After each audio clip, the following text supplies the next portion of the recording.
Hello everybody, how are we doing today? Welcome to the WardiTV November Group C. Yeah, we're just getting our players confirmed ready, and we will be off and away into some action here today. As we are just getting everyone ready, we're getting everyone good to go, and we are going to be able to start with some ZVZ. Rex versus Shin going to be coming up. To begin with, countdown is on. We're getting to be good. Just sort out a couple final things. Let's refresh the webcam, because that always needs refreshing every day. I'm just going to reset my goals on the stream elements, and we really should be good to go. Perfect. Alright, players needed a couple of moments, so we start a little bit late. That's okay, as we are ready to go into the ZVZ with Rex versus Shin. Opening map of the day is going to be on Ultra Love. Coming out of yesterday's group where really everything was up in the air and anything could have happened, this group definitely has a little bit more of a favorite trio to advance, which would be Max Pax, Shin, and Gumiho, with Rex and DNS being the underdogs, but I like Rex and DNS as the underdogs. I don't think they're going to advance, honestly, but I like them to take a few maps and maybe upset a series and maybe cause someone to not take second place but take third instead. That would be my kind of, preemptive prediction of the group, so very excited to see how it all pans out, see if that's true or not, or maybe we see something even better. Maybe we see more of an upset than that. Obviously, that would be very fun as well. Top right-hand side, the red Zerg is Rex. Bottom left-hand side, the blue Zerg is Shin. We get into game one of this best of 3. 10 best of 3s coming up today, guys. Loads of StarCraft 2 action here in Group C. Group D tomorrow, then playoffs over the weekend. Then WardiTV Mondays on Monday. It's our last event, or last WardiTV event before Home Story Cup. We do Elima League on Tuesday as well, but then Wednesday I'm off the day before Home Story Cup, and then Home Story Cup travel on Thursday. So that's what's coming up all week long. Next week of SC2 laid out for you.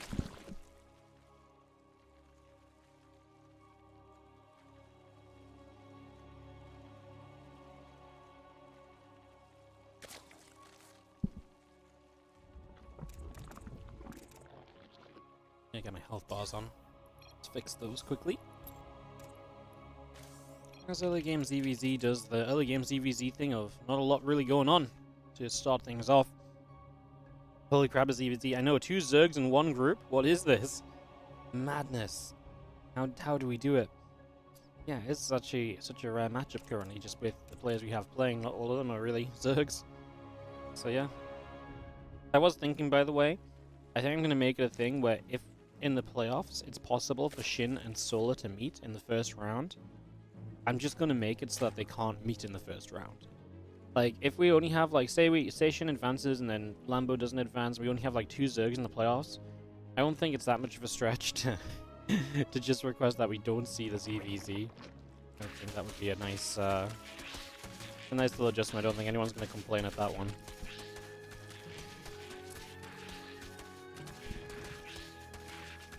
We do randomize our brackets, but if we put that rule in, it can still be randomized outside of that rule, so it doesn't necessarily mean that we're guaranteeing Solo will play somebody or something else, We still come down to some other randomization. So I think we'll do that. Has Lingbane coming up, but also Rotron from Rex as he maybe looks to get aggressive here early.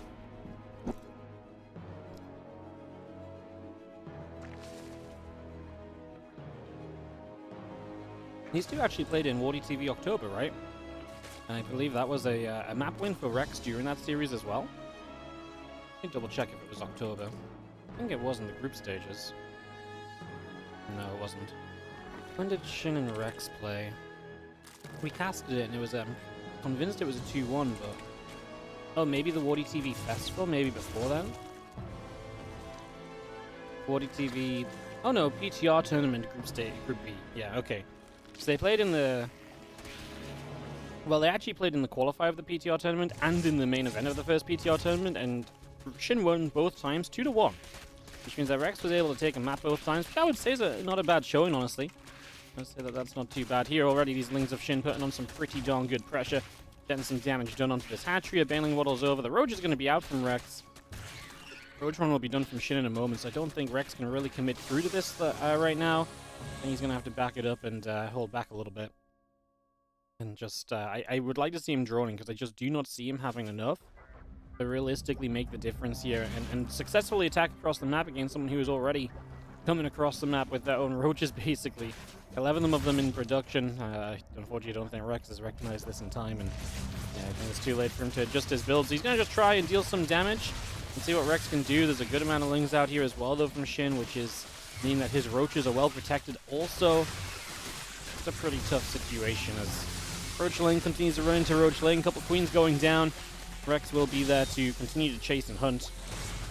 It does look as though that is going to be pretty much it, right? I mean, Rex is going to get it held up. I mean, he makes a shove up the natural and he gets himself the queen. He's still making lings behind this.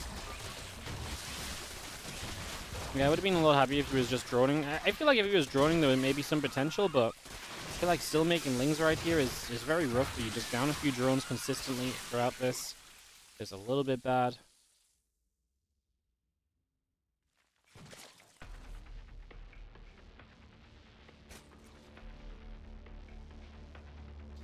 More lings continue to gather together.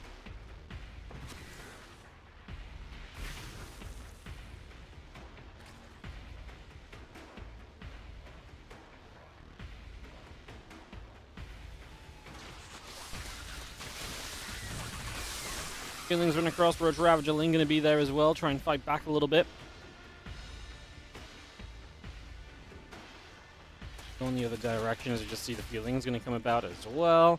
And the Roach Ravager continue to come up the center here. And this is just a shove from Shin. He's always been just a few workers ahead, so he's really had no issues for himself on this one.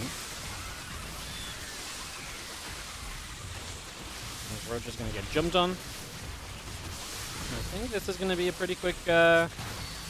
I mean, maybe it's not a win from Shin. As he pushes in, does Rex just have enough to, find a hold? The Roach is still coming up. The Queen is going to be there. The other few Roaches and Lings moving in as well.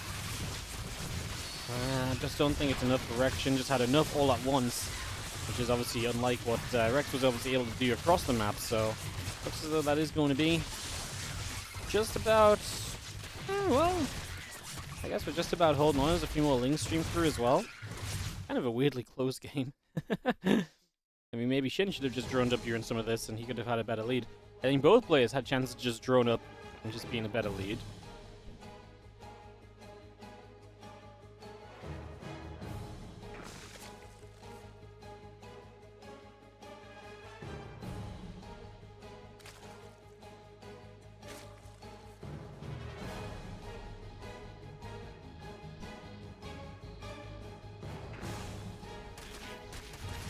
Couple Lings gonna run in, couple drones gonna get chased. A few more Lings and Roaches coming through from Rex. They're just gonna continue to come about. Shots coming in, +1 missiles will start.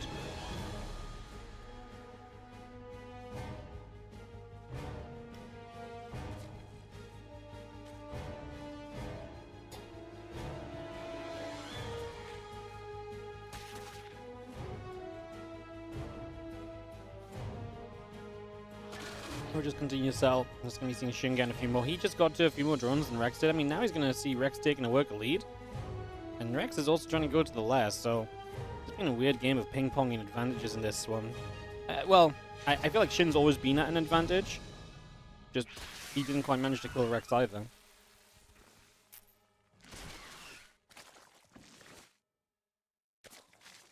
DVZs can be so weird.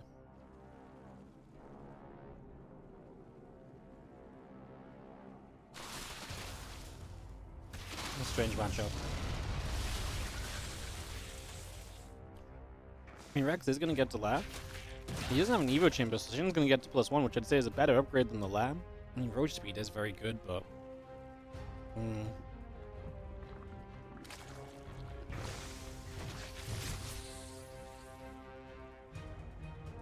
Rex is now on the worker lead, so if he can actually just hold on and get to some more units and survive, maybe this is okay for him, but I don't think it's going to be hard for Shin to catch up 5 workers.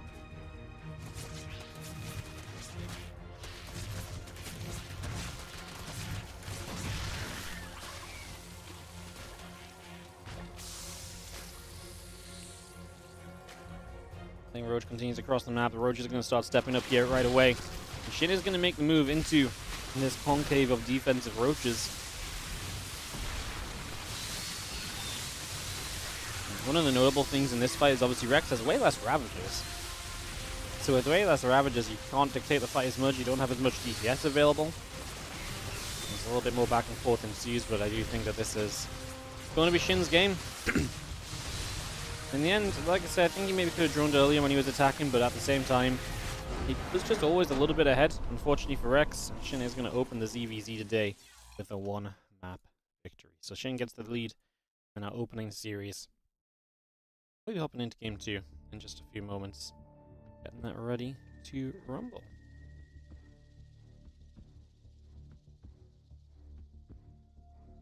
Alright, second map is going to be Snowpiercer. Let's get that hosted up.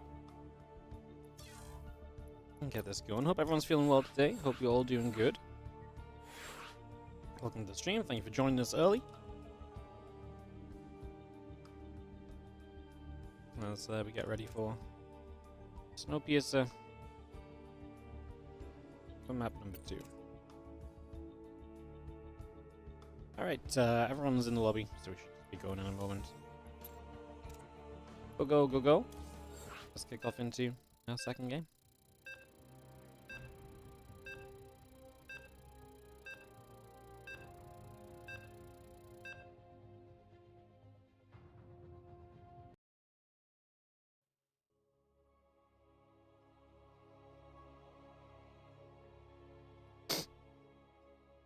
Sorry guys, managed to unmute just as I sniffed. Those sniffle apologies. Alright, let's go and hop into the second map here. I believe this is a color swap. My apologies on that one. Sometimes these players get out of control and the color gets swapped in the lobby. We have Rex in the top right, he's the blue Zerg. In the bottom left, our red Zerg is Shin here on Snowpiercer.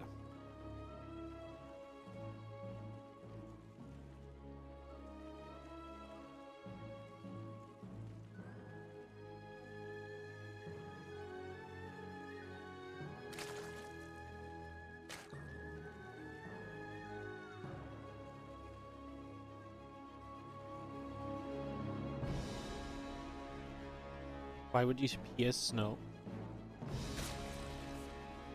So you can get through it. It's very thick snow. Clearly.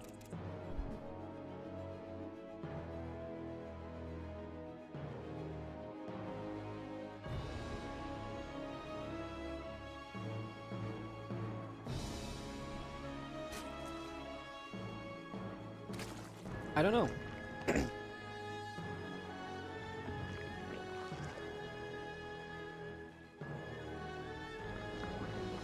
Doesn't mean them penetrating the skin. Yeah, well, to pierce something is just to, well, basically, you know, to do what you would do on skin, you know?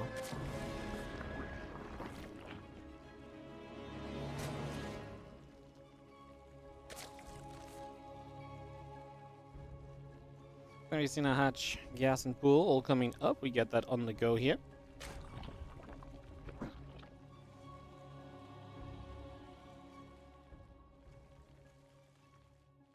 You don't know what LC means? LC means ladder contender.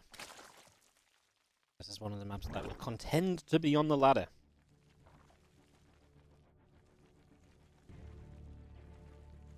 Usually we have LE, which is ladder edition. This is the ladder contender version. At least that's what someone told me. Seemed like a good enough explanation. I mean, LE definitely means ladder edition, but yeah, the explanation for LC seems like a pretty reasonable explanation, so I'll take it.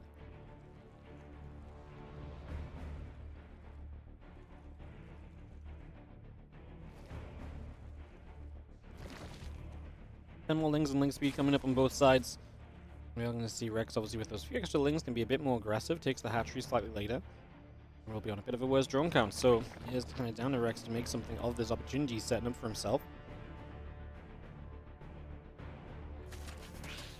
This is all through his own decision as well. It's not like he's forced to do this either.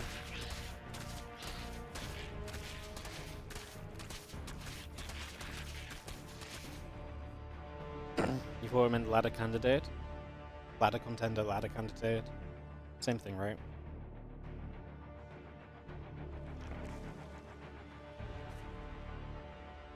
That works. You can choose. Looks like about to finish, and these lings come straight across.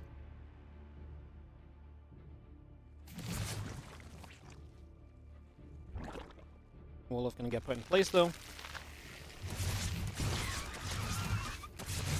With that Wolof in place, it's gonna be very difficult to break through or anything. So there should be a defense from Shin. Rex still making lings, by the way. Well, if he can get away with canceling the hatchery, that would be great. But there's banelings up from his opponent. I do not see this succeeding. 3 Banes left over. I mean, you're doing this off of 19 workers. This does not feel like the start you want it to be. Can we get the queens? No, not even the queens go down. Oh, that's pretty rough. Let's use Sales Eglins. We'll back it up here from Rex. I mean, now this Balin nest starts, but you're down like 16 workers at this point. You just chose to be aggressive, and it's done absolutely nothing. And so here we are with a, here we are with, Shin in a pretty serious lead. Not really much else to say, guys. Rex tries to be aggressive both games, and it really just flops.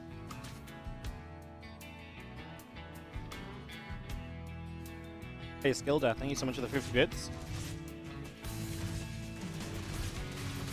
Am I casting Max Pax DNS? That'll be our 6th series of the day. They are playing right now.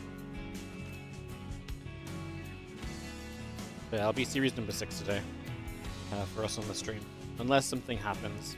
It would only not be series 6 because it would be series 7 because schedule means we get an extra live series or something, but yeah, it'll be casted later on.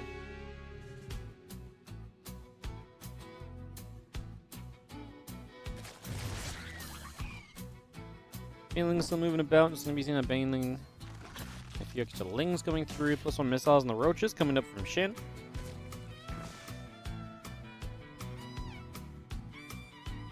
And +1 missiles and the roaches all coming up. A few lings going to get back over to that right-hand side. I'm going to get settled down here as a couple more lings get picked away at. I mean, Shin already on the offense. I mean, there's nothing you can do. This economy is Rex. As the roaches get made, he's going to get completely outnumbered. Shin's going to have the +1 missile upgrade soon enough as well. And this first series is unfortunately going to be a little bit of a stump in favor of Shin this time. Like I said, last time they played, it was a pretty cool back and forth. It's pretty exciting.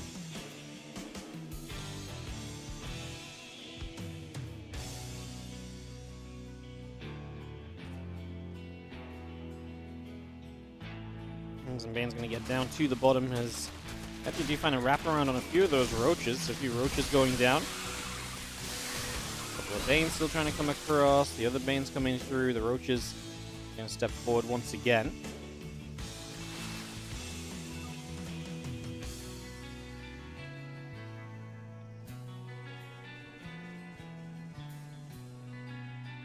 I think it's fair to say that this is going to come to a close fairly soon, honestly.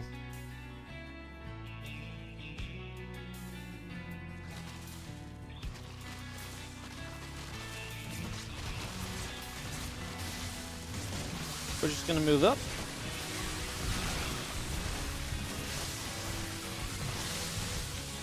Let's work to step in.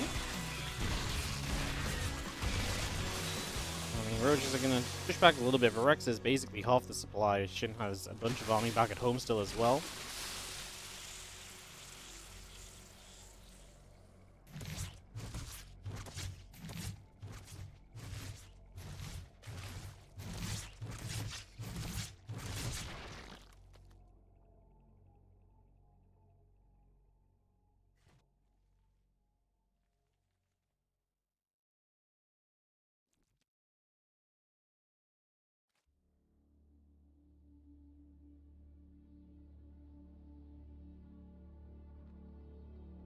We're just still moving about, just heading back down the bottom side.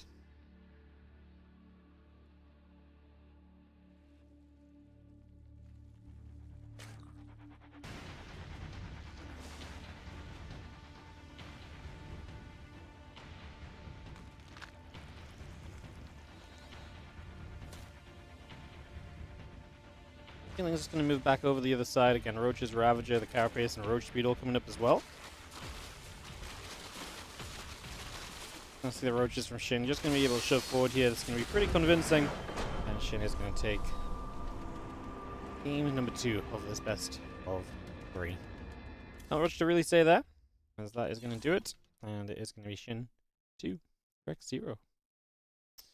Alright guys, well that's going to be our first matchup, rounded out just like that. We're going to stick with Rex here for another match as he takes on Gumiho up next. So we'll get that one ready to go and keep the games rolling on through. Getting to our next match in just a few moments. Nice, easy, chilled out one to start the day off. Yeah, we'll get Rex just in the replay when he pops out. I guess they'll get the video started for our next matchup, which will be Rex against Gumiho. Our order for the day: Rex versus Gumiho, Gumiho versus DNS, Gumiho versus Shin, and then Gumiho versus Max Pax.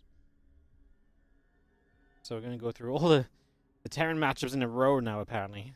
How did I manage to do that? Incredible. I'm sure when I scheduled this group, I did it in such a way that we had the Terran matchups mixed in later. Well, that just means we get a lot of ZVP at the second half of the stream, guys. That's okay. It happens. It happens. It happens.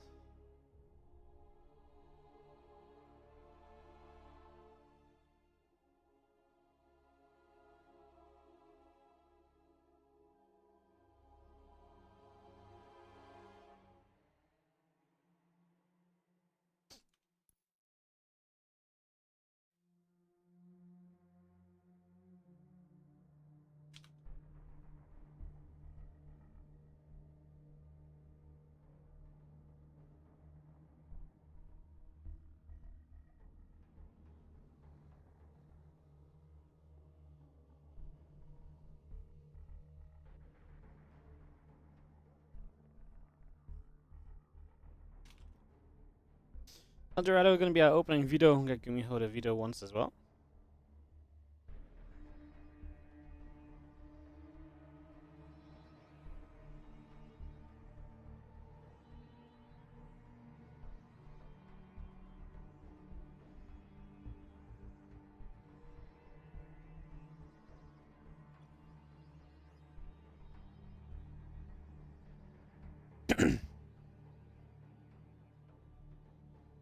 Let's see the couple of videos coming through then. Nothing too crazy just yet.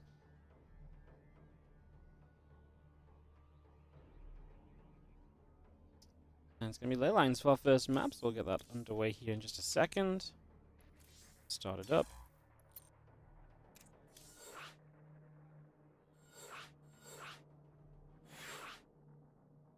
Up the lobby link, we'll get this started. Get this all underway. Thank you for joining us, guys, as we just take a few moments.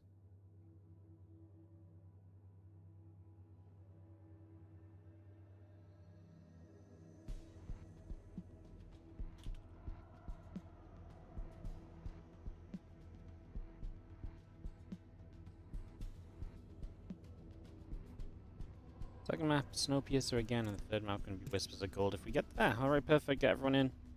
Get this one started.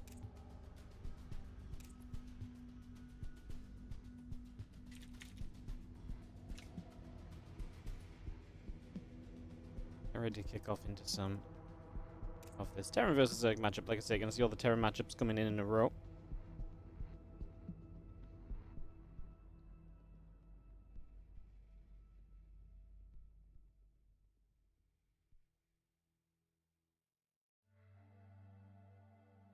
Gumiho to join us, and we will be good for some TVZ.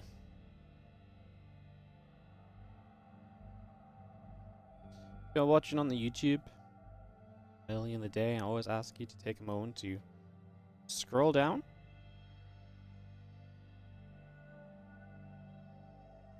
and give the stream a quick little like. Just takes a couple of moments, super easy to do. Helps us out a whole bunch. Doing it myself right now.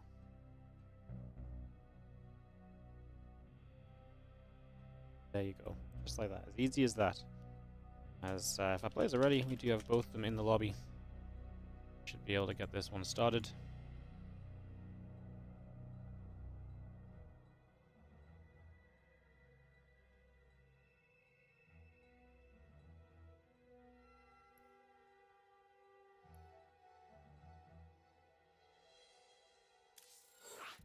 Let's kick off into ley lines. So, I'm just going to kick this off, get this underway, and head into Gumiho versus Rex TVZ.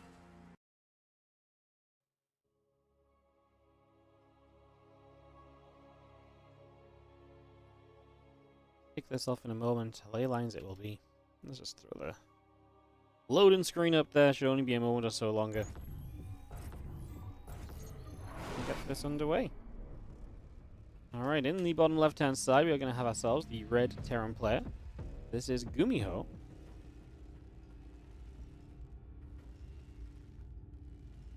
He takes on the blue Zerg in the top right, Rex.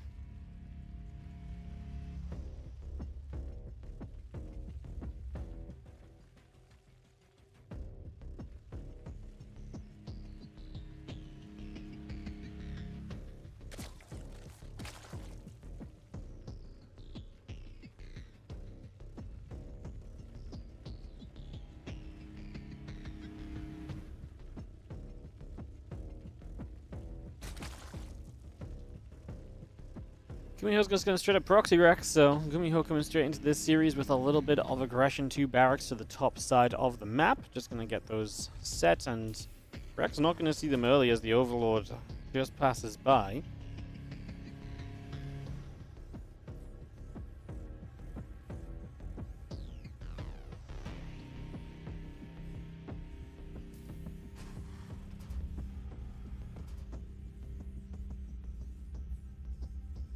Well, that's unfortunate for Rex, obviously not knowing that this is going on. Is going to be a little bit rough. We'll see if he can somehow scramble something out of this as the gases are coming in, so we will have the first Reaper starting. So it's going to be multi-Rex Reaper, it's not going to be a Marine proxy. We don't really see 2-Rex Marine or 3-Rex Marine anymore, do we? The good old proxy Rex days seem to be kind of gone. Yeah, I've seen this a little bit recently as well. Someone did this the other day as well, multi-Rex Reaper proxy. I was super all in. I think it was Han Mono against whoever he was playing in the first round of the WardiTV Monday event. Young Yakov, I think. Super aggressive, was very all in. He did off of like 12 SCVs. But this one is at least got 18 SCVs back at home, so a little bit of economy available. As the SCV comes working down, the Reaper goes hopping in.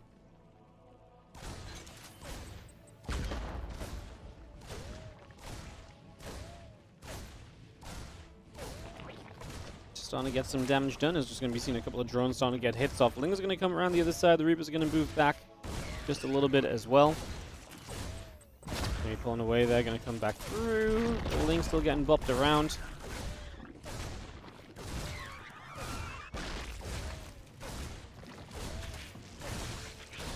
Zergling's still getting picked away. I mean, this has been a very good start. Quite a few Lings.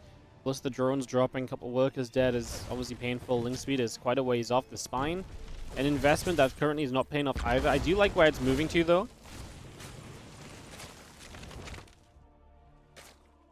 Yeah, problem is if you want the spine to defend the natural and the main, it's going to consistently be out of position. Oh, build spores in the corner and they don't get cancelled, so that's just even more money lost. We are going to start getting some cleanup here as Gumiho is going to lose a Reaper, but this is just serious damage done. I mean, Gumiho is not on an expansion, right? He's still only on one base, but you take this amount of damage already, and then obviously by the time your opponent hits you with the one base all in, then you're probably going to be in a pretty bad spot. Things are going to get pretty tough for you. Ling speed at least finishing soon, but down 8 workers. Rex definitely struggling here, as all you can really build is Lings and Queens. And he's once again losing the Lings. Just before he gets Ling speed, he's going to lose so many Lings that he might not be able to stay competitive with them.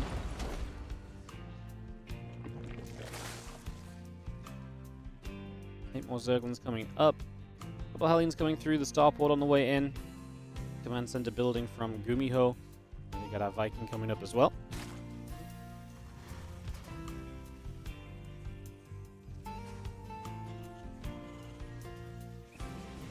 Just hop back up into the main base. Just gonna come around. A couple Hellions will pop. The fusion cores on the way through. The Viking is coming up as well from Gumiho now. All those Lings going to go down to the bottom left, where Reaper Hellion is already waiting atop that ramp. So Zergling will fall.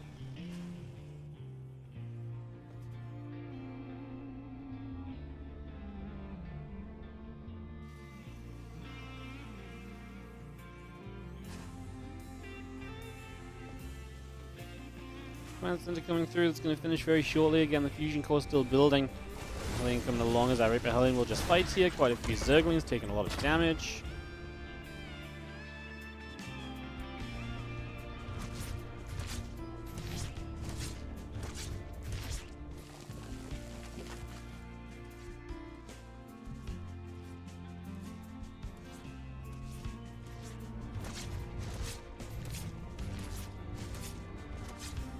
He's going to be chilling. Pax gets pushed away. Battle crews are going to start up from Gumiho. I feel like Gumiho's just going to have some fun. There's a couple queens will continue to go. Reaper Barracks will continue to take some shots. Queen drops an inject down. A few drones return a few minerals.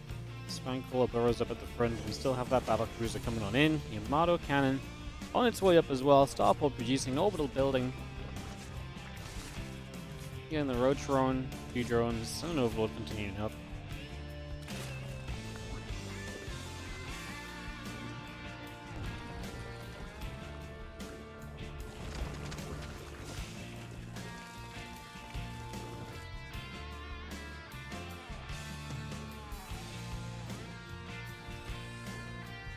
And Rotron lair, the few extra drones and the Queen. Just continue to come on in. BC is about to finish. The Yamato on the way. I'm going to see that BC pop in second starport building. Gumiho. I mean, he did a lot early in this game, so we'll see if he can get away with playing this battle cruiser. Teleports into the corner to start.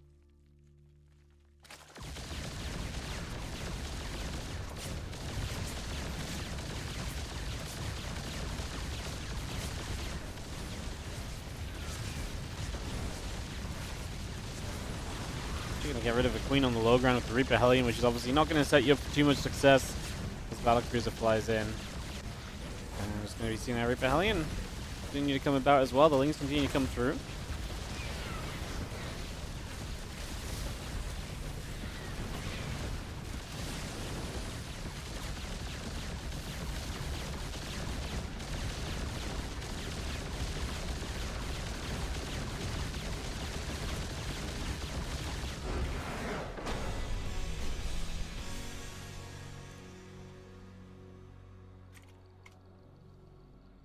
Gumiho takes the game number 1. That's going to be that.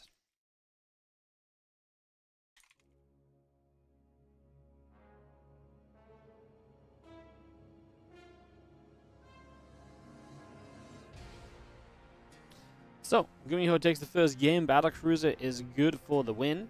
And we'll get ourselves into game 2 here in a second. It's going to be Snowpiercer as we mentioned earlier.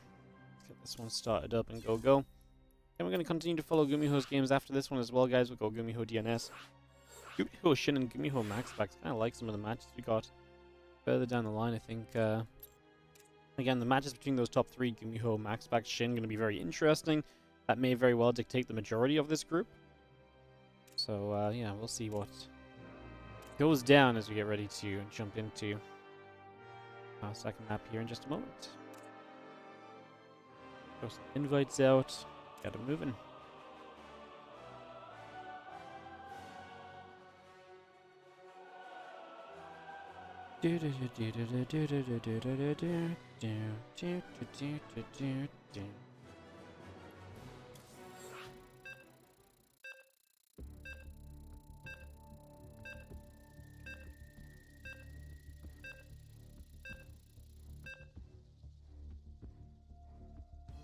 Alright, TVZ, Snowpiercer. Let's get into game number 2.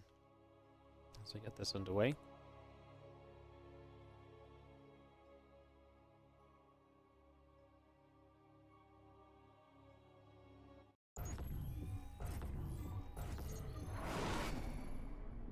In the top right, our red Terran is going to be Gumiho.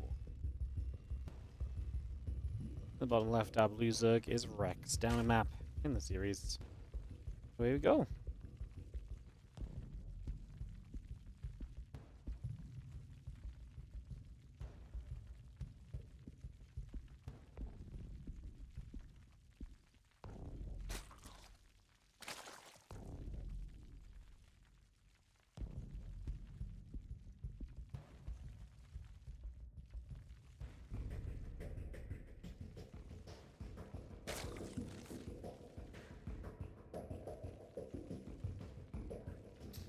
Batch coming through. I'm just going to see our Overlord heading up.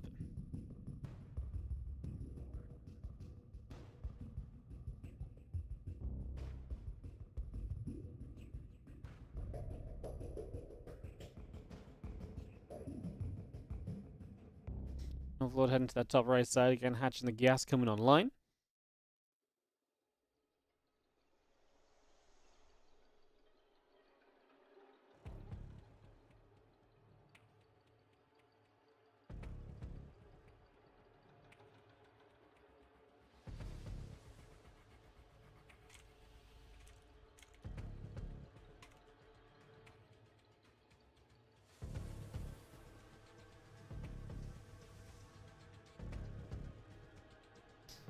Hello, Lord. Yet set up.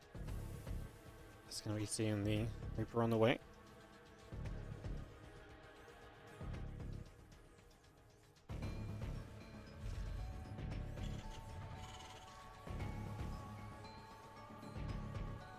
CC coming up, factory and the Reaper coming through, the couple queens on the way in. Just gonna have our Overlord continuing into the upper right hand side. Reaper comes out underneath. They do have a couple of queens, a few lings coming in.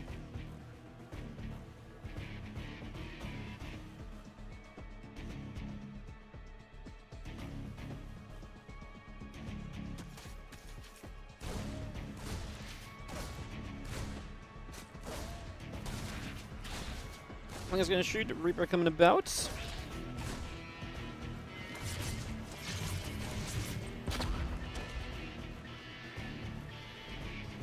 Axe away again, Ling speed, a couple of Lings coming through. There is the hatchery on the third base, so we're going to get that in position straight away.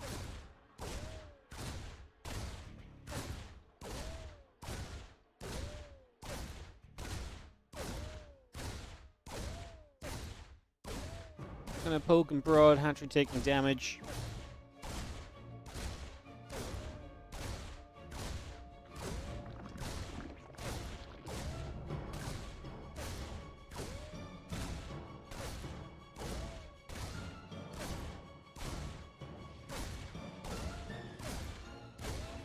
Reaper still poking and prodding, just gonna be seeing the queen gonna get grenaded.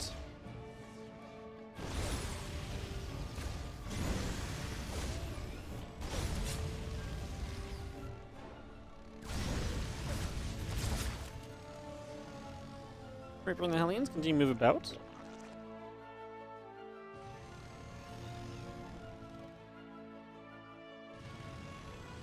As Reapers will try and push through.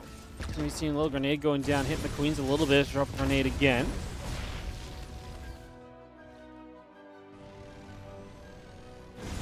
And the Hellions coming up, SCVs building, queens, lings, and drones all producing also as the Hellion Reaper continues back onto this hatch, so damage continuing to be done right now. And queen still moving forward.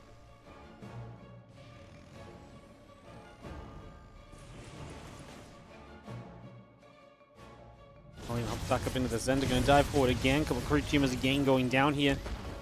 Another couple of shots coming around. The spores still building. Queens, drones all producing. The Banshee is on its way out.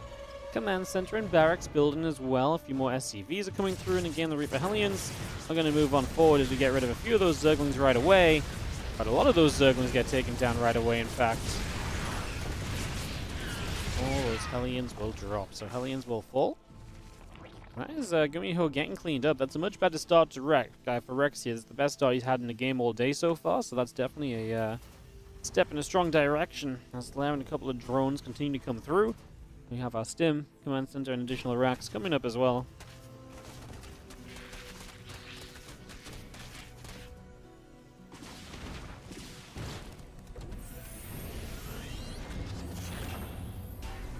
Starpot moves off over to the side.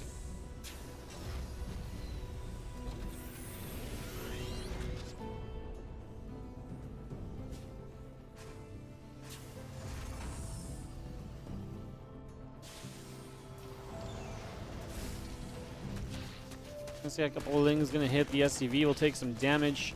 It's gonna be having ourselves the Bane Nest and the Lair continue to come up here on the side of Rex. So again, that Bane Nest and Lair coming through. Again, a few additional Lings coming online.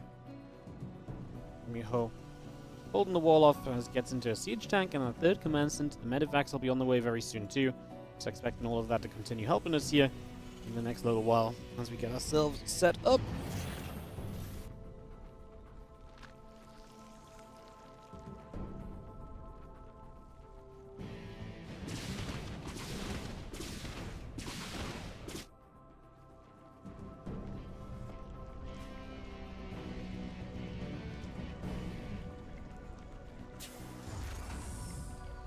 Orbital command just lands onto the third base. We do have ourselves the Spire and the Baneling speed continuing through. The few little Marines there going to get a few shots off. Quite nice as well.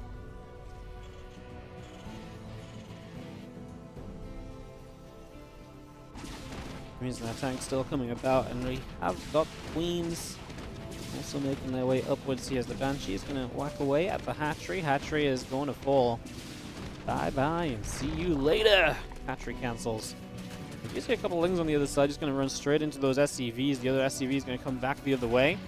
Things are going to be there. A few more workers keep going down. Still got our 1-1 upgrades, combat shield, all building up right now. Our Marines are going to come through for a couple of additional troop tumors at the moment.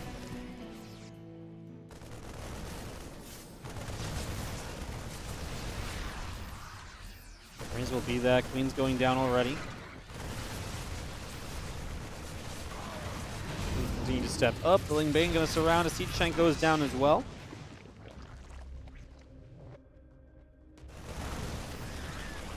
He's going to get the wrap as the Marines load back into the medevacs, and just going to see the rest of the Ling Bane pulling back elsewhere. 12 meters coming up. Queen's in production.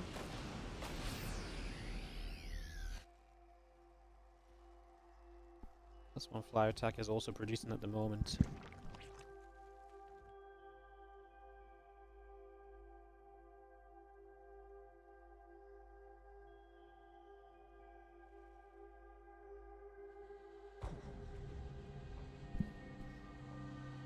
G2 coming through, the mutas are going to show up into the main base, it's going to show, and there is some SCVs. Gumiho is going to get held back from that, but we got that tear up on the other side. This hatchery low from earlier, but it just about survives, and for the moment we're looking good. Ling's going to stream into the third base as units are being kept in the natural by the mutalists. These Lings can have some success here for sure.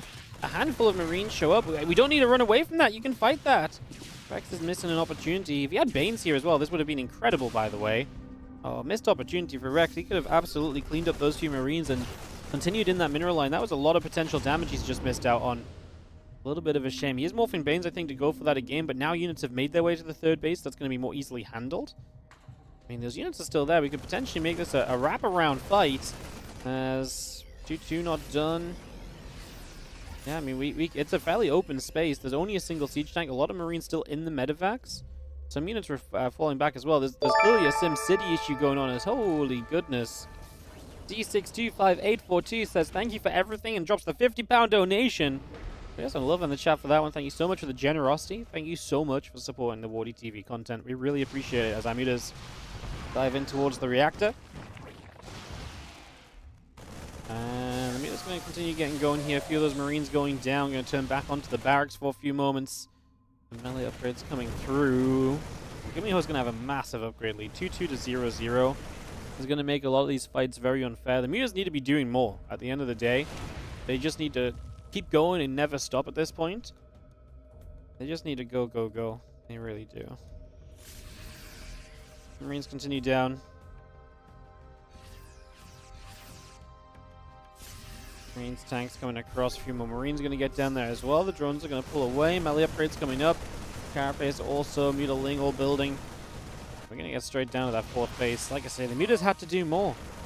There was so much potential there with the run into the third base. If you get all those SCVs, you could have done so much damage, and that could have really been enough. Now these SCVs get hurt by a Baneling, and so the mutas will splash down a few more of them. It's something, but we're a long, long way from victory, especially after losing this forward base. I guess we can maybe just try and hold out. We can try and retake the base as well, but these units are still nearby. Mutas on the map. The Ling Bane is spreading up to the top side once again. Again, looking for something of a counterattack possibility at the moment. But be careful of those tank shots on the top side. We are fighting. It is Ling Bane, and the Marines not going to get the chance to really do much splitting there. So they kind of, they actually do a very good job in the end. I'll not lie. We're going to see all those Banes being used. protects the mineral line, and that's exactly what you need. This is not a well-protected third base at Gumiho. It's been a pretty scrappy, hectic game. So he's not being able to get his third base properly protected with SimCity. Well, Muta trying to go on the other side again, but not going to see too much success just yet. Gumiho just rallying reinforcements there. It should mean, though, if you've still got those units held back there, this army should be able to do somewhat okay. I mean, I know the upgrade deficit is there, but like, if you can't win this fight, you can't win any fight, I don't think, because this is where Gumiho's not been able to reinforce for a long time. And I'm worried that a lot of the Banes are actually to the left, and the tanks get so many shots on those Banes initially. We're going to go for the load up into the main base. Realist count is good to play the chasing game a little bit, but I'm going to have to get some more Ling. I mean, here's the issue for Gumiho, though. If you load up a second time right now, you are going to lose a lot, because the Mutas will clean up the Medivacs. The problem is the Banes take so long to get there. There's the lift. He's going to have a boost away. Low HP Medivac does get shot down full of units. Gumiho does kill the upper left fourth base, and Rex is unfortunately going to be without a fourth now. That's probably going to be one of the issues, as the Mutas do play a full cleanup. I mean, Rex is still in this for the fact that Gumiho's lost so much. If Rex can rebuild a fourth and actually have some success on a counterattack, this is a completely barren of defense. Third, go hit the mineral line. And every time it would be amazing just to have a handful of Banelings here. There's just none. This time the Marines get there as well, and the Lings take a lot of damage. There's no way out, because they're going to die to Marines on the left side too. That's so many Lings. Man, just a few Banelings in that mineral line would be crushed, and that would be game-changing. Unfortunately, it just continues to not happen. He's going after the starport here. The reactor has been downed on it. Rex still has some control over this game, but it's definitely beginning to be a struggle. As, I mean, he will get 2-2, so he's going to only be down a set of upgrades again. That's pretty good, I think. Better than what it was looking like the case was going to be in this game, to be fair.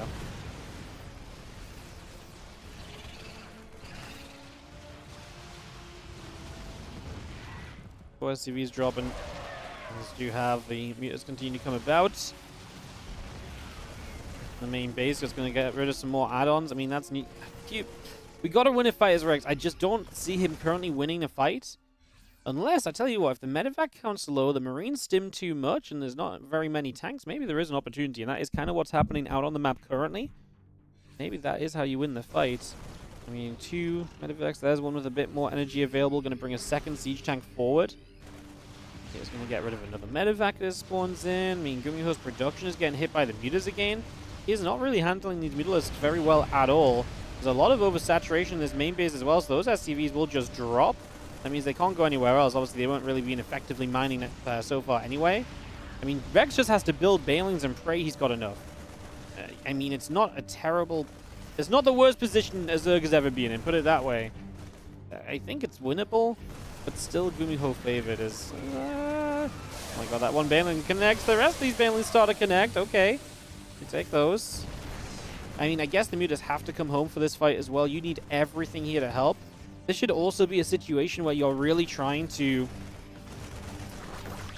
take advantage of when the Marines are split apart. Okay, you cannot let that group of units join up. You've got to fight this before those units join up. Or you fight over here. I actually think I much prefer fighting out on the map. This group of units does not look that good right now. I think this is where your opportunity really lies. I think this is exactly where you've got to make it happen. The Mutas are back in, this time into the natural. They're going to get more damage, but you're going to let their army join up. I don't think we can get away with letting the army join up. I really do not think that's something you can make do with here as Rex. The army's going to join up, and this is going to become a nigh-on impossible task. Fighting a 3-3 Terran army that's got 40 army supply over you. The Medivacs are pretty drained of energy. You kind of need him to stim like once more before the actual fight happens, so that he's at least got a few more units drained of energy. I mean, we're going to keep on going with the Mutas into the mineral line, but they're just not going to be really a useful factor in the fight. So it's a 50 army supply lead plus Mutalists that are... Oh, no! I mean, they would have at least done something. And they were obviously keeping the rest of this back. Now you've just got to go as Rex. There's no more waiting around. You just got to send it. You got to kill this portion of the army. I think the timing has just not worked out for him at all. The pre-split is good from Gumiho. He just couldn't find the time to commit onto this army. I think he should have done it early before the Thorn, the extra Marines showed up. We're going to run in now. I think this is a disaster fight. I think it's too late. As Rex tries to get the Banes towards the Marines, does not even get close. Gets completely overrun. He had to fight. The advantage he had was splitting the army up and forcing the army to be split. But he didn't push that advantage. He didn't take advantage of the fact that that army was split up and in trouble. GG's. Again, thank you so much, D625842, coming in with the £50 donation. I thank you so much for your generosity. Thank you so much for supporting the WardiTV tournaments, helping to continue making these happen. Thank you, thank you. Up next for us, guys, we're going to go Gumiho versus DNS for a little bit of TVP action. So we'll get that underway.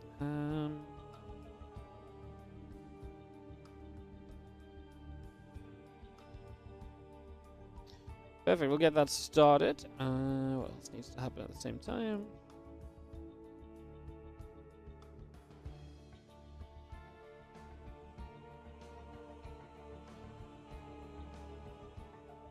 Cool.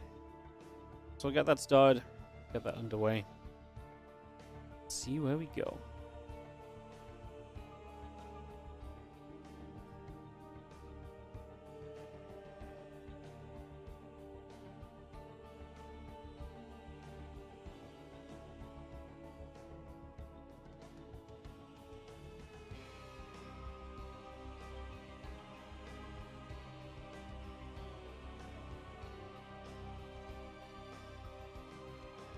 Bum, ba-da-bum.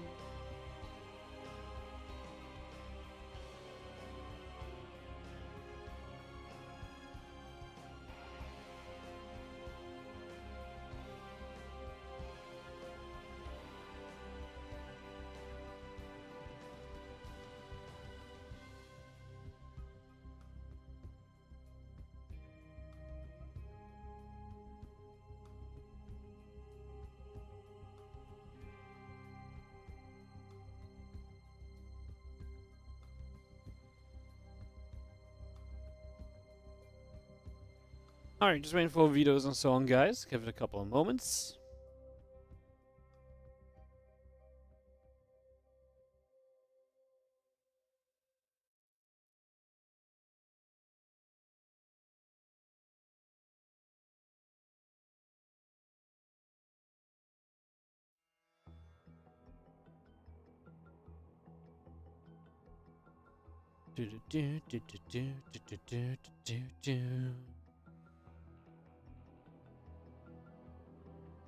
You surprised that people that want to play 3v3? Yeah, I think people just play for some fun. I mean, that's what the team game things are kind of for anyway. They're just for having some fun stuff, you know, so... Seems pretty reasonable.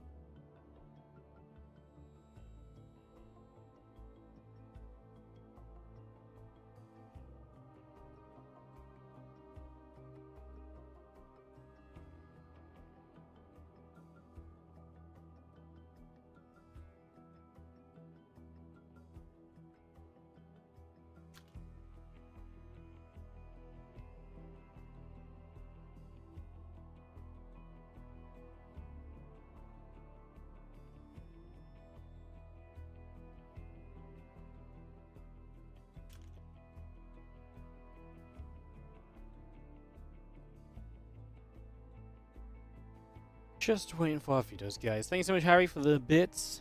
MTHSC2, can I greet you? I was waiting for the ads to pass, just in case you're in ads. Hello, how are you doing? SC2 is chaos? Yeah, SC2 is chaos. Scheduling tournaments in SC2 is chaos. Yeah, we're meant to do a 2v2 event this month. It's just...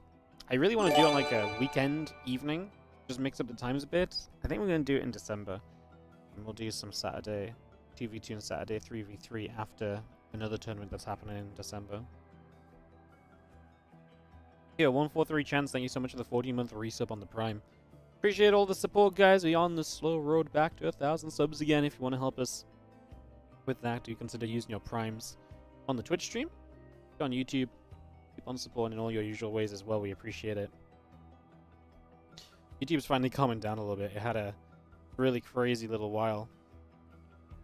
The last, like a week or two ago. It's calming down now, so the YouTube channel is... back to some more regular numbers. Not necessarily bad numbers, just more regular numbers. Been chilling out a lot. It's been fun to have a good little streak on the YouTube though. Push the subs up a little bit is very nice to see. It's a big positive as we wait. Yeah, again, just 4 hour videos to go. I presume they're vetoing in private because no one's written anything. So hyped to watch Home Story Cup next week. Yeah, Home Story should be fun. Excited to get there as well. Should be a lot of awesome stuff going on. Very exciting.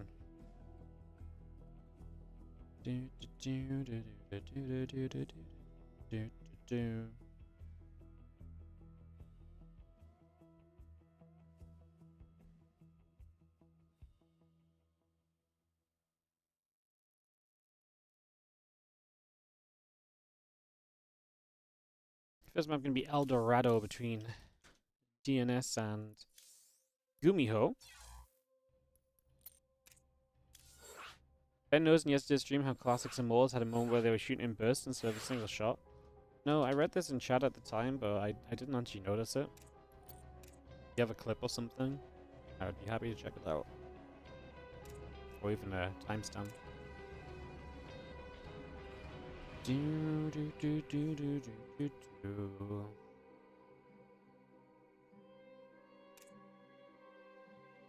Second map, Snowpiercer. Third map is going to be Ley Lines.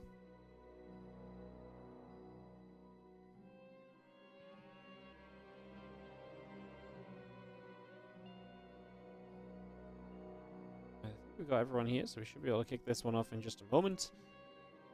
Get into more games. It's right at the end of game 1, 13-11 game time.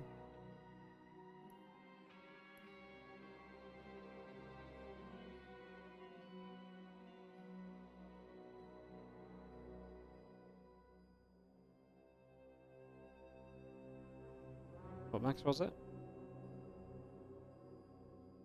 But Classic versus who? Probably a good question. Players are ready. Jump in.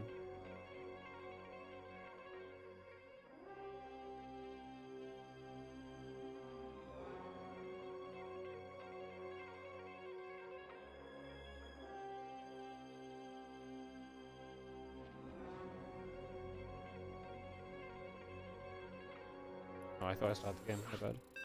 Classic solo, maybe?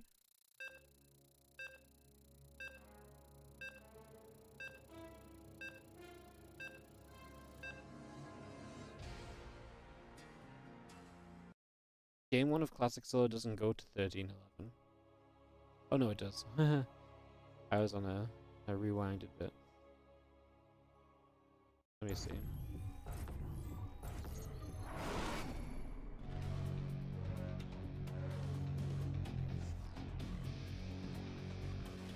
Oh yeah, that's so funny. They do.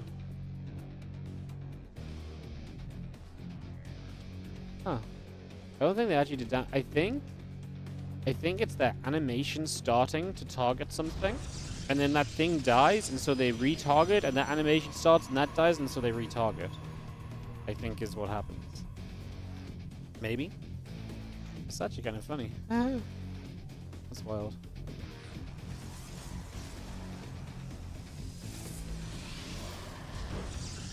I'll show it on the stream after this game. DNS in the bottom left, Gumiho in the bottom right.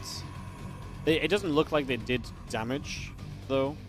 And if they did, it was overkill on the Zergling, so I can only imagine it's like the animation starts, but the damage didn't go out or something.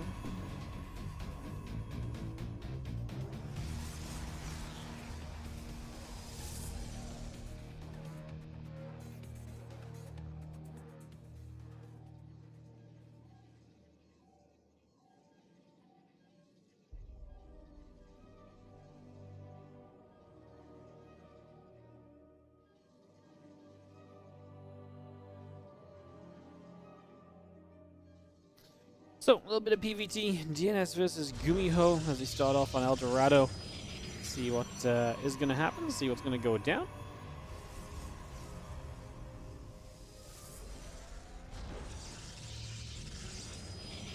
Orbital Factory coming through for the moment we get this underway. Get this all started. Marine coming through, the Orbital still building. That probe comes across.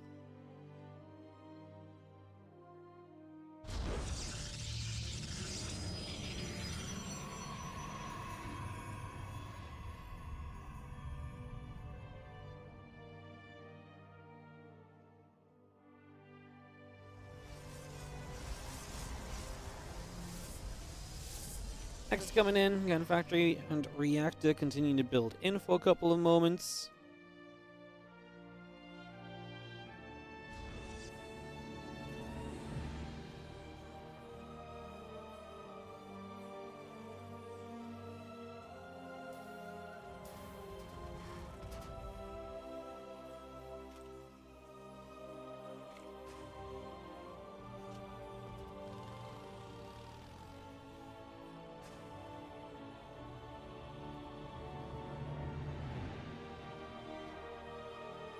Hellion coming around, obviously he can poke about and try and pick up some information as we head across to the left-hand side. Have you seen our medevac Hellion on the way? Marines coming through, Adept in the Stargate coming up, the Warp Gate coming in.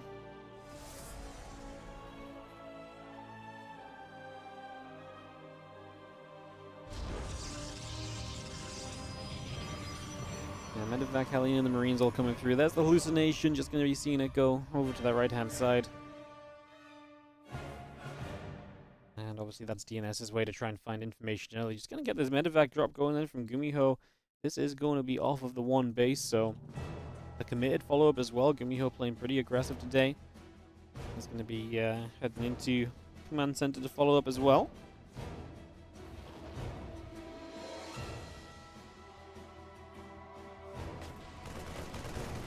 Anyone know what time Max Pax plays? After this, we'll have Gumiho Shin, and then we'll have Gumiho Max Pax, and then we'll go through Max Pax DNS and Max Pax Shin after that as well. So, in a few series time, about an hour maybe. There or thereabouts. And our Marines are going to step up, and it's going to be seeing the Hellions are going to dive in. Probes going to be taken down in a big way. That's 11, 13 workers. The Marines still going as well. It's going to be huge. 15 workers killed. This was off one base, though, which kind of makes you feel as though maybe there's some hope still for DNS. Pretty rough to lose 15 workers when you play, you know, Phoenix, because Phoenix are meant to be so good defensively.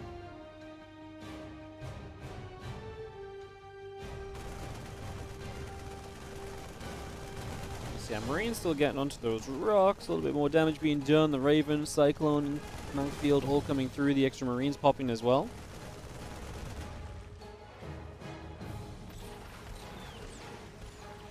Cyclone locks, the Phoenix taking damage. It's going to be seeing our Phoenix getting pushed back over that side. We have our Macfield coming through, the cloaking as well. Gumiho. In fact, he's playing Macfield as kind of well. Are we actually just going to play mech on this? That'd be crazy. The Raven dies, but we actually get rid of one of the Phoenix. The second Phoenix takes a lot of shots, just about gets away. That little early lock-on breaking down is a bit rough.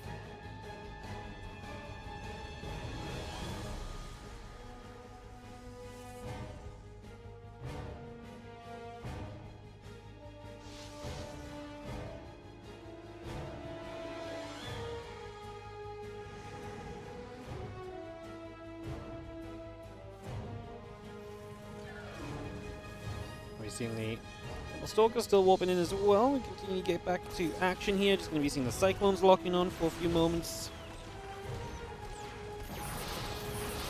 Stalker's going to die. Cyclone's going to get the sentry as well. Turning into more and more damage for Gumiho at the moment.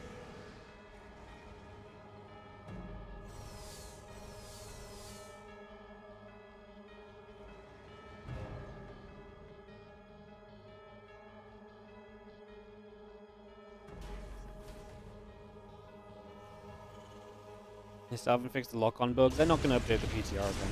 It's just as simple as that. They'll have it fixed for live, but they don't want to push another update to the PTR. That's what I understand, so they'll just never get fixed until it goes live, I imagine. Cyclone's locked on. Battery taking a few more shots. Is going to go down. The Marines step up as well. It's going to be a sentry that falls. A few Phoenix are going to fly overhead also. Taking a bit more damage. 8 probes, 9 probes going down. The Marines and the Cyclones gathering together and still putting some damage out. Going to get to 12 workers killed. 13, 14. Final one. Probe. And the Nexus still taking damage. He's going to turn back over toward those Stalkers. Cyclone goes down as well. Damage still being done as we have the Banshee in the main base. Going to go for 21, 22 probes. So that damage continues to rack up as well. So more and more damage being dealt. Nexus will fall. Marines moving about. Phoenix overhead. The probes coming back through.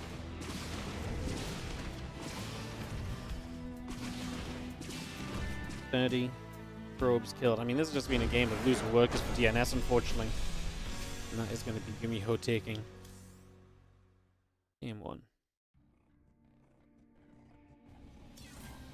Gumiho takes game number 1. I'll jump into our game 2 here in a second.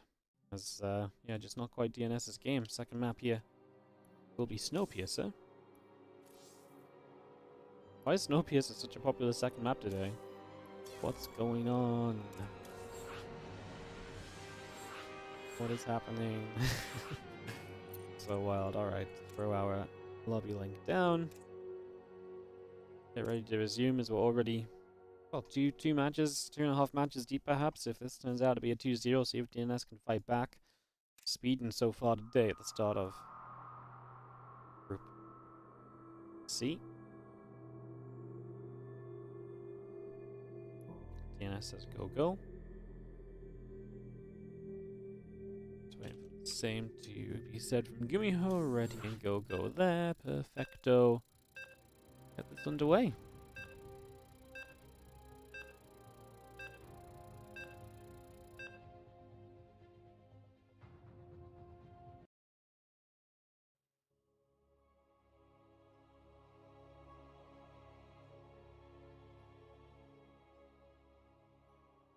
Alright guys, Snowpiercer coming up. We move straight into this right now. As we do have ourselves in the top right corner of the map, the red Protoss player. This is DNS. He's down a game, taking on Gumiho, the blue Terran in the bottom left. Which maps are being vetoed the most? Honestly? Hard to say. I feel like Snowpiercer got vetoed a lot, and then it's actually seen a lot of play the last few days. It's still changing a lot just based on which players you're seeing and which players are playing and which matchups, so honestly, they're all getting a pretty decent amount of love. People, it's interesting because obviously as people figure out the maps as well, they, you know, veto differently, and you go through phases of liking one map and maybe not so much the others, so. Shin has never done anything with Home Story Cup. Probably too expensive for Shin to justify flying there, and not a popular enough player to get a paid trip or anything, so. He's never really been on a... Yeah, I mean, maybe he's been on a team a couple times that could have sent him, but... I think a lot of the time you gotta look at it as a cost versus reward thing, and Home Story Cup has never really been a very good cost versus reward for players that have to travel outside of Europe. You know, I know they gave a lot of support to Korean players in the past, but they can't afford to do that as much anymore, and... I mean, the prize pool's just not... I mean... Even if you get first place and you have to go through like Serral, Clem, and Raynor, it's like it barely pays for your flight. You know, from Korea. It's crazy, so yeah. Unfortunately, that's just the way it is. It's just the way it is.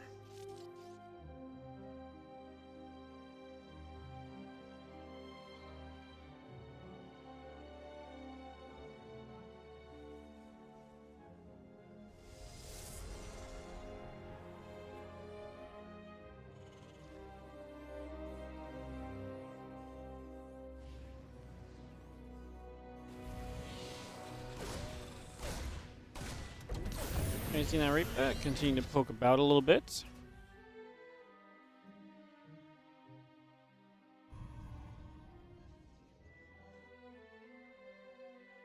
There's the SCC coming around, factory coming up, bunker as well, reactor on the way.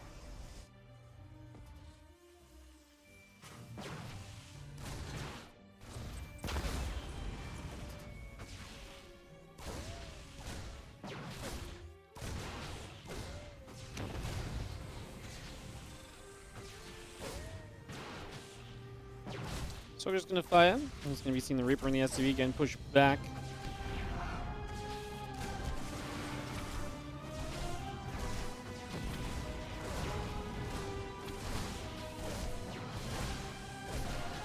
So gonna see the T-Stalkers, the Zealot, and the Adept continue to poke through on the depot there.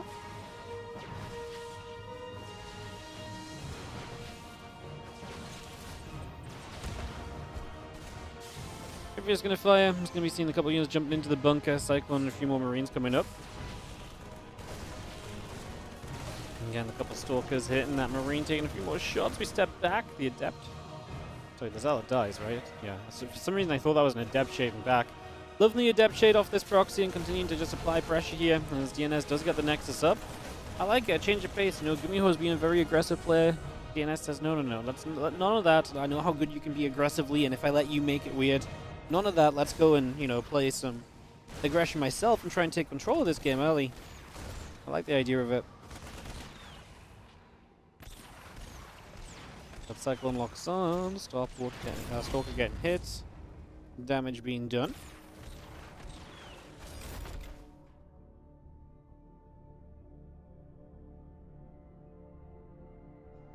Did Gun and Solo pay the flights themselves during past Home Story Cups? I think Gun and Solo had teams that would support them oftentimes. But I mean, I don't know specifically for each player, but I mean, Bjorn's on a team which if he asked them to send into Home Story, they probably would. You know? So yeah, yeah, it's very difficult to say because it's been so different across different, versions of Home Story as well, you know? So there might have been one where there was paid travel or so, and then there was one where you just had to pay its own way and all that kind of stuff.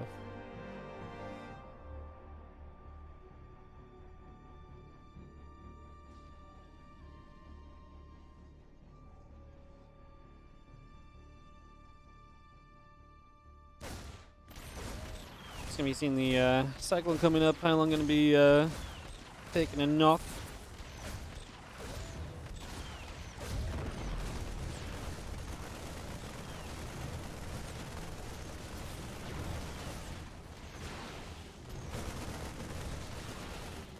See our yeah, we're taking a few more shots as well as Gumiho just plays clean up. I mean, he did a very good job chasing back across the map. His position in this game is very, very good right now in this game number 2, looking great at the moment.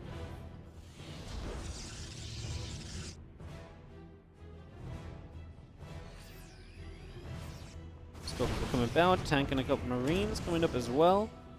Tanks will keep firing, the Stalkers will get chased away. We're just going to see those tanks dropping down again, and a couple Stalkers taking hits. I mean, it's very tough for DNS to do enough here to really stop down and slow this momentum.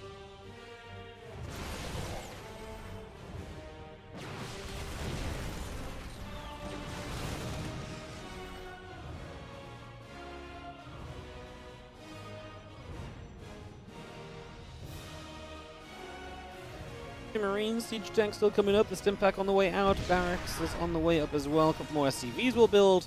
Marine tank continues to press forward here as the Stalkers and the Immortal gather on up. I mean, the Immortal is a big factor, but tanks are a bigger factor in that. Immortal, oh my goodness, just got back to a battery in time. Well, now their Robo's in trouble, so you're not going to get a second Immortal out, and if you don't get a second Immortal out, I feel that first Immortal being low HP is obviously never really going to save the day. We're building a Dark Shrine. That seems like too little too late. As our units move forward, the Stalkers get through. There's going to be a lot more of those Stalkers continue to go down. GG is called.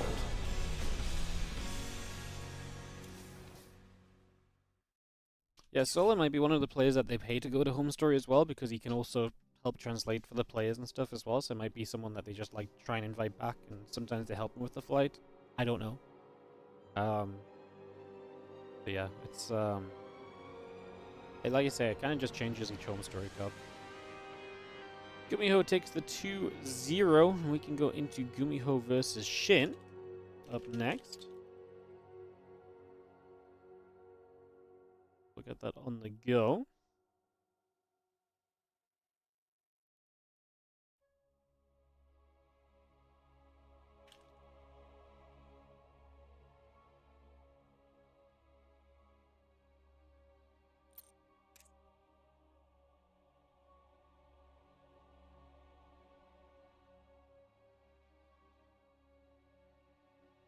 Yeah, we'll get Gumiho vs Shin coming up here, guys. I'll just throw the ads on. We had a pretty short game. We haven't really had long since ads, but just makes it a little bit less likely we get them during the games or so if I run them now. So it's just better safe than sorry. So I'll just throw those up for a couple of moments.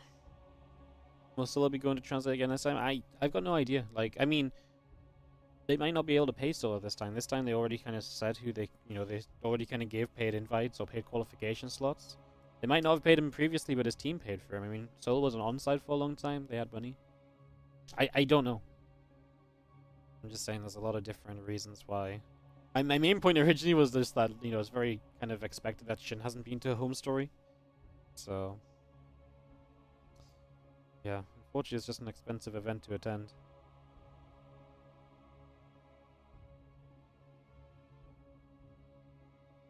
Do, do, do, do, do.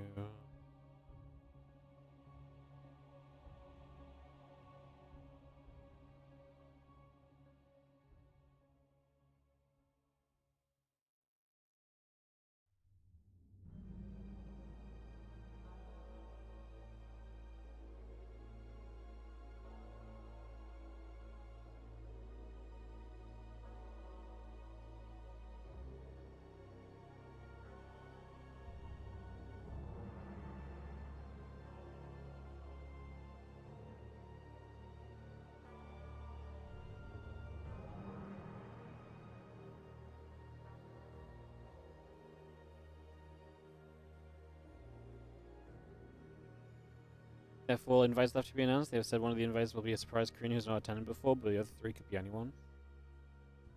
How exciting. And I have the full list. I already know. How does that make you guys feel?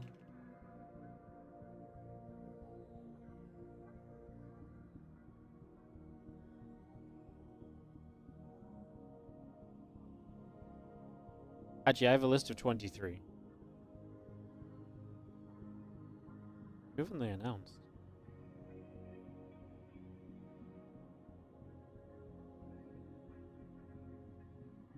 Let me see who they've announced and who they haven't.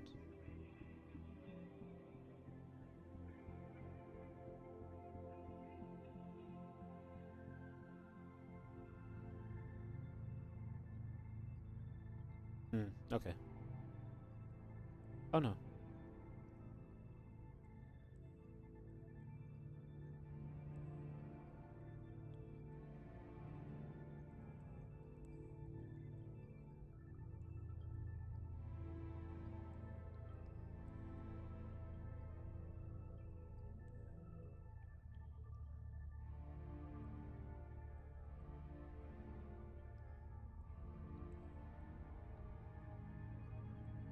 I'm fascinated of who's not on this list. Oh, okay. I found one of the person that's not one player that's not announced. Okay, I found 2 players that aren't announced. Okay, I know who all 4 of them are. Okay. Cool. Surely it's Maru. I really hope it's Maru just so that it's people stop asking me if Maru's retired because they've not seen them play for like 2 months when there's been no tournaments for him to play in anyway. So I really hope it's Maru's just so people can stop asking this question. Because be like, look, there he is. He's in Home Story Cup, That'd be useful. Leyline's going to be map number 1 between Gumiho and Shin. Been a pretty fast day so far. This matchup definitely has a little bit more of a chance of maybe going a bit longer though, so we'll see what happens.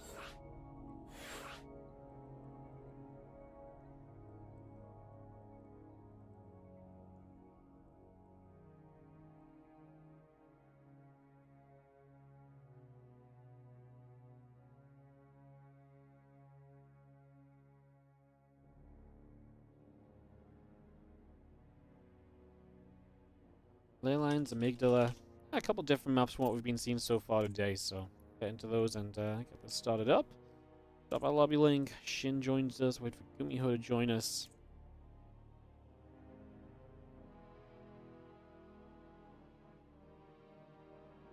Get this ready to rumble.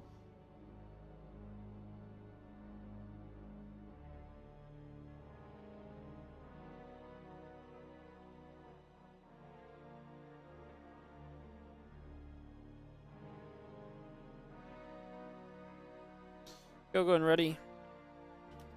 Says Shin, just gonna be having Gumiho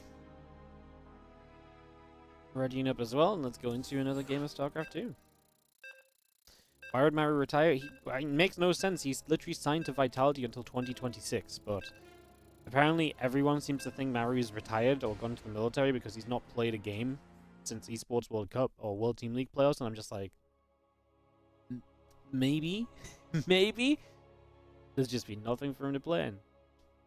You know, like Cyril played a big brains bout, so people stopped asking about Cyril, and they knew he was in military and stuff. But like now, apparently, asking if Maru is gone is a thing. So yeah. I honestly, like, I thought it was just one person that was memeing, but it's actually come up all of the time.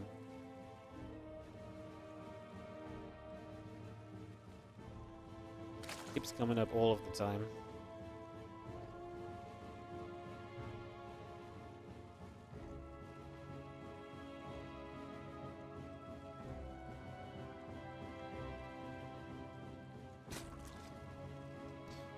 Couple drones coming through, depot coming about. See our SCV coming in as well. As we get ourselves settled in for a few moments, the drone on a bit of a move onto the map here.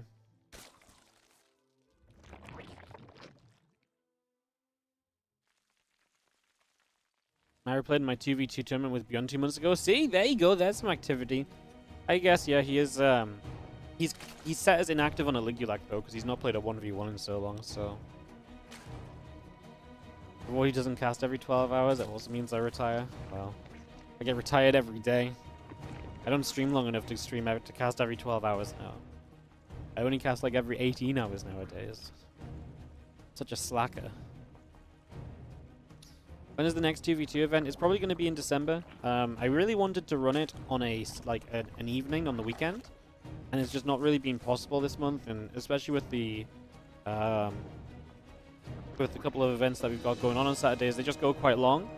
I know there's going to be a couple of Saturdays in December that are kind of taken up through the day, but they're not going to be like super long events, so we can actually run something in the evening, and that means that we can get some American people to join in as well, most likely, so it'll be just a bit later in the day.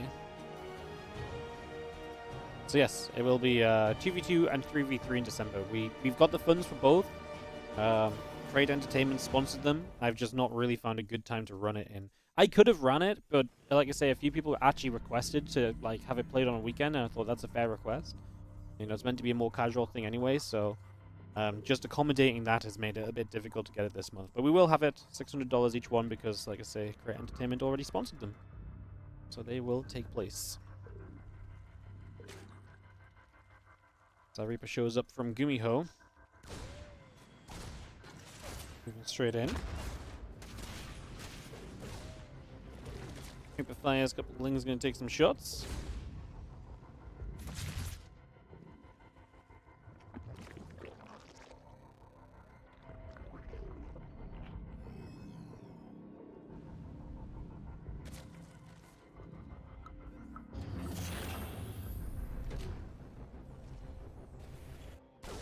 Just getting settled down. Just going to be seeing our Reaper going to poke away in the hatchery, so a little bit of damage being done.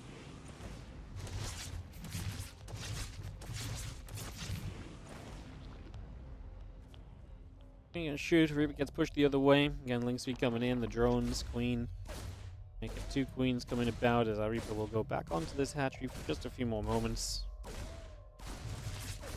And the Queen just going to continue there as the Reaper takes some more shots, getting pushed back the other way.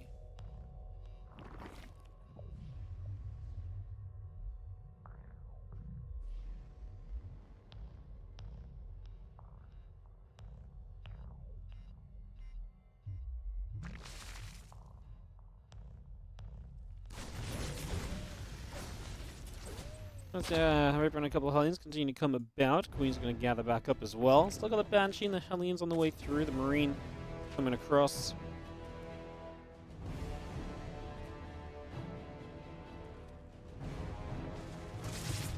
Queen's going to be there. Hellions get pushed back. Reaper and the Hellions coming through. Grenade going to get dropped down.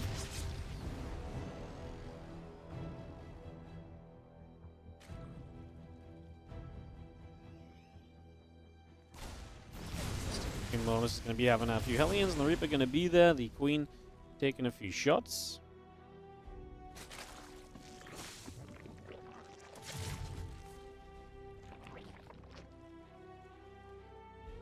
Again, Raven coming through. The stim pack is building. Just going to see ourselves a few drones and spores coming up. A couple of Overlords On the way in as well as the Hellions sit on the 12 o'clock position.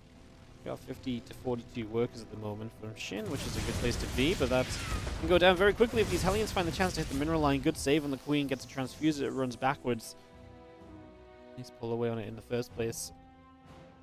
Could have been maybe if the grenade had gone behind it, pops it forward, it dies there, but a nice save. Shin does not take damage just yet. Gumiho going to show some bio play as well. Barracks and engineering bays on the way up. Obviously, Stimpack started a while ago, but just worth noting that when Gumiho is in play, especially when Battle Mech is a thing again. I think we might see Battle Mech game 2 or 3 actually if we get to that third game perhaps. I think the maps will perhaps favor that a little bit more, so maybe if we do see it in this series, a little bit deeper down.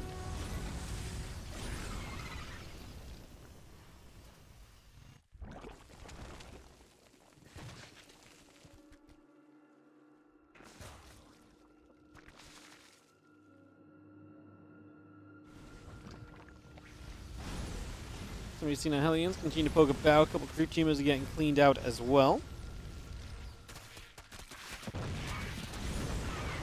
Hellion's just going to come through. A Hellion gets grabbed. The Queen's going to drop some creep. Again, +1/+1. Roach speed coming in. I'm just going to be having our few roaches continuing up as well. Creep teamers continue to produce our 1/1 upgrades coming in as well.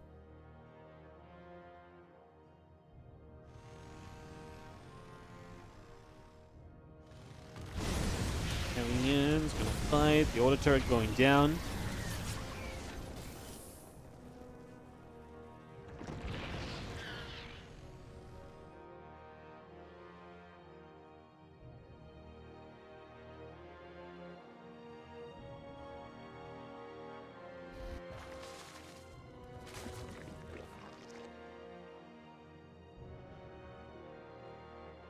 And roaches gather up. And there's the Nidus network coming through as well from Shin. So just going to get that on the way as a couple of them creep teamers taking damage as well.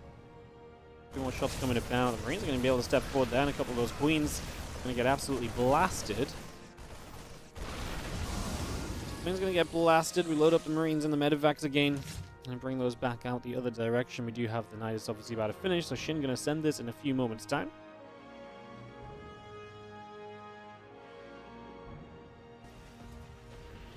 And that 1/1 about to finish up. The combat shield is coming through. Marines are going to be there to fight the roaches already. Going to start the Nidus network in the main. First files connecting. We actually get an anti-armor missile. And the Nidus is going to get shut down as well. That is a good defense on the side of Gumiho. Completely shuts this down. The Roach Ravager steps up one more time. Again, 1 missiles coming through. The 11 additional roaches coming out. Nidus network still building. A +2 attack also coming into action.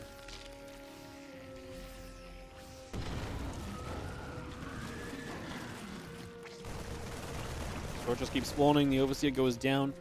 Will contaminate on the racks.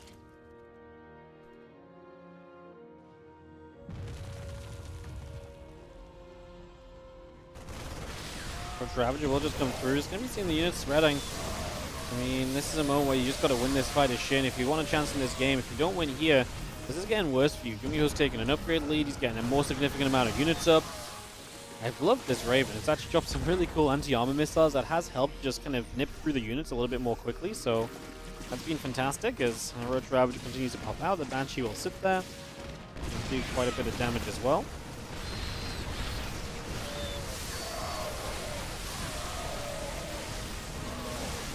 Gumiho getting to that point where Roach Ravager just isn't that scary, so you just go running into it. Cleaning that up, pushing that all back. +2 missiles. Clean Roach still producing for the moment, so all of that continues through.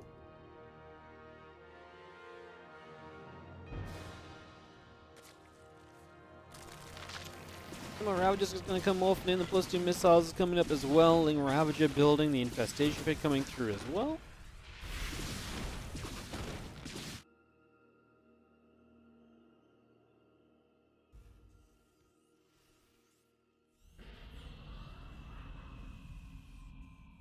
And +1 vehicle weapons coming about. Marine's going to be there. A couple creep teamers going down as well. So we're going to get rid of a little bit more of that creep. The Ling Roach Ravager still running through. I'm actually going to turn back onto this. The Lings and the Roaches taking some shots. The Banshee will be overhead. Oh, nice across the map. We're going to deny the +2 carapace and +2 missiles. Gumiho going to maintain a major upgrade lead. This is looking very, very good here for Mr. Gumiho.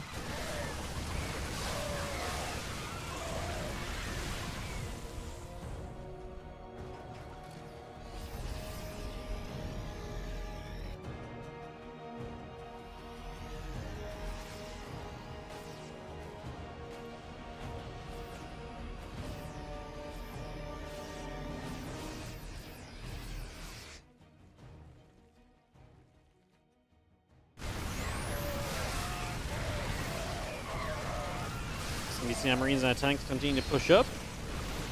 We're going to be seeing the Roach Ravager taking a few more shots. We are going to be seeing the Marine tank taking a few more hits as well. Good corrosive files to actually just load up and sit here and can keep on fighting. Maybe Gumiho could have backed away a little sooner on that one. Now the Infestor showing up. That's going to be a mega fungal.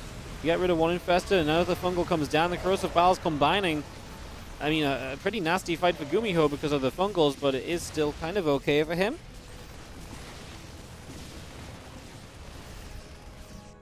More creep tumors dropping. Bio going to pull back again. The Zerglings are going to get there to pick off the siege tank, so that will also fall. Roach Ravager Queen. Those Infestors just keep on dying. Nice pickoffs. The Bio will continue to push through, and this is looking as though we are going to have, I think, Gumiho doing enough, because reinforcements here should continue to overrun, especially when he's got such a good upgrade lead. I mean, even these Marauders are basically not getting cleaned out. The Queens aren't going to add much damage to +2 armor Bio units as well. They really are just reinforcing away from this being an overwhelmingly favored fight to Gumiho.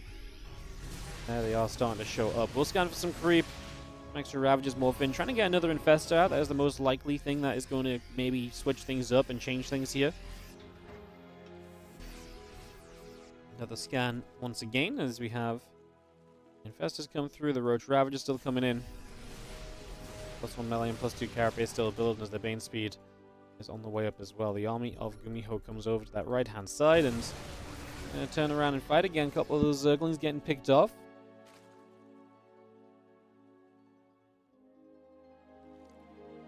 Three continuing in as well. A couple of Infestors coming up. The Lungs and the Roaches coming about.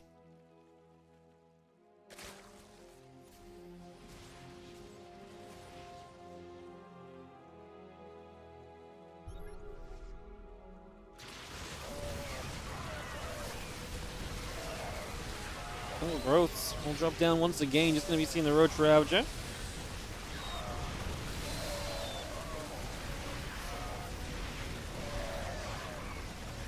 Continue to come through. Infestor goes down. Just going to be seeing the numbers going to be too much here. I mean, a failed Nidus attempt with Roach Ravager commitment from Shin really seals the deal on this one. Gumiho takes a convincing opening map.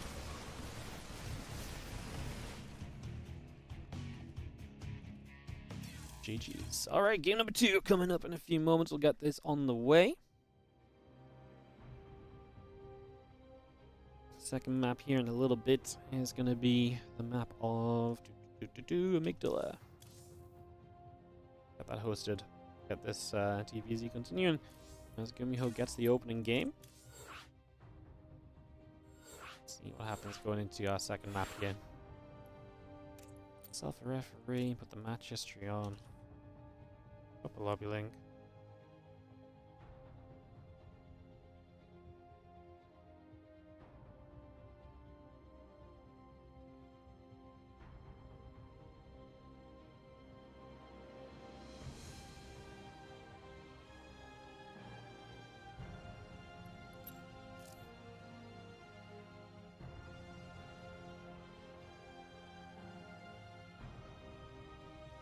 Alright, ready, go, go.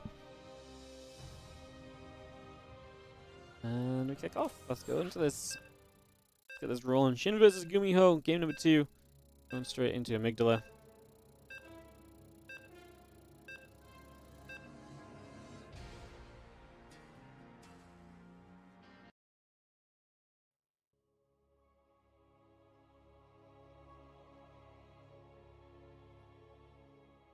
Get this ready to rumble.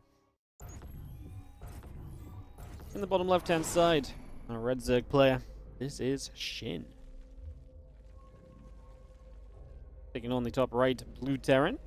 Up a game in the lead of the series. It is Gumiho. Can he keep it up going into game number 2 here. I mean, honestly, like I say, Shin just... I mean, he had a good defense, right? He got a good defense. That was definitely a bonus. Definitely goes a long way to helping out.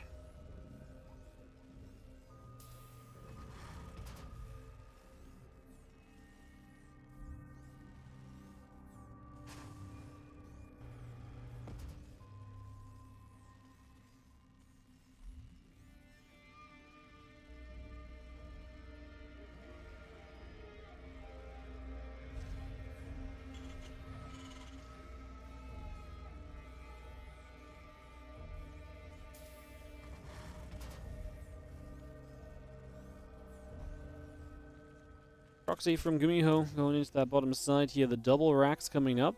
So I'm using this a little bit earlier.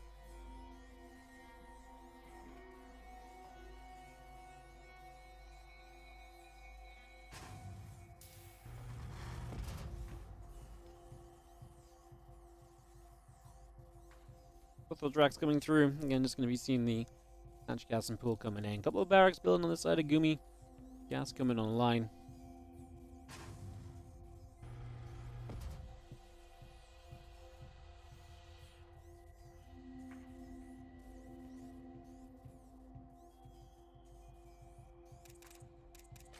So what the defense looks like here as we see if Shin can handle this better than Rex did earlier on.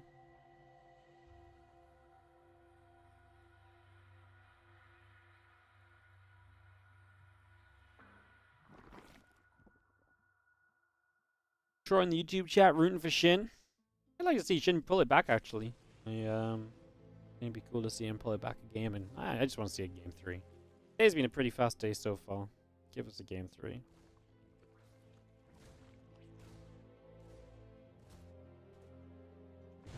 Good pops out, we are going to see.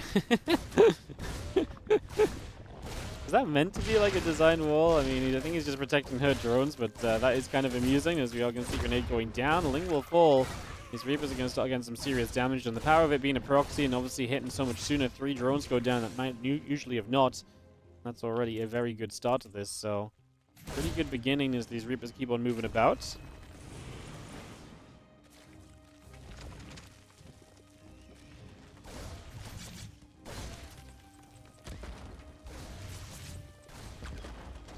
Grenades coming down. It's going to be seen that Reapers continue to fight. Maybe it does fall already.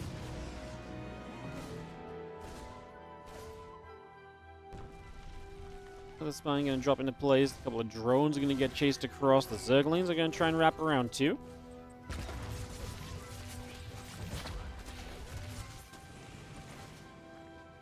Reaper's getting pushed up into the main. Another Reaper comes in from the side. It's going to be another Reaper from the low ground as well. Going to hop up into the high ground. Zergling's still taking some damage.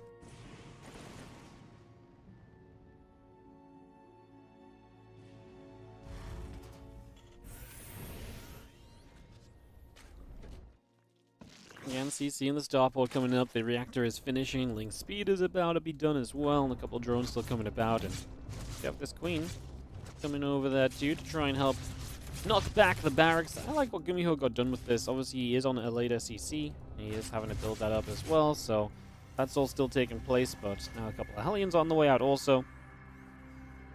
Getting that rolling. As the barracks is going to get jumped on again, the queens will continue to put some damage onto this racks as now the lings get up to the top side.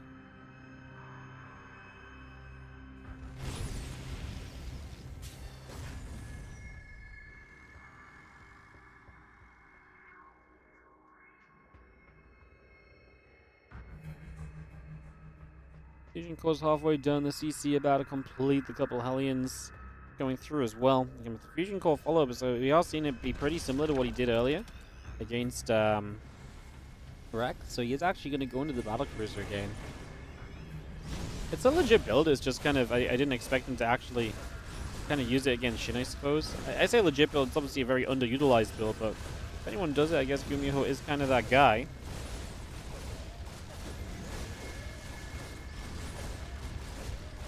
Frank's going to drop down over on the side. The Reapers and the Hellions will drop in. I'm sure we'll take some damage. Ling's looking for a wraparound.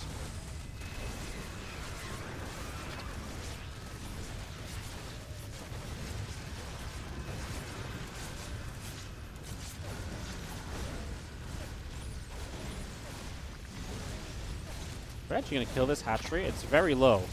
I think we can get it, no? Hatchery is, in fact, going to go down. Wow, we killed the third base. What a start from Gumiho.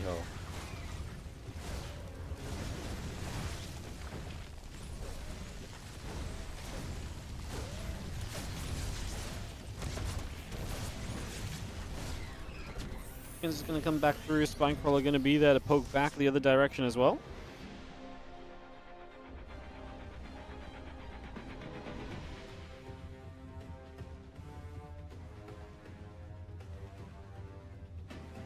A little Link counterattack is going to come through, and that's going to get a little bit of damage just for the moment. Obviously, the problem that we're about to see for Shin is that he just lost a hatchery. We're about to see a BC showing up. There's only 4 queens in the game. There's no spore crawlers ready. This BC teleports straight into the main base against a queen that's already taking damage to the Reapers. This queen is low HP right from the start, and I do not hate that we fly over there and kill it. Now there's only 3 queens in the game, and this battle cruiser is going to get rid of every single anti-air unit. There's a couple of lings across the map, sure, but you know what matters more? The BC killing everything. Spores are about to finish up. It is going to take a long time for Spores to fully get rid of a battle cruiser, as this BC succeeds from Gumiho and does some major damage. I mean, hey, the Roach is going to show up the other side, and Gumiho is going to take damage here. Next BC not ready yet. He's only built Hellion, so that is an issue. Shin can do some damage to keep himself in the game. Such a misplay, I guess, from Gumiho to not have anything ready for that. Second Spore finishes up. This BC would love to get back home to play defense against the Roaches. Second BC will pop very soon.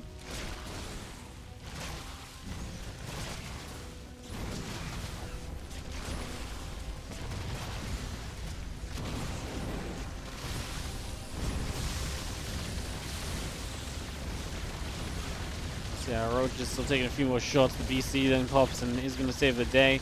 This BC across the map actually just came across to the third. It's now going to Yamato down a queen as well. Kaboom, and it falls. This BC should try and teleport away, or at least run away. It has got a teleport, and he can teleport it back, which is not a bad choice. Good to keep it alive. Unfortunately for Gumiho, he lost 16 SCVs, so he lost so many workers at home. That's so sad. That might actually mean that this is just not good enough.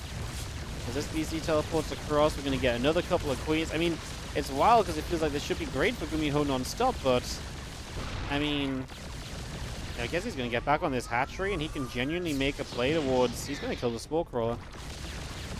And then I guess you can just sit atop this hatchery, or get drones, take your pick. I mean, he will continue to make these kills. BC continues to go pretty darn huge. New Spore Crawler there.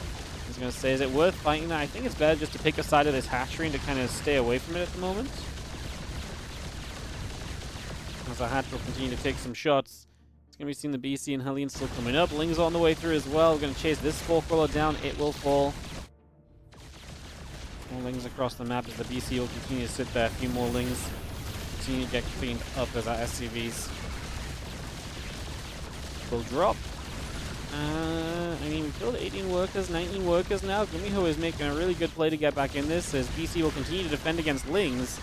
They run in, they get a single SCV, they back it up a little bit. There's a couple of Roaches there too.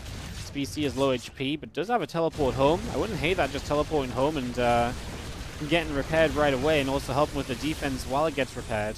There's now a third BC out, and that's actually going to be enough to tell Shin to get out this game, apparently, because he will not do enough over here. GG. Gumiho battle cruisers his opponent to submission. You know, when he did it against Rex, I was like, oh, Gumiho, that's not cool. You can't just bully Rex. He's the underdog. But then he does it against Shin as well, and actually wins with it, so... Damn. Isn't that a storyline?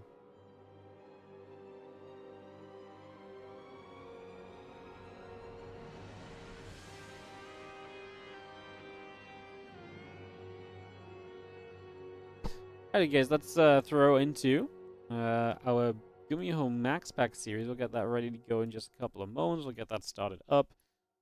Get this ready to rumble.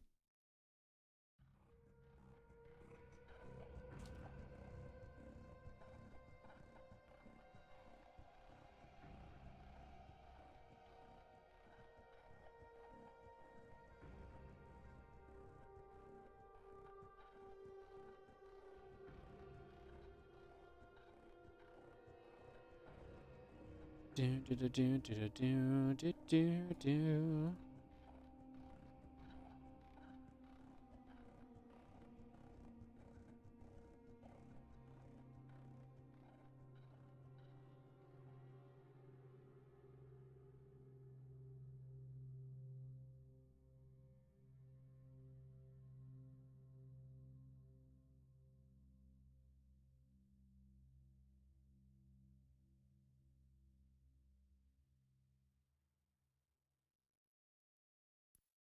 Alright guys, we'll get into this Gumiho Max Pax in a few moments to get this ready to go.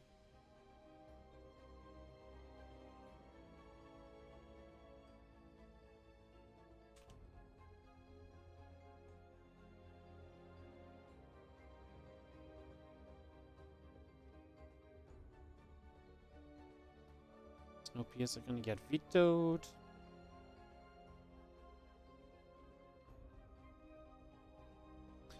Waiting for MaxPax to pick a veto.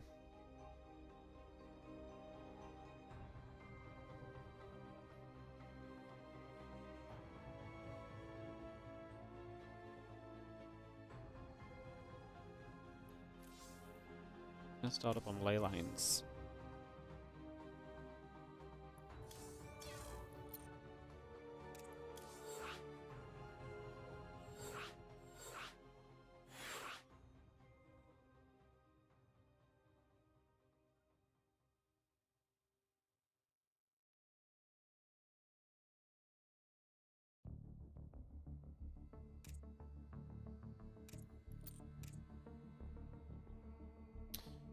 Alright, just take a moment.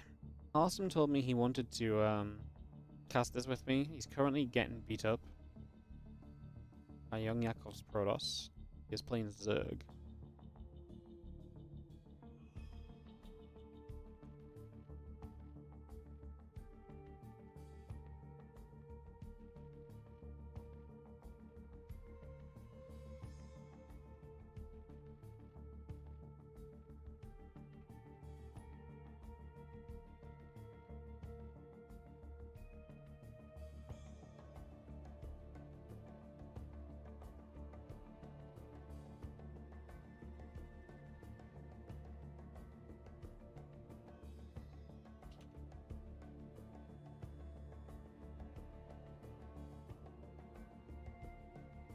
If he wants to have a hello. Hello? Hello. Have you thought about not dying to Protoss?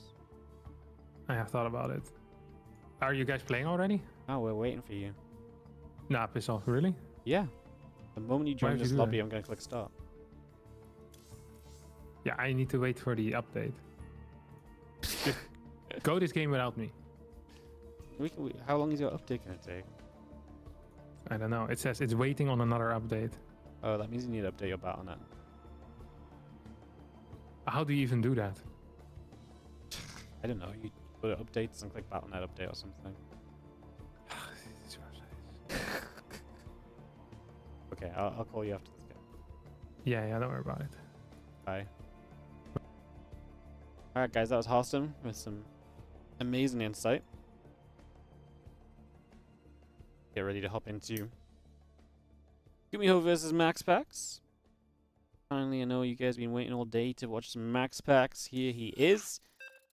Group so far, Gumiho 3-0, Shin 1-1, Max Pax 0-0, DNS 0-1, Rex 0-2. So it's kind of shaping up the way we expected if we consider we have Max Pax as the favorite to kind of win some of his games. But Gumiho in a great spot. If he wins this series, he's going to be first place. He went 2-0 against everyone so far too. Even just taking a map could put him in a great spot in a tiebreaker scenario if someone else is able to upset Max Pax. So we'll see what happens.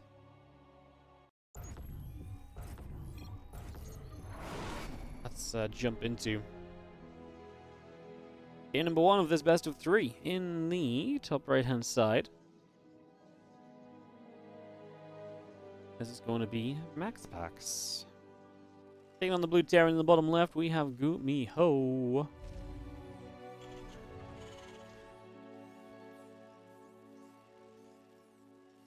Off into the opening map of this best of 3. Let's see what's going to go down and let's see what's going to happen. Get this underway. So,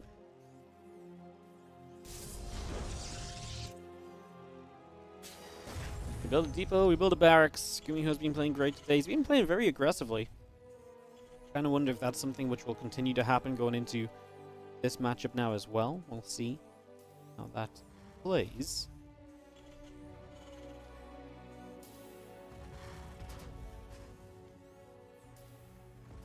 A couple of refineries coming up. Get this going.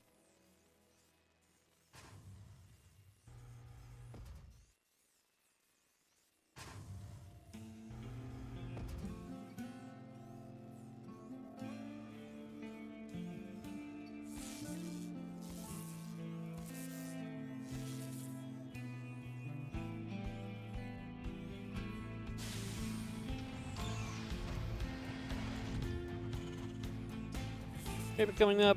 Probe is going to come nibbling. The depot going to take some shots. SCV's coming through as well.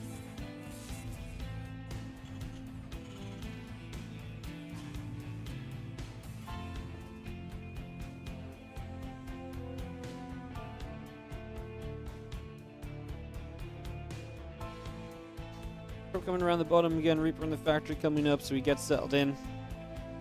Take a few moments. See where we're going to go.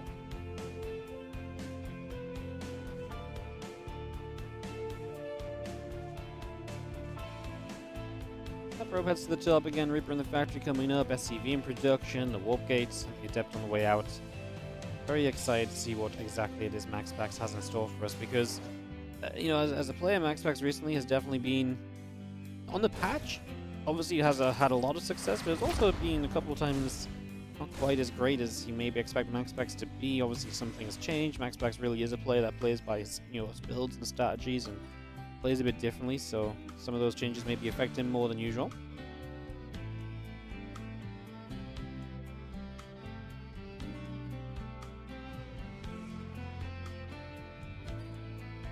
Paper is moving, the Hellion comes through as well. I'm just going to see that starport continue to produce up at the moment, so we keep that on the go right now. As our few Reapers and the Hellion will go onto the Adept, so damage are being done. As we do have our two Adepts going to go into the upper right. Again, the Reapers and the Hellion going to push into towards the upper right as well. I get that on the move, get this all rolling. Some damage being dealt.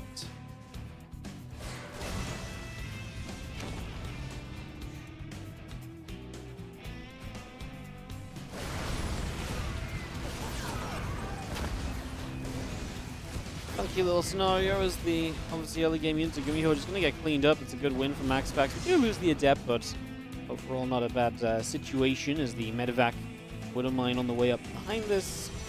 And that Stalker is going to turn back to its natural here.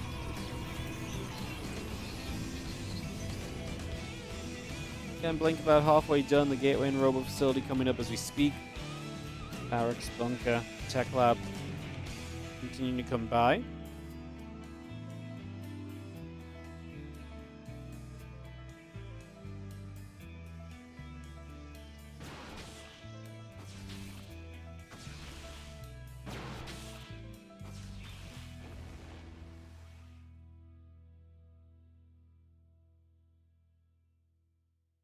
Medevac has the two Widow Mines just loaded back up, obviously trying to get somewhere but unable to so far.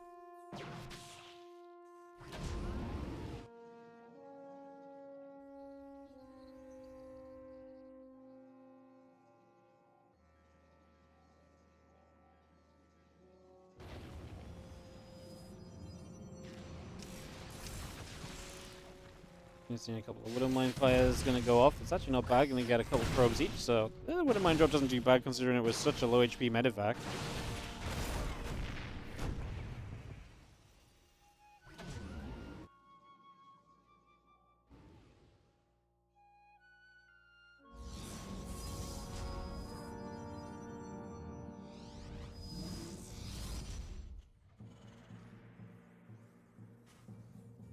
Stalkers get ready to poke up. We are going to be seeing the blink into this main base. A couple of SCVs will begin to go down, so Stalkers will get through for quite a few workers. 2 SCVs, 3 SCVs, couple of probes. Tanker's going to try and fire back a little bit, push those Stalkers away. That Medevac drop is going to escape out of there as well, as the Stalkers get pushed out over to the edges.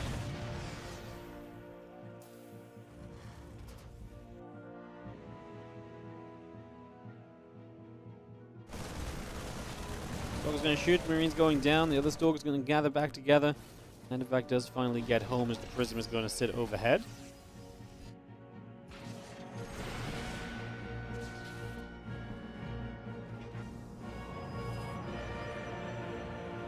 The Bear's going to obviously get a few more probes as well. Max Pax still hunting for damage on this side.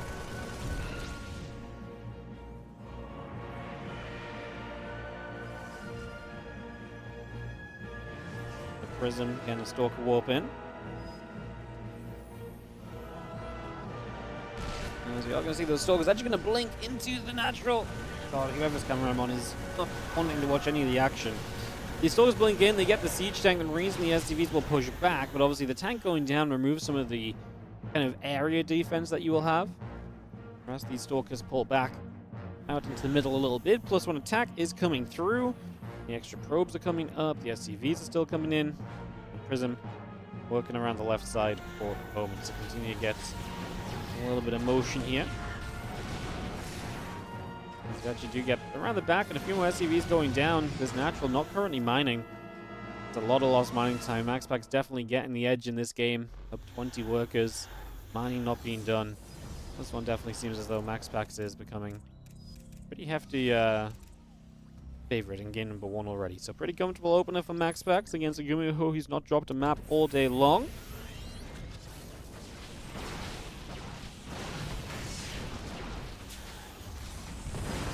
Stalkers in the main going to start going after the stim. We will get that stim pack. That will go down.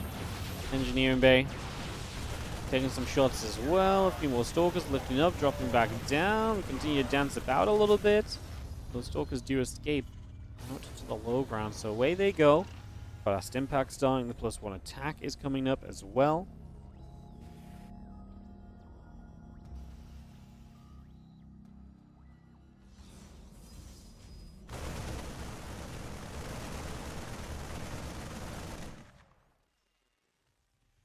And Immortal +1 charge coming through. The Robo Bay and Cannon continue to come up as well.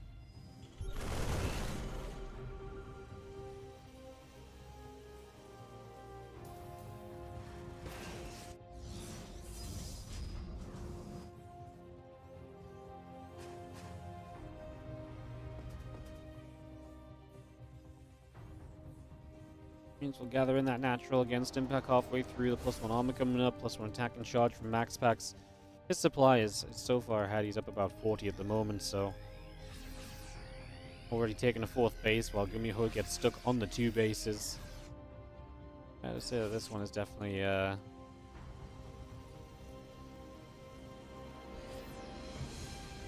definitely looking pretty Protoss favored.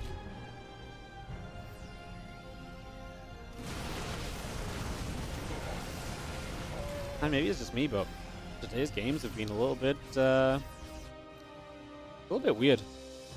Some quick games, some very weird strategies as well. It's been a it's been a weird Group C so far. There's a few Zealots will unload in this main base, and they're just gonna go charge through. Command Center is gonna land down on the 3rd base. The Stalkers will show up. Fire's gonna stim. Medevac's out of energy as well, so every stim right now is not being healed up either. This is so many Zealots in the main base. Stalkers absolutely dominating the front lines. I'm not sure if that 3rd base is genuinely going to survive here for Gumiho either. I mean, the Zealots only aren't doing well because there's a very good Sim City. Gumiho is being kept alive by a wall at the moment. Don't know if 2 tanks and 2 Marauders and a couple Marines over here are going to do much. Zealots charge in, the tanks will fall. 3rd base is just going to have to evacuate. Gumiho loses the medevac. He's not going to evacuate because he's busy typing. GG. Max Pax 1, Gumiho 0.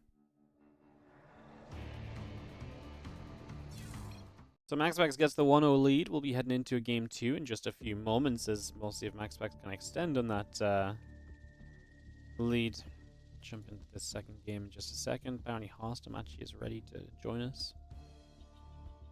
Hello. Hey, Wardo. Hello. Figured it out. Yeah, good job.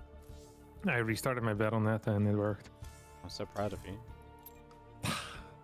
So upset by the state of Battle.net. The Battle.net launcher in particular.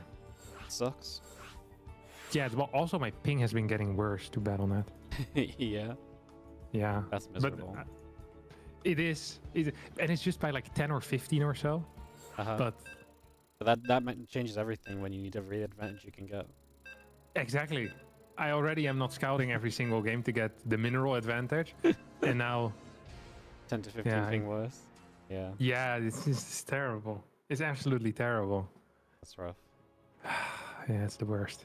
It is legit the worst. But luckily, some tournament organizers now allow us to play Central, West Central against Korean, so that's nice. That's me. Yeah, I know. Yeah. Some of them make you play West Central West. Yeah. Actually, mine are usually a coin flip.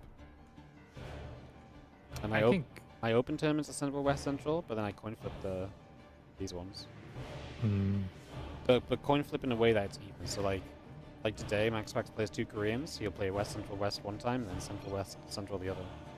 Ah. I think those are good rules, so don't worry. Yeah, and you can just say I'm the best tournament organizer of the day if you want. Okay. Nice. I agree. Ooh. Ooh. Gas first. Ooh. Exciting. Is it? Not really. It's very standard, isn't it? No, it's what? Gas first. Okay, define standard. Fine standard. It's not unlike Gumiho to go gas first. Yeah, it's not unlike printf to cannon rush. It's not standard, is it though? But it's standard for Gumiho. I mean, gas. It's not that. What percentage of the games does he play? This you think? 73. No, what? That is way too high. What? I think it's gonna be Easily. closer to like 15 or 10%. 15 or 10%. Wow. Yeah, somewhere that low. Okay. You know, usually when other people play gas first, actually, you know who else plays gas first before I go on my rants? Spirit also plays gas first. Gas first, Reaper. And then I think he likes to do high ground CC. Only real kings, they build the CC on the low ground if they go gas first, Reaper. Yeah. But Gumiho's not a real king, he's building it on the high ground. It's gonna help out because there's a zealot now moving across the map. It's nice to not have the CC on the low ground against that. Factory starts as well. Oh, I was gonna say something, right. Usually when other Terrans they play gas first, we also see them use the eBay block with it. But there's a couple of players that are okay with playing gas first without an eBay block, and they just like opening Reaper, so they have some scouting information, and then they go into fast factory. So yeah, make it out what you will. I think Stargate is really good against this, but then again, I always play Stargate against everything, so I'm a bit biased. I mean, Stargate's just really good for... because obviously gas first you want to be a bit aggressive, right? And so Stargate helps with that a lot. Yeah. And to a man with a hammer, everything looks like a nail, Wardy. And I'm a man with a Stargate-shaped hammer. Stargate-shaped hammer? Yeah. I'm hitting nails. You never heard of that? To the man with a hammer, everything looks like a nail? No, I haven't actually. Yeah, it's a good one. Man with the hammer, everything looks like a nail. Yeah, I don't think this is how you say it. Like, there's a better way of phrasing it. But like, it's the thought that counts, not the exact proverb or idiom, whatever you call it. Oh. Yeah, little nuggets in yeah, there. I mostly call you up so you fill me with insight, but I feel like that's not happening today. Not yet. Apparently, it's if all you have is a hammer, everything looks like a nail. If all you have is a hammer, I always thought it was the man with the hammer, everything looks like a nail. But I mean, both work. Really. Same I've heard idea, it both really. ways. Yeah. If your only tool is a hammer, every solution looks like a nail. What? No, that makes no sense, does it? I don't know. Nah, this is ruining it. All right. Raven as a follow-up. Why does it have to be a man? Great question. Why does it have to be a man? What's the point? I don't know. It's an old school proverb, you know. They're a little bit misogynistic back in the day. They couldn't have imagined it. Okay, 3 stalkers. Whoop. Popping this medevac. If the medevac survives, it feels nice. If it doesn't survive, it doesn't feel so nice. I think this is the best. Like, realistically, this is the best you can expect, right? If you're the Protoss player, you lose 2 workers, you kill the medevac and both mines. Like, theoretically, there should be no better scenario unless you meet the medevac somewhere on the map. Like in last game, yeah. Actually, MaxPax probably could have not lost anything, but he ended up losing more. But this is the perfect scenario. If a Terran goes for a mine drop, this is the minimum damage they want to do. They're not happy with this. They want 3-4 workers. Maybe they want to go in a second time with those mines. They maybe want to keep the medevac alive. Yeah, this is not been it. Nope. This has not been it for Gumiho. It wasn't it last game either. So, yeah, MaxPax gets a good defense. There's going to be the Raven showing up. That's going to be an undefended natural currently, so that is an opportunity for Gumiho to get some more damage done. As a few stalkers poke away on the SCVs, continue to get some shots there. The tank is showing up there as well. It's going to just come down. The Raven gets around the back and is going to drop the auto turret onto a couple of probes. Just gets one kill though. It's so sad when that happens for the Terran. MaxPax is so freaking fast at dealing with this stuff. It actually saddens me. Look, clears the Raven. This never happens to me. For me, the Raven will stay in the dead space up north for the next 12 minutes in the game. And drop it's gonna 24 turrets. yeah, he's like 24 more turrets. It's gonna survive with 2 HP every single time. It doesn't get repaired, but it just has 2 HP every time. Yeah, you miss it. I built like 2 batteries as well. He just drops 2 auto turrets, kills both of them, then 4 more workers die. Dude, I hate that unit so much. Getting rid of that is real nice. This is still better for now than it was last game. Gumiho's game last game looked extremely bad. Holy crap. It was a terrible game for Gumiho. It was rough thing. Yeah. Rough definitely does cover it. Dark Shrine on the way. This is a infrequent follow-up for Max Pax, but he does do it every now and again. He'll mix it in, especially if the secondary harass unit gets killed, whether that's the Raven or a Liberator, actually, or a Banshee. If those get taken out, we sometimes see the Dark Shrine being thrown up. And then the moment the Terran player moves out, the Prism comes in with 2, 3 DTs. If you don't have scans available, if you don't have turrets ready, you're gonna be in a lot of trouble. And sometimes even when you do have those things ready, you can still be in a bit of trouble because DTs, they actually, you know, they fight pretty well. If they're against 2 Marines, they're gonna smash those Marines pretty freaking fast. Well, I'm just going to be seeing the Prism setting up. The Stalkers are gathering. The Medivacs are going to be seen here. They can actually drop onto this Prism, which is not exactly ideal. And the Zealots drop out, but the Prism will die anyways. The Stalkers at least can come across, and they will start to make some clips. You get a Marauder, but yeah, that's a nice catch for Gumiho, because now MaxPax has to reconsider what he can warp in and where. Yeah, Gumiho doesn't really know how much of a blessing this is, though, you know? For Gumiho, it's nice because they're not going to be Zealots, but it could have been DTs in the main base as well. Yeah. So that's been denied. And there is 1 scan available, but 1 scan, if there's 2 or 3 DTs in your main base, there's 1 DT running around in your natural. Good luck, my dear friend. It's going to be a tough battle. The DT that MaxPax decided to send out also went the wrong way, so it's going to be delayed even further, and it's going to walk into the natural in about a minute from now, where there already is a turret. Gumiho is honestly doing as well as he could from a pretty poor early game. I still like MaxPax's position just a bit more. Yep, just going to be seeing the couple of units holding out there on the top side. The Marines are going to start activating and taking away at a pylon. You have a couple of Widow Mines coming up. Marine Marauder is all still on the way in as well.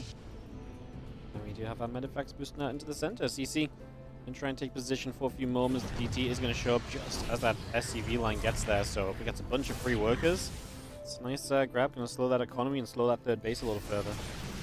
Yeah, but I mean, this is not the end of the world. I think Gumiho is going to be pretty happy with how everything went, especially considering his early game. We have a drop here on the bottom side of the map. This fourth base kind of needs to stay alive. It's not like MaxPax is extremely rich right now.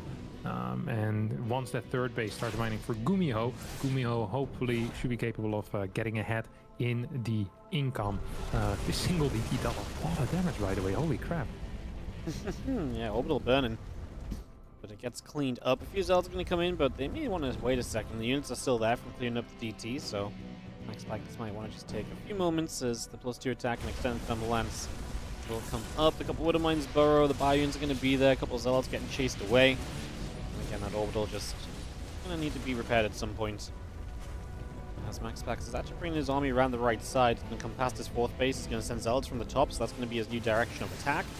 He's going to get this set up as these Stalkers out in the watchtower. It's kind of a weird squad of units to have out here, but it's going to work pretty well as we get the Medivacs, and the Sentry is...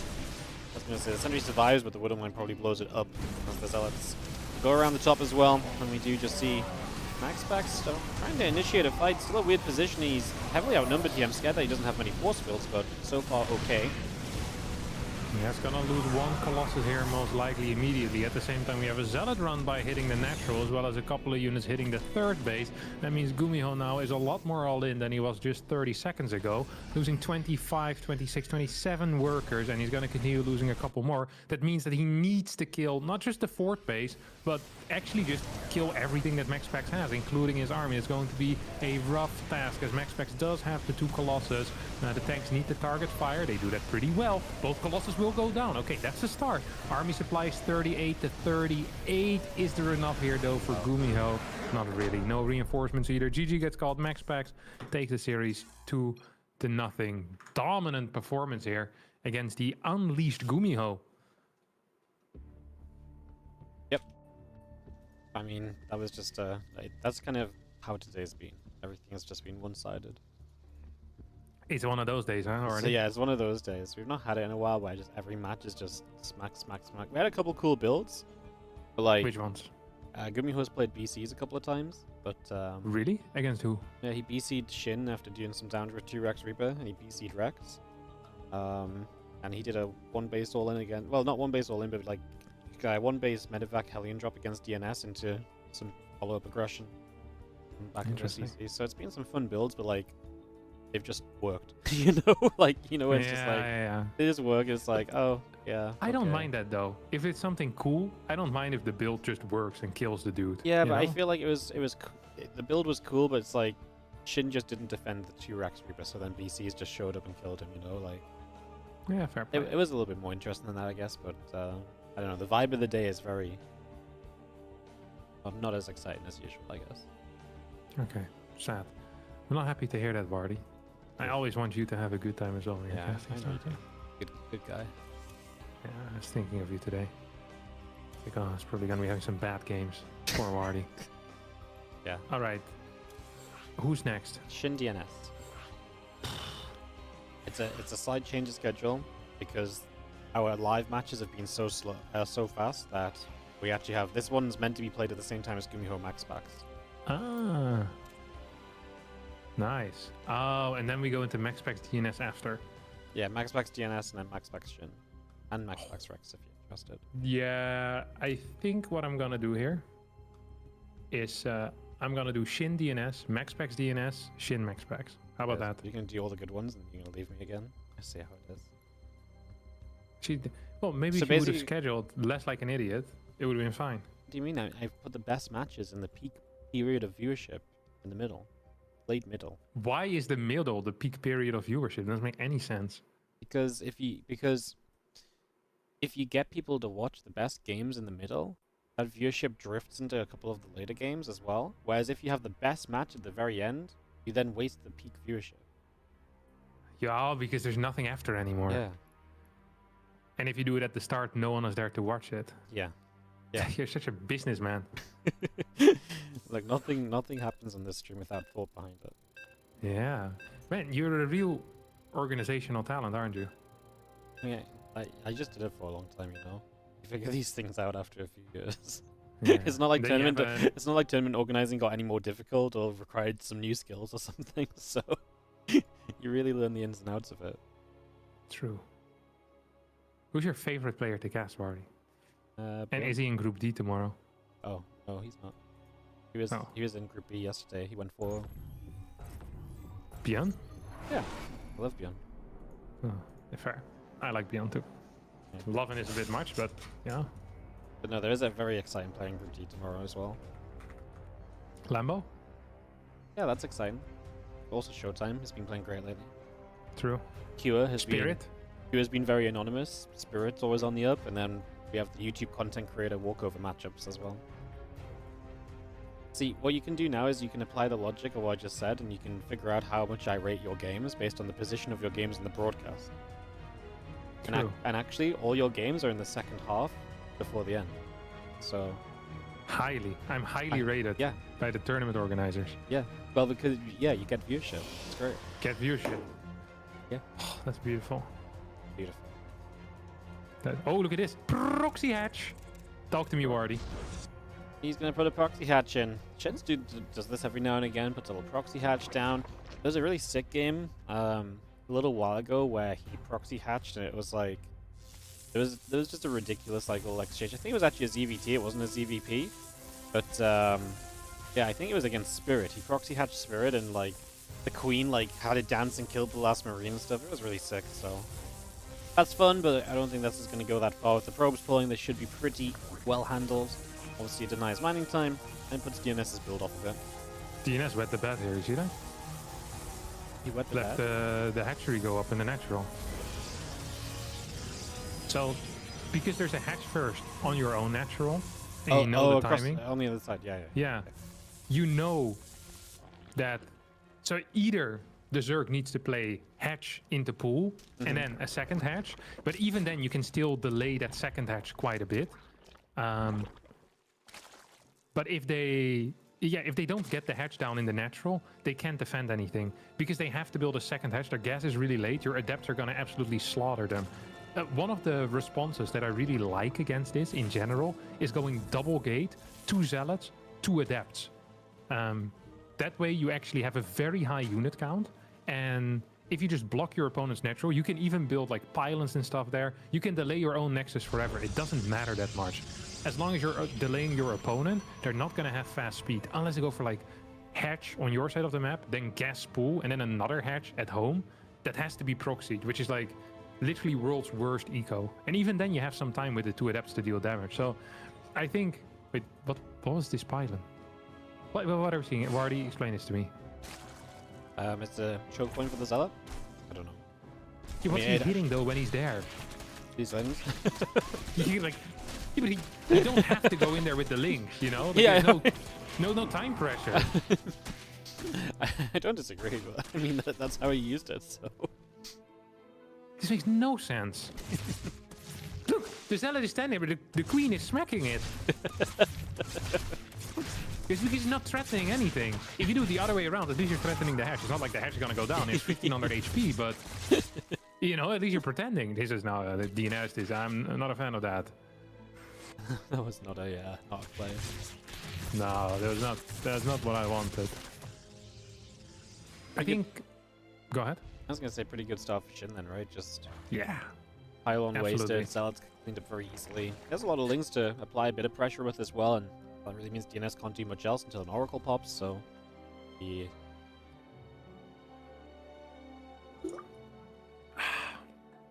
Yeah. See? The speed timing here. It's like 355. Like 2 adepts have like half a minute, 40 seconds to just shade around and do whatever they want. If you open like Zealot, Adept. It would have been banging. Let me tell you, Wardy. I'm with you. It would have been. I actually think it's my favorite response to the proxy hatch as well. Just let's When do so you much. play, or? No, like when I watch it. Oh, yeah. Like 2 gates just seems so powerful. Like 2 Zealots and 2 Adepts are so good in that scenario. Because nothing kills them. Yeah, it's true. Because if you send all links to chase the Zealot Adept, then you can shade into the other area, you know? And 1 Queen doesn't deal well with 2 Adepts. And definitely not when there's 2 Zealots there. So you actually can put pressure on Queens. You can do a lot. I think the optimal way to deal with it is to have like 2-3 Queens downstairs. And then have your links chase the Adept shades. But the problem is, if your bases are split up, you can't do that. So this is why I think splitting the bases is freaking important. If you don't do that, then I think it's always going to be a struggle against Proxy Hatch. Adept's going to shade to the 3rd location, so it looks like they want to try and protect that area, but they'll cancel it. And you just see them still trying to linger around. 2nd Stargate. 2 Stargate Phoenix. That's not a build we've seen in the last year and a half at least. That is a rare build. Non-standard. Definitely non-standard, yes. Yeah. This used to be such a common one as well. Like 6 Phoenix into just the rest of the game, actually, was actually pretty common. Yeah. Do you remember TSL 9? Which part of it? The offline part? Yeah, I mean, like a certain series, or? No. Just you remember. I do remember right? being in the Netherlands with you for a week, yeah. Yeah. Okay, that's what I mean. So there, the day before TSL 9 started, I beat Cyril with pure Phoenix, nothing but Phoenix, and I uploaded it to YouTube. And Cyril came in, and legit everyone he met mentioned it to him. And over the next like 10 minutes, you could see his mood just dropping. It's like he was excited to be at this offline tournament. That's funny. It was like two days before. And then I think the final nail in the coffin was when Hero Marine asked him about it, you know? Made me so happy. Wasn't that around the time when MaxPax had success with like double Stargate Phoenix against Cyril and stuff? Was that a bit later? Maybe the year after, actually. I can't remember anymore. I think actually MaxPax did it the year after, because it was during the regionals where MaxPax did well. Yeah, it's possible. Look at this, by the way. This theoretically could work well for DNS if he snipes the queens before they drop, because then you have an oracle that can actually do something. This is a really weird style, and if he figures it out, 4 queens, I mean, you can kill those with phoenixes. You probably need to give up your third base. Oh, never mind, his natural has been breached. Yeah. Well, yeah, he's kind of already in the natural, so you're going to lose a lot of probes. That's the issue, right? I mean, the cleanup's absolutely possible. It's just how much do you lose in the process? And the answer is probably just a lot, although 5 probes only so far. Going to get a few more now as they run past the Ravagers here. The Phoenix will show up, and they should start doing some lives. They eat some corrosive vials. I don't think that's part of the micro that's meant to happen in that one. yeah, I don't think so either. Yeah, I actually think if you can keep your natural wall, like, secure for a little bit, it just sucked that he didn't see it coming. If he sees it coming, I think this is a guaranteed hold, to be honest. You have infinite energy on the Oracle. You can lift all the Ravagers, so you can just full wall your natural. If you hold with like 45, 50 workers, you lose your third, everything is okay, because you have like 12 Phoenixes, Sumit +1, that are going to kill everything on the other side of the map. But yeah, that's not what happened. Theoretically, though, very strong position for DNS. Theoretically. I mean, the Phoenix yeah. is just in the wrong place. As always, if you don't know it's coming, it's extremely difficult to do the right thing. Yeah. So, GG's. Second map is going to be El Dorado. True. True. True. Wait, I'm not in yet. That's because I've not hosted it yet. Please don't start without me, okay? I tend not to. Sick. I think DNS is gonna win the next game, by the way. What, El Dorado? Yeah. I think this is I think a he's good gonna map win it for in Toss. I think he's gonna win it in a 25-minute. I think so too. It's Dude, very the DNS. game I played against Shin on this map in one of your qualifiers, did you see that? Yeah, I think I casted that, yeah. The crazy base trading game? Yeah. I think that might actually been the most fun, the most entertaining game I've played in the past 5 months or so. What was the game 5 months ago that was more entertaining? No, but it is, you know, I don't remember it anymore. So it's possible Yeah. that there was a more entertaining game, but I don't recall it. Because that was a freaking good game, man. I'm really happy with that one. I also ended up winning it, so they're always more entertaining when that's the end result. I'm pretty sure I casted that. You played him in the finals, no? Yeah, finals. Yeah. Yeah, that was a surprise as well. yeah. The PTR tournament Memorable day, really. Finals. Yeah. Made it to the finals, won a map. What a day. Yeah. Good times. Goblin also took a map of him that day. Goblin has been playing well. He played a series against Beyond that I watched 2 days ago or so in one of your tournaments. Yeah, Goblin. In the group stage of the PTR one, the one that you won the Yeah, qualifier. he played ridiculously good. He played good all day in that one. Like, he was just different level. I was so excited because he won his group, so he goes straight to the round of 4. And so you win the semi-finals. I'm like, man, he played so well the other day, and he just gets 3-0'd, and it's like, it wasn't really like Shin, right? Yeah, and it wasn't really like it wasn't really a 3-0 because like it was a 3-0, but like I feel like he was in a good position game 1, and game 2 could have gone very differently. I mean, game 3 kind of sucked, but it's like it was a 3-0 where like he could have at least taken a map, and I think if he takes one of those first ones, it's like a very different series anyway. So it's a little sad. Well, which is the world. Yeah. So you think this map's very good for Protoss? And I think it is not necessarily good for TOS, but I think it feels nice. You know, it feels like home. I feel like it's a good map for how DNS likes to play, because I feel like if DNS can get later in the game, he almost always does better. And This map kind of lets you just set up on some pretty defendable bases. You know, stay on your own side of the map if you want to, and I think you can do a lot from there. Yeah, I think the thing about this map that I want to mention is that it feels like you shouldn't be capable of dying, but then there's a bunch of tricks, you know? So you're playing whack-a-mole with tricks, and that's already quite hard when you're playing against Shin. Because Shin, he has a lot of tricks. I often feel like that's pretty much all he does in PvZ, no? It's like trick into trick into trick. Kinda, but when he doesn't, he can play a pretty good late game too. Yeah, but he gets there by doing tricks, you know what I mean? Yeah. It's like, he tries to kill you in like 17 different ways. It's like, and you know, first he does like some random link flood and he might kill your third base. And then he'll do like a Ravager Link Bane follow-up. And if that doesn't work, we're going for a Lurker all-in. If the Lurker all-in doesn't work, we're dropping into your main. And then there's like 2 Niduses, you know? And then we're in the late game. It's not, you know, against Serral, there's no tricks.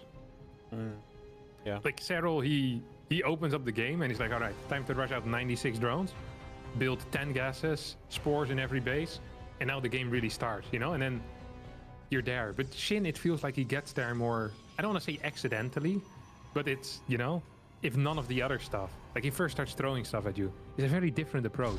I like watching Shin a lot as well. He's, I think, one of my favorite Zergs to watch because he's pretty wild in the head. He's just been really fun to watch lately. He's been good as well. Yeah, yeah, he's been like the Zerg hope. Yeah. Like he's really stepped up a little bit, and like it's really nice because he's been so consistent too, compared to like you know, Solar kind of still seems to have like consistency issues, and I don't know what Rogue's really doing. Sometimes he plays amazing, sometimes he plays like he's, you know, still not touched the game for the last year and a half. But Shin's fun to watch because he plays like that little bit of crazy, and he's, like you say, he's very good too. Yeah, he is. Okay. Banging games. All right. Let's see what the boss is up to today. Couple of links. We see a Stargate out of DNS. He's gonna take the third base on the bottom side. What are your thoughts on that? I guess maybe he feels like... I feel like this is good if you think the Pros is going to play fairly passively, which DNS might do, because then you can just have access to the golds along the bottom. So... Yeah, but if you take that gold... Ooh, could you take the gold as a third? Some people do that. Mostly Terrans, though. It's too hard against the depths, though, isn't it? Yeah. Yeah. It's just a little bit too risky. Yeah. Like that, the gold third. It's pretty nice. You have a hatch. Now you scout. Look at, imagine your DNS right now. Imagining. God, I'm so You're good at scouting. StarCraft suddenly. Wait, what? You said imagine MDNS. I was like, wow, I'm so good at StarCraft all of a sudden. Yeah, you would be. He's phenomenal. But imagine your DNS. You scout, you see nothing. You think he's afraid? I don't think he understands what's going on. I played a game against Shin as well on this map, and he did this to me, and I also didn't know what was going on. I could swear it was going to be a 2-base all-in. And then I realized I'm an idiot, and you can take the bottom. Dennis can drop the fleet beacon, man. Tempest. He likes the Stargate builds today. Come on. He opens up with Void Ray first to deny all scouting, and Shin hides in the absolute loser corner over here. Like, who has his overlord? To be fair, DNS also didn't check the bottom right. Yeah. Like, Whoa. sees the fleet beacon. That will do it. That will do it. That will do it. That's pretty good info. So, I think ideally what you want is you want lair attack instantly and basically high gas count as fast as you can. And then just send the corruptors. Yeah, I mean, what? Oh, what? Huh. We haven't seen the 2 carrier opening for so long. Do you think? Yes, because it's not very good. Yeah, especially right now. The Tempests are all the rage as well, no? Yeah. Temps are fast, 4 supply. You know, they're super cheap too. Did you know that? Or Tempest? Yeah. Yeah, no, that's why everyone's building so many of them. How much do you think they cost? Tempest? Yeah. Probably like, what, like 250, maybe 150, 250, 175, something like that. Is it, I think, I'm not even sure. I think it's 275, 150. 275, 150, that's wild. Doesn't it feel like a 300, 200 unit? Yeah, Oh, it's 250, 175. You were right. 175. That's pretty 250, nuts. 175 gas. What Yeah. Tempest? Like, for 250 is the surprise. Like, I think you could get away with 175. But 250 is nuts. I don't know why that number seems outrageous for a Tempest. I knew it was 25 resources more than a void. That's crazy, no? Yeah. Why are they so good? So cheap. Sometimes I can't believe that I can build it, you know? When you're holding down the hotkey because you're waiting for the money to come in, and then it builds. And it's like, wait, what? And you look top right and you still have like 25 minerals remaining. You're like, what? This doesn't make any sense. Banging unit. Carriers, however, very expensive. Very expensive. He's gonna wait for 4 carriers.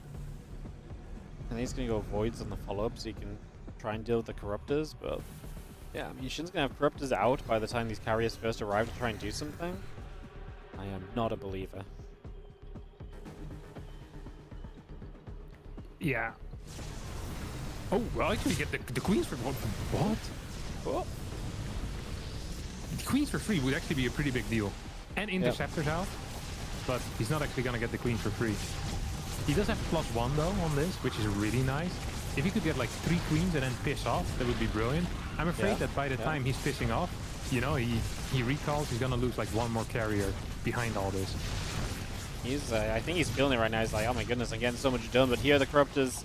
So they're gonna fly straight in, and the target fire is on the low HP ones here, right? Only 1 carrier. Wow. You watched this game already? Yeah, he lost the void ray as well there, and now another. So 2 void, 1 carrier down. I mean, theoretically, not a very good start here. Not a very good start. Because now as well, I always feel like in games like this, it's like, as Shin, you feel so unthreatened at this point because it's like, you know what he's doing. He's not going to switch out of it. You just keep on building corruptors and, you know, maybe some spellcasters as well. I feel like he could have killed that Stargate before he backed off.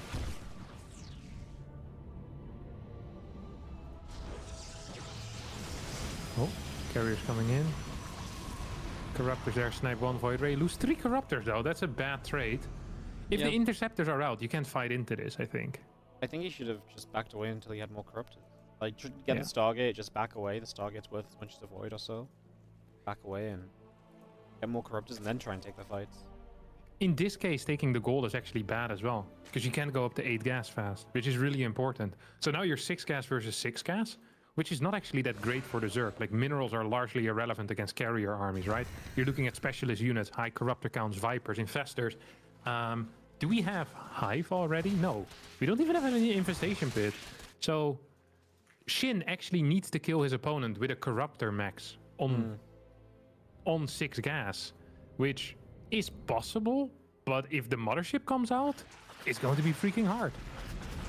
Yeah. Well, the void's gonna activate and the corruptors step back. There's the infestation pit, so we'll see what the next step is. Corruptor step forward again. A void ray goes down. Second void ray gonna get grabbed as well. Those corruptors could get away. Whoa, yeah, carry on the excess. Interceptor on the excess. Beautiful. Goes back in, but prismatic alignment pops again. 1 more void ray. A couple more corruptors go down. Mothership is out, and now infestation pit starts. Now he's going 8 gas.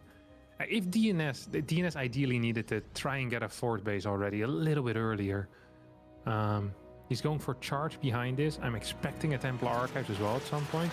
He can't afford to lose any of these bases. He should probably recall the mothership and then invis the base. I think that would have been the... Well, this works as well. Fighters are pretty freaking fast with what you call it. Veins. Yeah. Yeah, they move. They glide, baby. That's what they do. Glide. This takes a nice little forward base. Why not? I think he's got the kind of army that can protect the forward base, so takes that, he's obviously still gonna have to protect the main from Corruptor spam, right? So He's forgetting the hive, dude. Yeah. He really I mean, is. that's actually really bad. Like, Yeah. if you max out and you're on Corruptor versus Void Ray, Carrier, and like 1 or 2 Archons, you're just gonna lose the game. He knows these Stargates over here though, right? So he can go finish these off. Pretty nice. Yeah, it's gonna get 1 at least, so that is quite neat. Void Ray's way too far forward. DNS quite sloppy there, but at the same time, Time Warp being activated. Ooh! That time warp was so good. Because he turned to do another attack step in a way, and then it wasn't ready, so then he kind of turned for no reason. Yeah. Oh, gonna get the mothership though. This mothership goes down, the Lings are gonna be an issue in the front, because right now everything that could really deal with the Lings easily is kind of... Like, actually he had some Archons up there, so maybe that's not so bad of a thing. Corruptor's trading well, we're gonna split against the Archons, he's just gonna go wipe out the skies. Oh, that's all well and good, but then we also need to do something about the ground army, I guess. More Lings being built. The ground army doesn't worry me an insane amount. Like, if you're gonna have any amount of roaches, and even queens, you know, they're pretty okay at fighting for a little while. And now that the air army is not there to do much of anything, it is just pure Ling though, isn't it? This is a weird fight to take. I don't think he's got... He doesn't have an army on the ground at all. I mean, some roaches on the way now. He desperately needs those. Yeah, he does need some roaches. I mean, this still should be fine.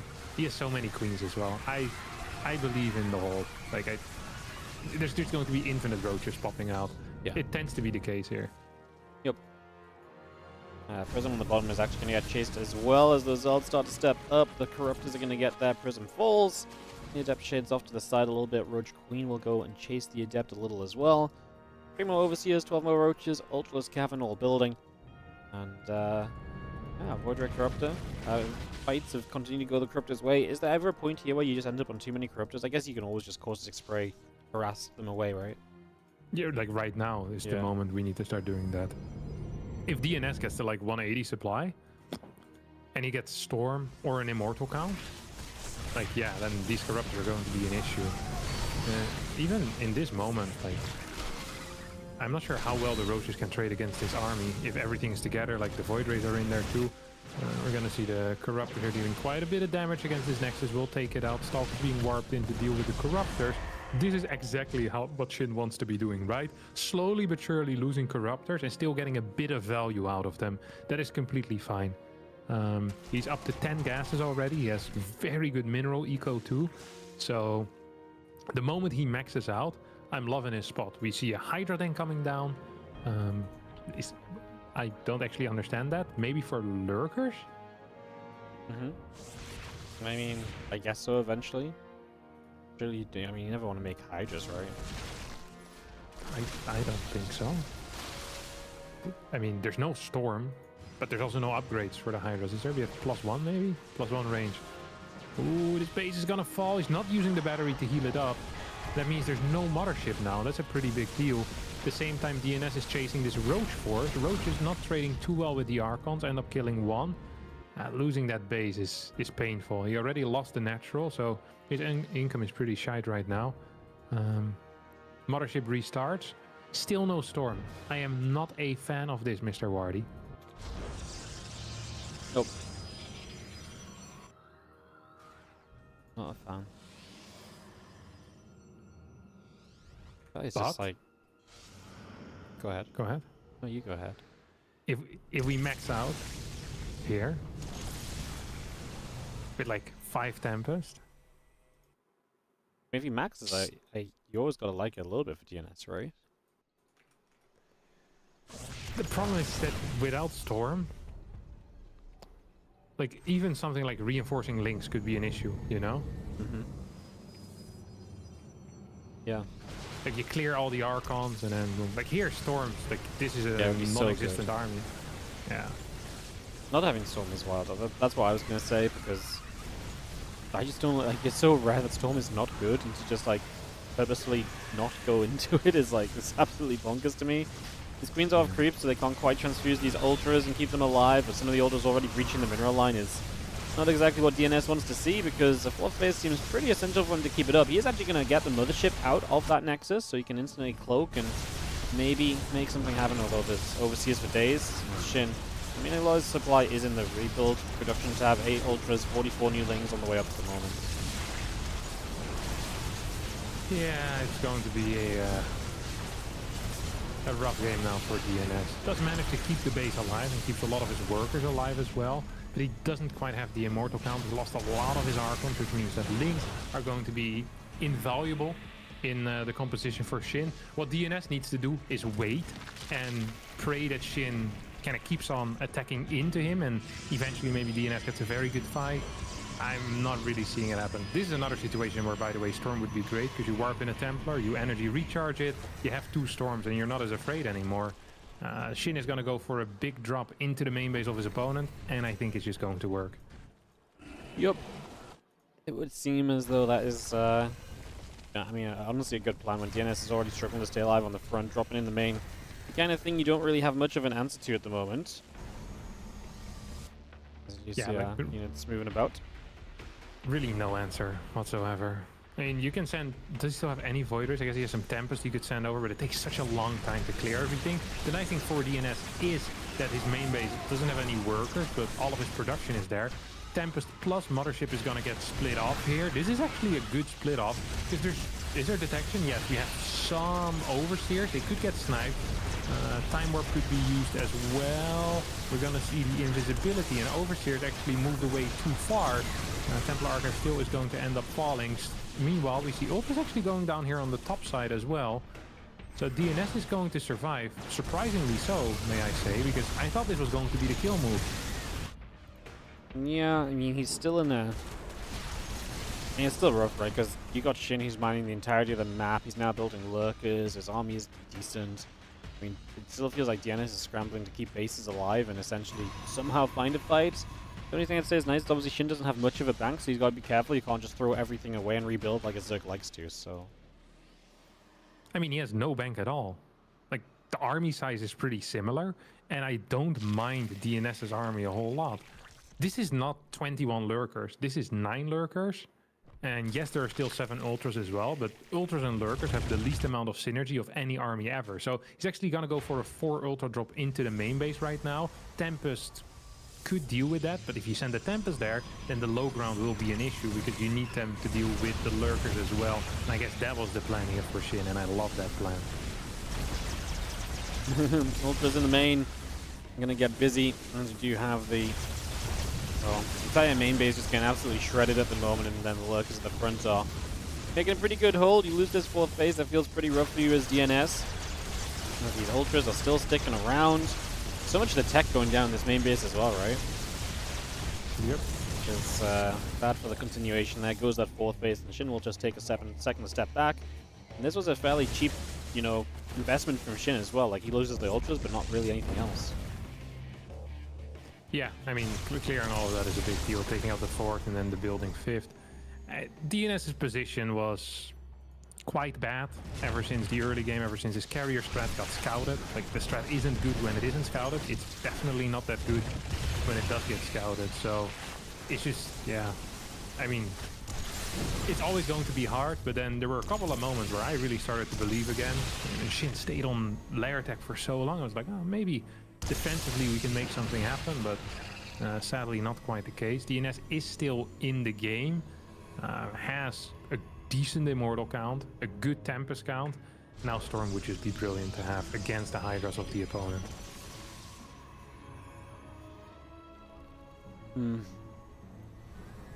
Have them just rebuild bases, try and step back up. Meanwhile, Shin is taking the bottom left base as well. Fun. Yeah, I mean, this is absolutely a non-legit base, right? Like, the Tempest can shoot from the main, or the X-main base to that base. Like, this is ridiculous. You can almost park Stalkers above it and it will be fine, but I appreciate that he's, you know, he's showing his dominance, showing off his dominance here. Yeah, we have a bunch of Tempests now out. We get a good time warp. That is big. Is there a Viper here? Yes, there is. Can't abduct that Mothership, but could go for a couple of these Tempests. The Raptor count is pretty decent. Viper's gonna get sniped. That is a good start. Man, with Storm here, I actually I would start to believe, like, Shin's worker count isn't all that large at all. And this is also not a good fight that he's taking whatsoever. We have a Zealot run by on the other side of the map. If like 10 more workers go down here, dude, Shin is broke as a joke. Yeah. He's got no money, which is so surprising because I feel like he's just been doing his own thing for so long, but losing a bunch of drones, bases again online from DNS. You're right, if he had Storm and like a way to just properly deal with the Hydra super quickly and effectively, like this would not even be a factor. And so if you chase in, one Tempest goes down. We might get the Mothership here as well. Corruptor's going to send it. There's a couple of Voids that are going to dive. We are going to see the Hydra stepping up as well as the Void Rays activate, but they're not going to do enough. And those Hydras will continue to whack away on the ground. The Lurkers can step up during this as well. Now they're going to be in reach of this gold base. Man, that ended up being much closer than I had expected. It's a nice defensive fight there for DNS, and the run by... I started to believe a little bit again, Wardy. The lack of vision, though, on the Lurkers, like no revelation, doesn't really help. Like the lack of revelation on Corruptors makes it much harder to micro these Tempests. Changeling did quite a bit in that fight too, blocking the Immortals and Archons from getting in a good position. And now I think Shin should have it. He takes out this base once more. The gold is not finished quite yet. The Zealot run-bys will not be capable of doing anything either. There is a spine over here on the right side, and units are coming back home. So it's going to be lots and lots of money coming in for DNS, and not that much money coming in. Or sorry, lots of money coming in for Shin, not so much for DNS. And if you're already down 60 supply, that probably is an issue. Yeah. Corruptors are flying. They're going to go for those Tempests. Anything we lose right here is going to be so painful. One Tempest, two. We have enough to one-shot. There's three and there's four. And yeah, the Corruptors are going to get rid of all the Tempests. GG says DNS, and Shin is going to take 2-0. Yeah. You're right, he had us Honestly, believing. pretty close game, though. I'm happy with it. Yeah, DNS had us believing a little bit. Yeah, he really did. Who's up next? Is it MaxPax DNS now? Yes. And then it's Shin MaxPax, right? Yes. Which is the one. The series. That is the series, yes. Yeah, I'm really looking forward to that. Series of the day. Some would say. Shin Gumiho was what? Gumiho 2-0. Yeah. Oh crap. I clicked the button. I knew you would. I was going to tell you, but I had belief. Which I never believe. Do I need to relog now? Yeah.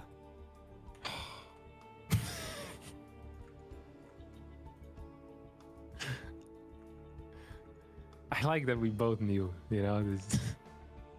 Oh, it's so stupid.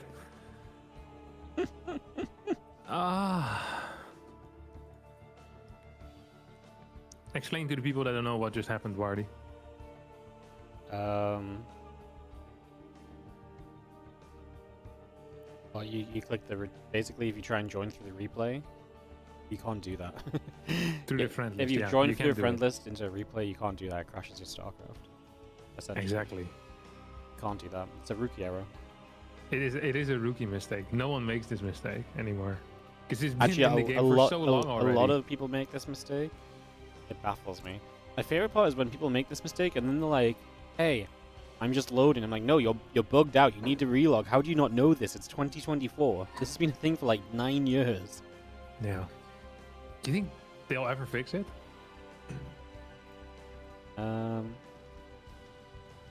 No, absolutely not. I told them to fix it 9 years ago, and they had 3 years of an actual development team to do, and they still didn't. So it's wild. Yeah. Wild. Truly. Are you mentally ready for this series? Sure. Okay, send it. We have everyone, right? Yeah. So why aren't we sending it? We are sending it. It's on its way in now. Absolutely epic. Have you recruited DNS to the Council of Protoss to figure out MaxPax?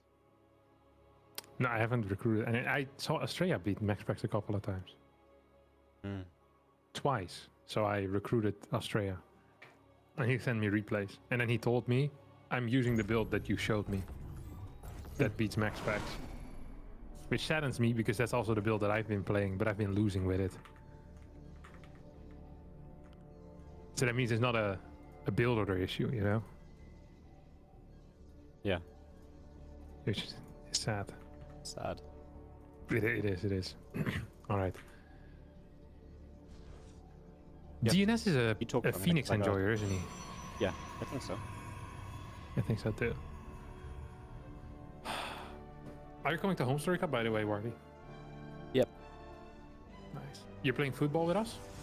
No, I have to fly in late, so I won't be there in time. We're playing at 9 p.m. I think. Yeah, I fly in at like 10:30. Oh, really late. Yeah, I have to travel late. I got something going on through the day. Sick. What? Just something. Is it exciting? I mean, no, it's just something important. It's not something I'll have a story to tell about or anything. I just have an appointment to go to. Yeah, it's allowed. You know, we went to London last weekend. Did I tell you yet? I know. Walked 35,000 steps in a day. How do you know? Oh my god. I mean, I've heard the whole story. Helen tells you all the stories? Yeah. Really? Yeah, I probably know more about your life than you do, actually. I don't think that's true. I think you know... I don't think it's accurate. I think you know more about my life than I do about your life. yeah, probably. Irene also always tries it to tell me all the stories of like what Wardy is up to. And I'm like, man, I can just watch him online if I want to. Yeah. It's a good city, London. I was surprised by it. Yeah? Yeah, I thought it was gonna be way more American, you know? Mm. No, it's... Like, because it's so big. Yeah. So I thought it was gonna feel less safe, it's gonna suck to walk around in, but it was actually... I felt pretty safe most of the time. And it was kind of fun to walk around in as well. Yeah. No, it's pretty cool. I really like London. We like going for like a weekend, you know? They can get too busy, so... Yeah, it does. That was the crazy part to me. Yeah, especially with any touristy areas can be so busy. Yeah, yeah. We went in the morning to Buckingham Palace, and it was like super quiet. Yep. And then we walked past it at like noon, Yep. and it's like concert levels of busy, you know? It's like you're standing in front of the main stage at like a festival or something. It's like, holy crap. Yeah, I know, it's crazy. And then at night, it's like you have like a square somewhere. I don't even know what it's called. There's like a Christmas market as well, dude. Oh, the Winter It was Wonderland. insane. That's where we're going in like 2 weeks. The Christmas market? Yeah. But me and Helen have a very different vibe where like we'll probably go, we'll be too busy, we'll be like, okay, we did it. And we'll just go back and chill in the hotel. Nice. It's a good way to live life. All right, let's see what's actually happening here. MaxPax and DNS both playing Phoenixes, both opening up with single Stargate into a second Stargate, third gas as well. The build order has been pretty figured out. Whenever I see these guys play, they almost always do the exact same thing at the same time. And then usually MaxPax just has more of something. And here we see MaxPax has 3 more workers, despite only killing 2 and losing 1. So, you do the math for me, Wardy. 7. Yeah, doesn't make any sense. No. Not at all. None at all. Yeah, I mean, we're gonna watch Phoenix versus Phoenix. I'm very excited for it. I think what's gonna happen... Okay, at what Phoenix count do you think they will fight? 6? 7? 5? 8? 12. I think it's at 6. 6. You think MaxPax just starts fighting at 6? Yeah, That's yeah. the number. I think... Yeah, because then he has all of them, so he'll, you know? No.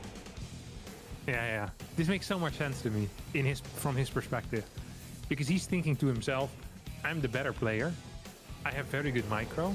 And I just got my first Phoenix from my second Stargate. Which means that if he's playing 1 Stargate, I'm going to have a Phoenix advantage. If he's playing 2 Stargate, I'm not going to have a Phoenix advantage, but I'm going to be fine because my micro is really sick.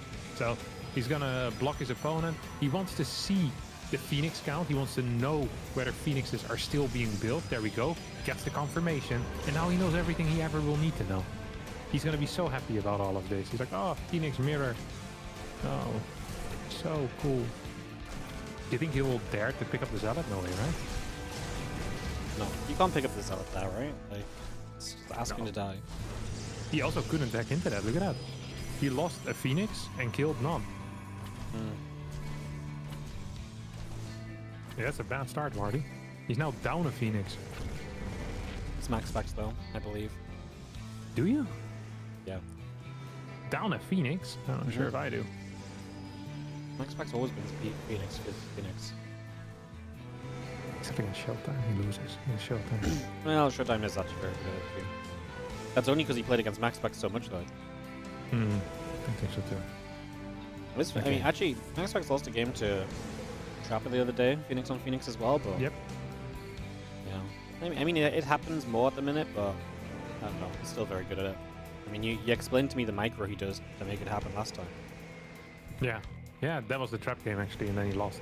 It was funny here as well, because he shot twice. You can see that there's 2 Phoenixes in DNS's army that have 20 HP left over. But he didn't have enough Phoenixes to one-shot. DNS only got a single shot in. So DNS has less shots in, but I guess MaxPax went with 8 Phoenixes and DNS had 9 Phoenixes, so then you one-shot. It is what it is.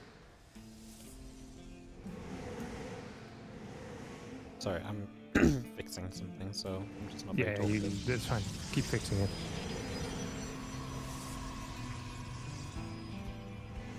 Phoenix count is 15 to 16. MaxPax pulled ahead despite nothing happening.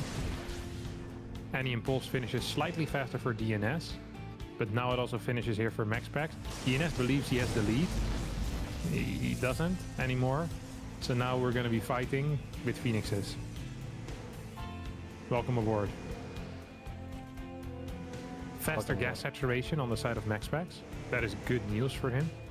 It's going to be pumping double Stargate Phoenix for a very long time. And eventually you probably want to add in an extra Stargate. I'm not sure if you get a fort base for it first. I don't think you do. Well, DNS even going for double Stargate here. Look at that.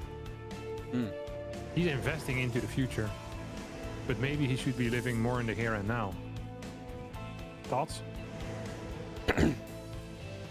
I don't know what you said, I'm not gonna lie. Yeah, don't worry. It was not that important. Oh, MaxPax there, not really getting a kill. Zealot's still alive for DNS. Zealot's just kind of roaming around. DNS actually the one with the better vision. Fort base now goes down. Mothership starts for MaxPax.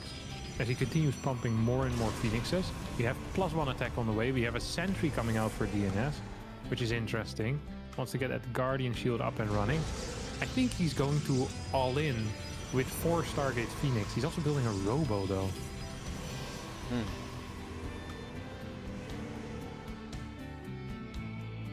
Beautiful. I mean, it is to circumvent the dangers of the mothership, but I don't quite get that. I really don't.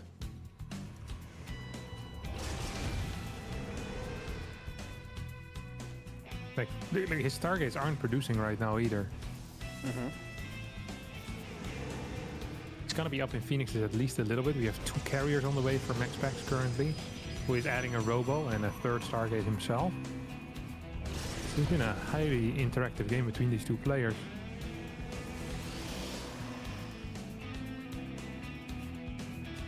Alright. I sorted my thing out. Sorry. Nice. Great game so far. Yeah. You've really been missing out. They've been flying around the black holes. At least that's nice. That it gives them, diversity of like sights that these Phoenixes are seeing on a map like this. But good lord, it's been a tough one to watch, Wardy. Tough one to watch. I actually have no idea what's happened. I've just been like trying to observe while you talk. So that was my my game. It's just been Phoenixes. Yeah, I mean, I know, like, Phoenix versus Phoenix usually is just a lot of Phoenixes, and then, well, this, right? One guy starts to get the carriers, and if you get away with that, that's pretty good usually. Yeah. Is there fight so DNS can take against this, do you think? Or do you think with 2 carriers up, it's already too late? I think the mothership is a big deal. Yeah, it is. The mothership's huge. Love it. Pops the time warp straight away. Does the mothership damage output change a lot, do you think? Ooh, I don't know actually. I'm really gonna speculate on that. We have a Phoenix count of 27 to 23. There's 2 carriers and a mothership though, and I think those will make up for the 5 Phoenixes. we have more Phoenixes behind this? Yeah, pure Phoenix production for Max Pax behind this. He's taking a 5th base already as well. He's been mining more gas for the entirety of this game. He's going to get +2 and +1 armor. Sentry just got sniped. Mothership is going to go down as well. But I don't really believe in DNS's army very much. He's up 1 Phoenix, but down 3 carriers and a sentry. It's going to be rough.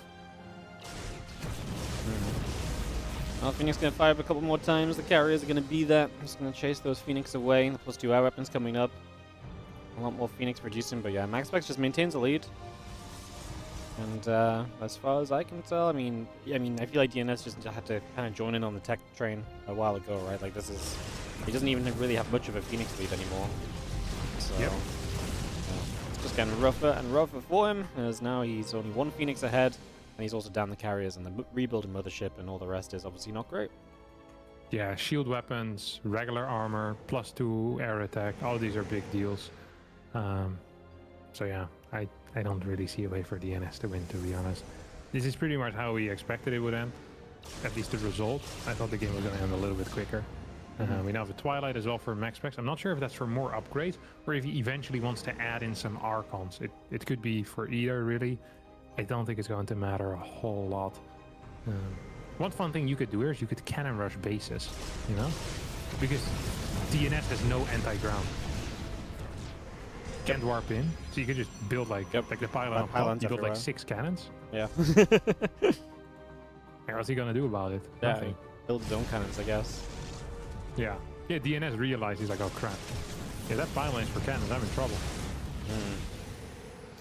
Another ship going to cloak up. Phoenix and the carriers are going to press forward as the other Phoenix going to continue along. And see the rest of the army coming back over. But yeah, Nexus is building from MaxPax in that bottom corner. You're going to see the mothership activating. This pylon is going to be taking a lot of hits. Is going to go down. And a few Phoenix shots going either side. Again, it's just going to be so tough for DNS to do all the damage he needs when there's a mothership and carriers involved. It's truly brutal. Yep. Truly brutal. Alright. +3 is on the way as well for Max Pax. Oh, Wardy. You're really glad you joined in for this PvP. Yeah, I knew this was going to be. I hope DNS all-ins in the next game. And it's going to be a fun all-in as well, you know? Yeah. Like a big one. Twilight Council. Blink maybe in there. God, would I love that. I think MaxPax, yeah, he's now ahead in everything. He's up in Phoenixes, up in upgrades, up in carriers, up in mothership, up a sentry, up in workers. There's nothing he is behind in. Except open supply. So there's more potential for DNS. There's more potential if you could just like click his fingers and get like 40T supply out of nowhere. Yeah. Exactly. Yeah. If they just make an update halfway through this game that changes how StarCraft works, maybe there's a shot. Good to know. Although I don't think Blizzard would be capable of implementing anything while a game is going on. So I don't think MaxPax is going to be very worried about that. Okay, time warp gets used. 35 Phoenixes to 26. Yeah, I mean, it is just extremely over. It has been over for a couple of minutes. Yup. I mean, we were just waiting for the fight, and this is the fight. GG. Max Pax takes the 1-0 lead. Yeah, that was a 1-0 lead indeed. You know what the next map is? Yeah, it's El Dorado, I think. I can hear. Oh no, it's not. It's supposed to be gold.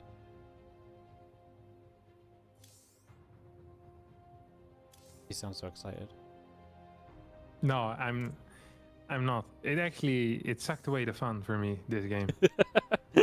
I just don't like Phoenix Wars very much. I don't even play. I'm thinking of playing them now, because whenever I talk about Phoenix Wars, I feel like I'm an outsider, you know, because I don't play the matchup, because I don't play Phoenix Wars.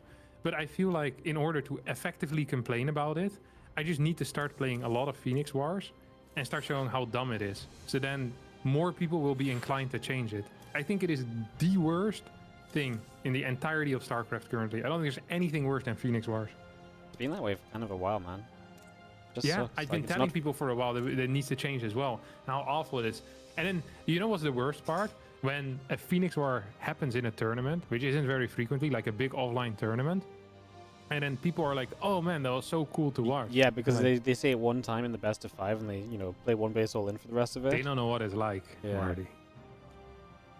Yep. They don't know what it's like. Okay, I'm gonna grab a quick snack to, get some oomph back in my Get in my some brain. back in. Yeah, understandable. Yeah, All right. you got it. I got this. Yeah, all good. All right, game number 2 coming up here as we get this one ready to rumble. MaxPax looking to continue with a hot start in this group. Gonna try and get to a 2-0, 4-0 scoreline here. Gumiho sitting 3-1, 6-2 is the top of the group at the moment. Obviously, Shin and MaxPax still yet to play. Shin is 2-1 and 4-2 as well. So, a lot can happen there. As we will get ourselves into Whispers of Gold here in just a few moments, and we will kick this off. Let's go into the top left side of the map, where we're going to start with the red Protoss player, who is going to be in the red. In the top left, it is MaxPax. In the bottom right, our blue Protoss is going to be DNS.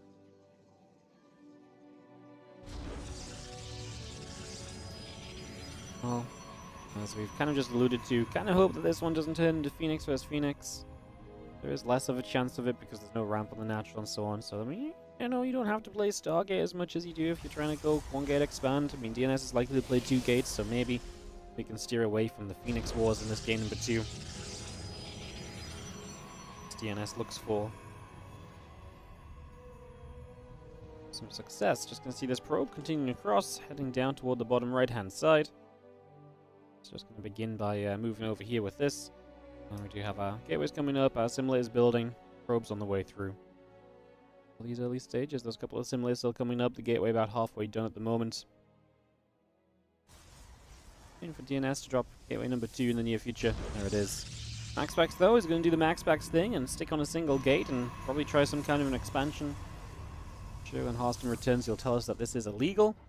And yet, we still have to see someone really figure out how to properly punish this consistently. So, see if DNS can do that. We'll see if he even chooses to be aggressive or if he'll just match an expansion off of 2 gates instead.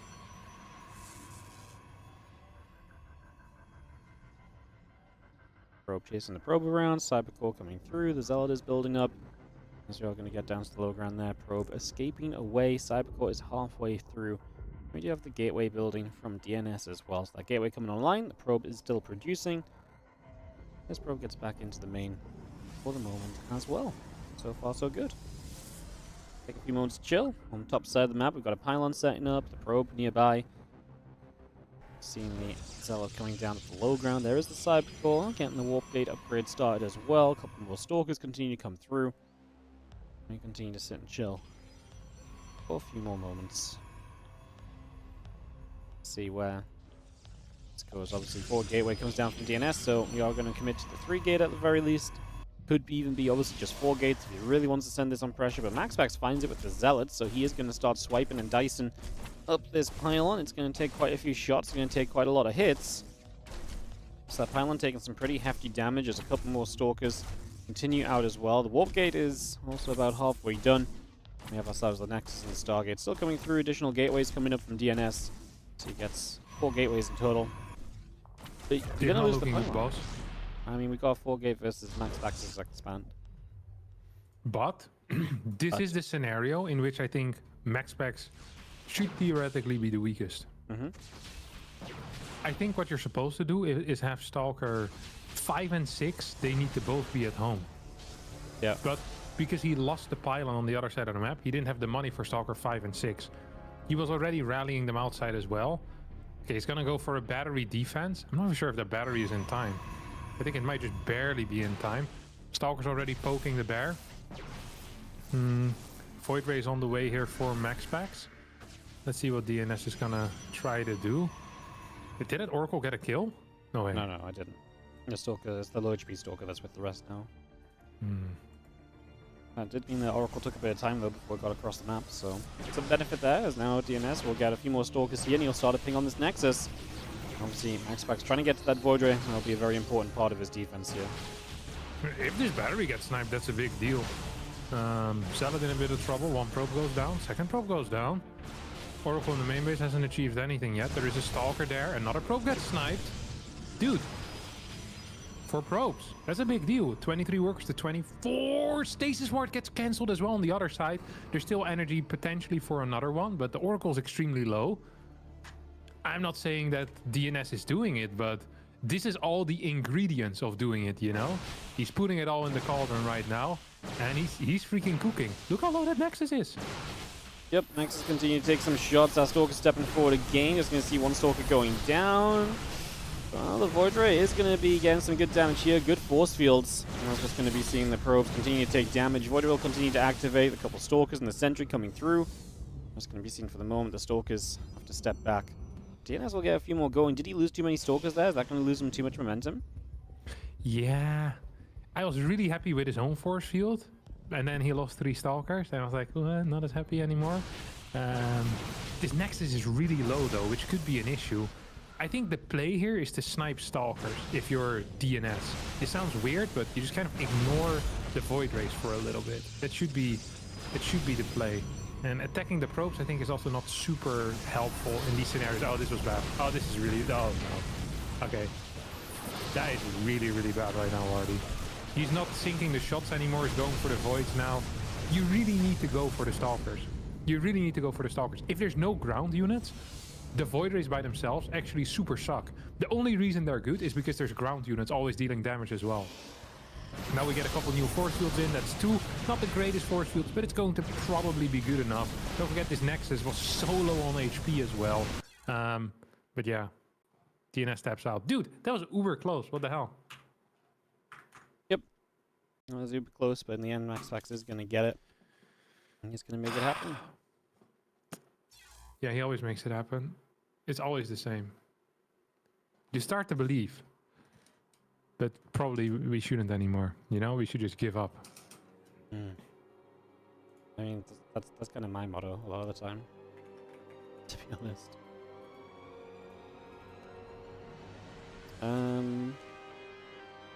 So give me a sec. It's gonna be Shin Max Pax next, so that's exciting. Yeah, I like that. That's the series that I really was looking forward to today. Unless actually. You know why Max Pax series are much better post-patch now in PvC? Is because he doesn't just get the 20 kills with the Oracles, you know? So I think gameplay-wise, this is great for that. Fantastic. Early game PvT, also more interesting. Are there any things that have had a bad outcome if you compare it entertainment-wise, Wardy? What? Any matchups that have had like a bad outcome in the patch? On the patch? Post-patch? No. No? Nothing changed negatively. It's crazy, no? I mean, all the changes were designed to make that happen, though, right? Like, yes, designed to sometimes, you know, it goes wrong. The other day I designed a machine to give me infinite money. The machine didn't work, Wardy. Yeah, well. You know what I mean? These people that are making these changes must be highly skilled individuals. Intelligent. Attractive, I bet, as well. Yeah. Thoughts? I've got too much going on to talk nonsense. Sorry. Invite me to the lobby. How about that? I'm working on it. I'm trying to listen to you and communicate things and invite people, and it's the thing, okay? I'll take some questions from chat instead. Would it have been good enough if he somehow gets the Nexus? No. It's not. It's a start. It's not over then. The game goes on. MaxPax will get a Robo, DNS will get Blink, and then MaxPax probably tries to base trade with Void Rays, or he tries to attack with Void Ray Immortal, and then go into Blink afterwards. I've seen that scenario so many times as well. I'm almost an expert on like all the niche scenarios from the 4-gate, because I've seen MaxPax defended like 1,000,000 times already. Very cool. You want another long question from the chat? No, we're just gonna go again. Okay. You're ready now? Okay. Yeah, I figured it out. We're going. What is it you need to figure out today? Yeah, people are just asking questions. You know, people in tomorrow's group trying to make issues. The usual Really? suspect. I would just ignore them. Well, I usually do when it's you, but someone I care about more. Exciting. All right. Top right, I Red Protoss, Max Pax. Bottom left, the blue Zerg is Shin. What are you excited for in this series? What do you think happens? I don't know. This is the beauty of watching Shin games. Shin is the wild card that we really need in life. Shin, he wakes up. I don't know how he decides what clothes he puts on. He doesn't seem like a top of the pile kind of guy. That's what you are, aren't you, Artie? A top of the pile guy? Yeah. You know, you look in your closet, it's like, oh, what's on top? Well, no, actually, I don't even get to the closet because I just take them off the washing pile it's on the top. Oh, no, Artie. Isn't that a good strategy, though? Because you don't have to put them away. You just take the next ones off the top of the washing pile, and the washing pile gets smaller. It's good, right? Yeah, but the washing pile shouldn't be there, you know? But it's where the washing gets placed. But yeah, after it's done, though, correct? Yeah, well, so I just start using the so- clothes and from then there. you put it away. That's not something I'm very good at. Yeah, same. Sometimes I also have this where I'm like, oh, it's just gonna suck because you know next time I Well, watch, it's like I'll I'm need to gonna do it again. I'm gonna go put them away instead of just getting them out. Are you lagging as well? No, it's not me. It's someone else. It's Naruto. It's the Naruto. German internet. Typical Take TV. He goes on vacation for like 2 weeks, shows up 4 weeks later, instantly lags the PTR out. Yeah. What a guy. Ridiculous. What a guy. Do you have a lot of clothes hanging, or mainly just on like? No. on, like I have a lot. I have all my t-shirts hanging and stuff. I have way too many as well. you don't hang your hoodies? Yeah, I have my hoodies hanging too. Okay. I have like Do you also have like piles of stuff or not? just like in drawers. Yeah, same. Well, actually, no. I have like a massive closet on the side. Yeah, I have a closet on the side too, but like the closet's where all my t-shirts and hoodies and coats and jumpers and stuff go. And I have drawers for like underwear, socks, and trousers. Underwear, socks, I put together in the same thing. Yeah, This is not a good well, system. No, I have socks, then I have underwear, then I have trousers and shorts and stuff. Do we rego or we don't care? It's So his we don't problem. care. That's his fault. Yeah. Nice. Rego, as if. Yeah, I'm not sure why I asked. Half the Without time me they to a man half the without time empathy. half the time the players don't even restart when I drop out of the game in my tournament. Wardy, Hey, what's up? there's something wrong. With what? Just check it. Where? Tell me, okay, it's on MaxPax side of things. The wall off? Yeah, it's a 2 gap. Yeah. It's a massive gap. Yeah, You could fit an Archon through there. 2 of them. pre-patch. Yeah, 3-patch Archon, yeah. it's huge. Oh my god! And Shin is playing 20 hatch. Oh, I'm telling you, Shin. He is so. This guy, this is the build you play against Terran. This doesn't even make any sense against DOS. I love it. Like, this is the type of stuff you wake up for in the morning, you know? It's just Shin doing some weird garbage. Like, his speed is gonna be delayed for like 5 years for no reason. He's gonna have speed like 4 minutes and 10 seconds in. And that is not even bad. It is not that bad to delay your speed. But you know what's interesting? Is that when you show your 3rd hatch this fast, the TOS will know it. Actually, wait, this is 20 hatch. Yeah, I think the TOS will know it. Late queens as well. Dude, this is epic. I love watching you nerd out, or listen to you nerd out about weird builds. Yeah. Yeah. MaxPax opening Adept Stalker has a massive problem in his wall. I bet Shin wished that he opened up with fast speed now. Yeah, so you could just run lings in. Yeah. Yeah. Wait, what is he playing? No way. Is he gonna take a fast nexus of 1 gate? Apparently so. Very reasonable That's- build. With a massive gap in your wall as well. Well, in a way, it makes sense, you Uh-huh. know, because the gap in the wall is there anyway. Like, you're not going to be capable of walling it off in a reasonable time frame. You might as well get a faster nexus. If they link flood, you die.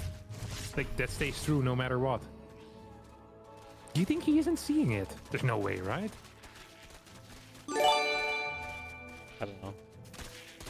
Yeah, okay, figured it out. There we go. First Oracle got no kills, did manage to use a Revelation on the other side of the map. I think we're gonna tank a bit more energy. Yep, there we go. No third Oracle. No Pylon either at the third base. That is painful. We have how many queens out? 4 queens. We're gonna get a 5th. You know what I had expected to see post-patch? Is lower overall queen counts. Like, just going down to 5 or 4, something like that. Oh, queen's actually in a bit of trouble here. Drones are in a bit of trouble too. Good damage. Oracle's getting some work done here early. Is on the other side though. There's a couple lings gonna try for the adept. No, adept lives. Only 2 drones and those oracles got pushed away. Yeah. If he gets the adept here, this is actually a trade that I'm okay with, you know? If he gets like one more worker here, which I think he could have, like one more probe that is transferring, Shin is in a completely fine spot. Melee did get scouted. I think if Max Pax uses his brain now, he's gonna play charge and +1 instead of blink. That's what I would like to see. He's still... Oh, he's gonna go blink. Not as big a fan. I always mention it already, Wardy, so you're well aware of it. But the counter to blink stalkers is +1 links. The counter to charge lots is having roaches. And with this build, you don't really want to be building roaches early on. You want to be building links. So if the other guy is building a bunch of stalkers, that feels really nice. That feels cool. You can get away with playing low gas, high eco builds, or you can just be saving up a bunch of gas while you're building a lot of links. So this is the ideal world really here for Shin. If there's ever going to be a world in which we get an epic game, it is going to be this world, this timeline in particular. It's a very good one, Wardy. Good timeline. Look at these links as well. Dude, they're going across. Go. I'm not sure about this move though. They don't have melee yet. They should wait a little bit now. Yeah, I'm also just not sure. Like, attacking into a guy that hasn't moved out yet is kind of weird, to be honest. Ooh. Adepts have been spotted. Shin is taking notes. It's gonna take out the gold rocks. If you want to take those, you also have to take out the other rocks so that you can actually do something there. Now we're gonna get a big counter attack. Look at this. This is legit banging. Overseer moves in. It's so hard to take a fort base while you're moving out if there's high link counts like this. It's gonna go for the surround. This is not really a fight that Shin necessarily needs to take, but if he can take it, he's going to be more than happy to oblige. And this was an awful trade here for Max Pax. Yeah, he loses so many stalkers. The lings trade so well. He's going to go into Storm, so we are going to have Storm against Ling Hydra. Feels very good. Hive on the way though from Shin. Lurker Den starts already. I love how quickly he's just tacking up. Yeah. I mean, he can because... how much gas has this guy invested so far in his life? Nothing. He's taking these fights with freaking pure links. He's getting another canceller on the fort base. Max Pax is actually in quite a bit of trouble. Shin shouldn't push it though, because these oracles have infinite energy because of the energy recharge. I think we've dealt enough damage. Right now what I really would like to see is a 5th base, and I would like to see 8 gases. We're gonna take the 8 gases. 5th base should be on the way soon as well. It's gonna be taking out the rocks, and we're indeed gonna be taking the gold, the forward gold. Double oracles are gonna spot that. This is honestly a brilliant early game for Shin. I don't see a world in which this isn't extremely winning. Well, Oracles peel back up to the top. Hive is on the way. Like then building up. He's going to see some more lings. He's going to get to the center. Let's go after some rocks. Hydras are going to continue onto some rocks as well. Some damage being done. Opening up the map, and that gives Shin just an easier way to get across with these Hydras, right? And eventually Lurkers too, as Lurker upgrades kind of start now. He's actually going to morph 6 in immediately. 7, 8, 9, 10. Every Hydra? One more? Maybe? No? No, he's stuck in the middle. Everyone is getting, you know, this is like being on opera and everyone gets the car except for you. Really? Yeah. Dude, that would be absolutely sick, no? You have a TV show like this where you're just giving away stuff for free in a room, and one person just gets nothing. And then you see how they react. It's like a social experiment. Except then at the end, that person also gets it. And everyone else ended up being an actor or something, you know? It only works one time, man. But yeah, more of a social experiment than a show. Yeah, true. Storm's gonna try and ward this off. I mean, Lurkers don't even have their upgrades yet, but Shin is feeling good, and so he should. He had such a great early start of this game. He's trying to bait another Storm here with the Lings. Obviously, these Lurkers getting into a very good position around this side. MaxPax is going to, hesitate to really attack into them. Ling's going to peel to the left as the Lurkers will hold on the right, and the Lings do have a lot of potential as they're actually going to go and catch the Zealot run by, so that's not going to go very far. This Lurker timing, he was burrowed at 920. Seismic Spines completed, he already was underground. Dude, this timing is hitting tighter than my bond with Jesus is. We still have 9 Lurkers, 8 Lurkers. Yeah, 8 Lurkers around, no Immortals, no damage. He's dead. MaxPax is dead. I don't understand how he can hold this. Yeah, no, he's dead. He's got so much money in the bank as well. It's not spent. It's not been a pretty game for him. No, he got owned completely in the early game, in the early stages of the mid game, and we never saw the late. Dude, Shin, I'm telling you, he's the next big thing. It wouldn't surprise me if Shin is going to be the world champ at some point. This guy, he just plays attractive StarCraft 2. He's kind of wild, but his mechanics are there to back it up, you know? Too many times have we had people that are a bit wild in the head, but then they don't have the mechanics to back it up. But Shin, he can just throw stuff at the wall, see what sticks, and if it doesn't stick, he'll still eat it, you know? Because he's a beast.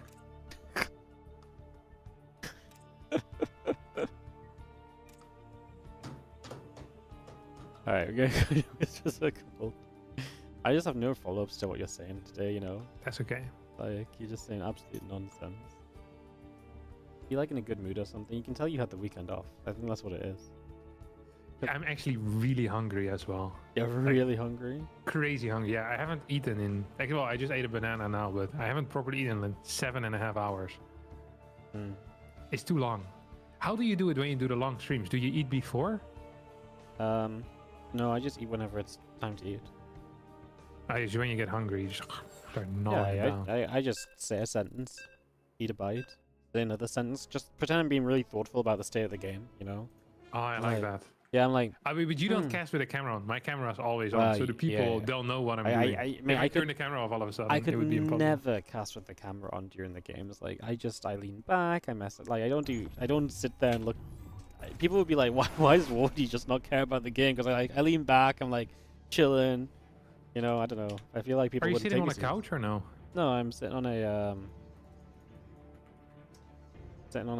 just a normal chair. If I was you, I would get like a couch or just watch it from like that. No, because I actually have to observe and stuff. No, but you have other people that can do it for you. No, not in replays though, for example. Oh, true. Yeah, no, the couch casting would be really chill. If, like, I never had to actually touch the mouse and keyboard, but... Yeah.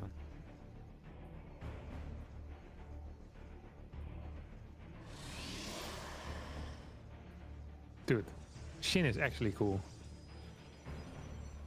The coolest. He's gonna proxy hatch again. MaxPax is downstairs. This will not work. It will work. MaxPax leaves. Ooh. What? Why would you not center it on the Nexus? I don't know. Maybe he wants to do something more towards the wall. Like what? This doesn't make any sense. No. Because then if you cancel, it's much quicker for you to rebuild your Nexus, right? Because creep is less to disappear in the middle part.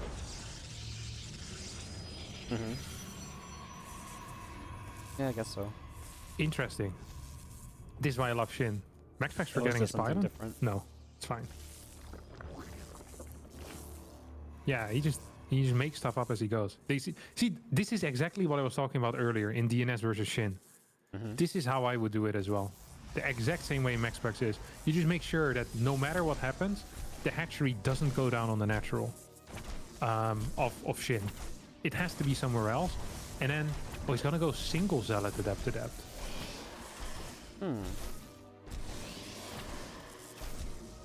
Double Zealot's nice though, right? Because you have so much tankiness across the map. They can just Yeah, and also you smash the hatchery much quicker. Oh, so you can get across soon too. Yeah, exactly. Yeah, but also you can build a nexus, you know, pretty fast.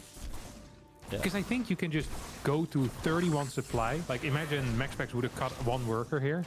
You go 31 supply, like 2 zealots, 2 adepts. You smash this thing, single gas, you still get a fast nexus. Now he probably will need to build a Stargate before the nexus even, which is kind of uncomfortable. Kind of a weird one. Enjoy mining from that natural base that you have, Shin. Lol. Like, you can't imagine a drone going there.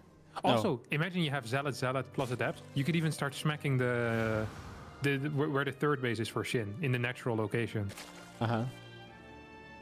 Like, there's so many things you can do. I think the second Zealot, not getting the second Zealot is a mistake.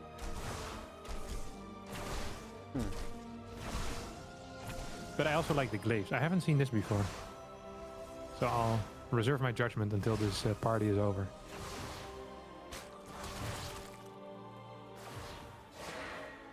Wasn't he glaives on the way up? Off of currently 1 base. I mean, if you can keep him from mining a bit, and the investment from Shin's been a lot, then maybe there's some hope. But Shin's just floating lings at the minute. Shin needs to catch this. If he's gonna catch this. That's a big deal, dude. Yep, Zealot and the Adept are gonna get caught. When Zealot goes down, the Adepts go down. Gonna get a catch, as we're just gonna be seeing those Adepts continue to get grabbed. Oh no, another one just walks into the center. That's awful. Asleep at the wheel.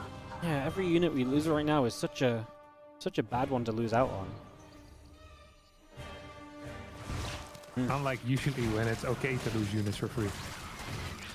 Yeah, exactly. Oh my god, are you serious? No, what a disaster of a game. One it absolute is this disaster. type of day, huh? Yeah, apparently so. Jesus. Apparently so. Hey, if MaxPax now makes a comeback though, that would be very epic. I mean, yeah, I guess so, but do you think you can come back from this? This is crazy. You just lost every Adept playing glaives. Like, it is difficult to trade cost inefficiently with Adepts against Lings, even if you don't have glaives. And he just managed it. Yeah, managed it 3 times actually. There's 3 different 3 individual instances. It's not a great look there, buddy. I feel like this is one of those just accept defeat and move on moments. A what? An accept defeat and move on moment. Oh, like this is horrendous. Accept defeat, move on moment. Yeah. Is it like from a TV show? No, I just put some words together. No. Oh.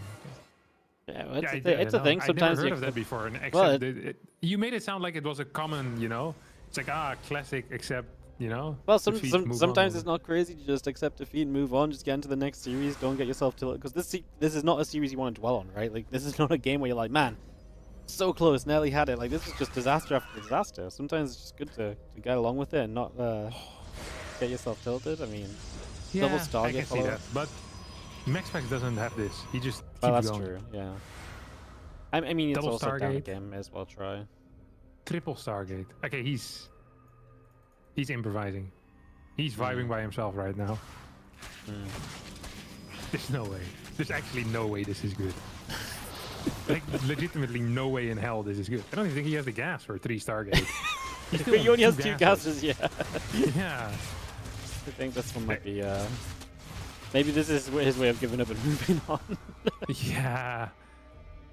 He's gonna have a 3rd Stargate. He's gonna build 1 Phoenix. And that's it.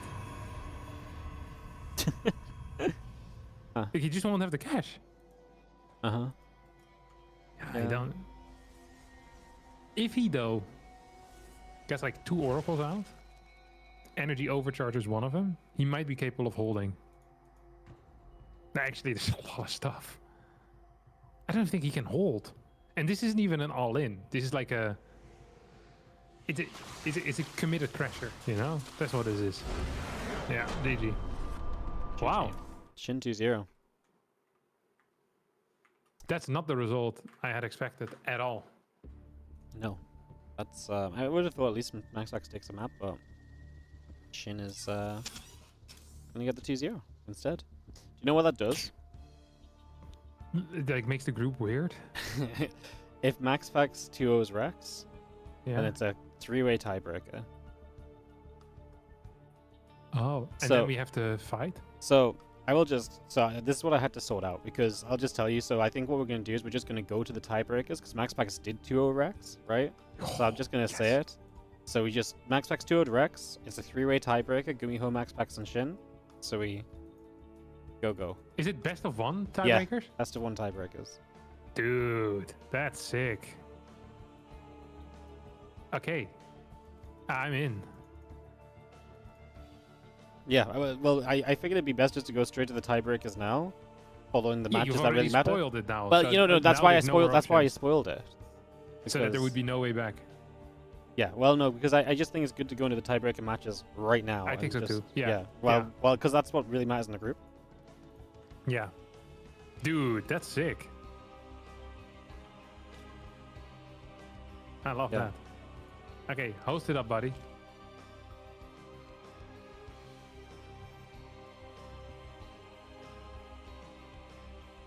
I will host up. I just need to move over. So yeah, this is why I was really distracted because all the players started messaging me being like, "Hey, what happens?" I'm like, "Stop telling me the results." They're like, "Yeah, but I think we need to play more games." I was like, "Huh, that's a new one."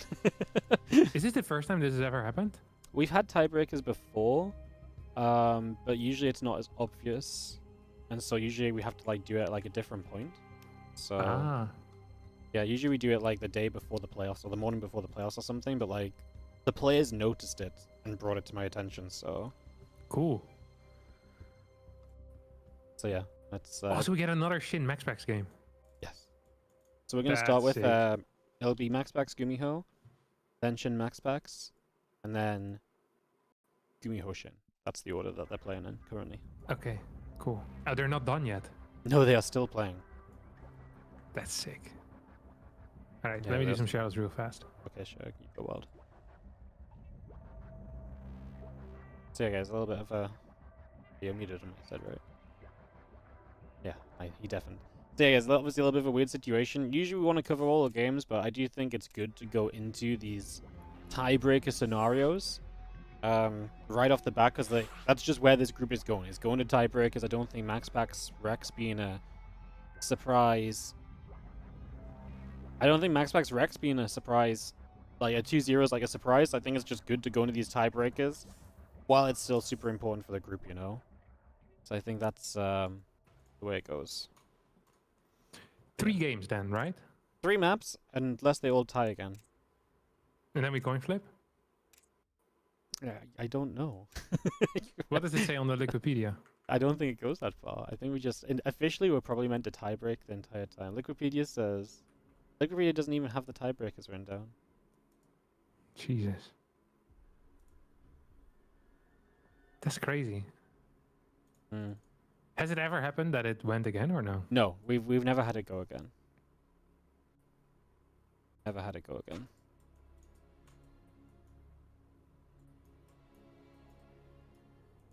So yeah, this is like, this is not happening yet. Like this is I think actually happened once before, maybe twice before. It used to happen more in 4-player groups because it's way more common that in a 4-player group it's like one person gets like 0-6, right? Yeah. And then it is like a 3-way tie, which is kind of what happened here, but you have another guy that essentially got 0-6 by the top guys, right? So that's just less likely to Yeah. happen twice. So there's 2 people that went, one guy went like, 2 people in 0-6 against the top players. Yeah. So like that's why I don't like doing 4-player groups, because it can happen much more frequently there, where you just have an underdog, they don't take a map, and the top guys trade. But like in a 5-player group, it's very unlikely you have 2 underdogs that get, it's just, across like 12 maps, it's very likely they take one. It's not like we're inviting nobodies to these tournaments, right? So, Yeah. so yeah, let's do it. Tiebreakers to end the day. We could be here for hours, man. We Glad- could be I'm here glad. for I'm hours. glad you're really hungry. Yeah. I actually, I went over it already. Yeah, I'm not feeling it anymore. you're not feeling it anymore. No. Nice.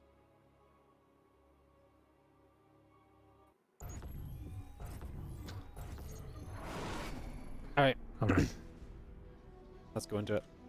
So best of 1, tiebreaker matchups. You win 2, and you're first place in the group. And then there's obviously, if you lose 2, you're third, and if you go middle, you're second. So that's the thing as well. It's not just like the sometimes you would have it where like the tiebreakers would also be like, if you go 2-0, you're the guy that advances or whatever.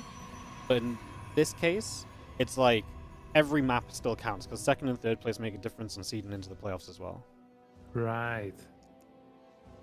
So every map counts. Yeah.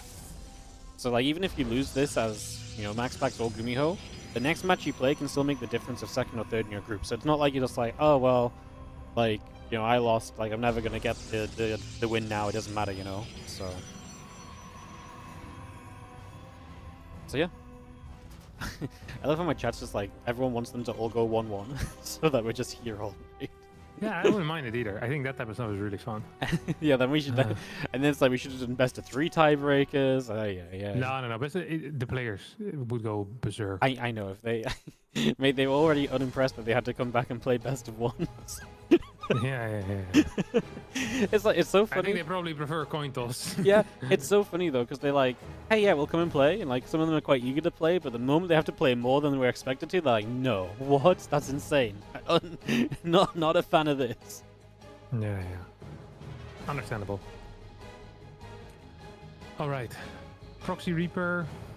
Yeah, no bunker, so just naked Proxy Reaper, but still meant to deal damage, but it's not close to the main base.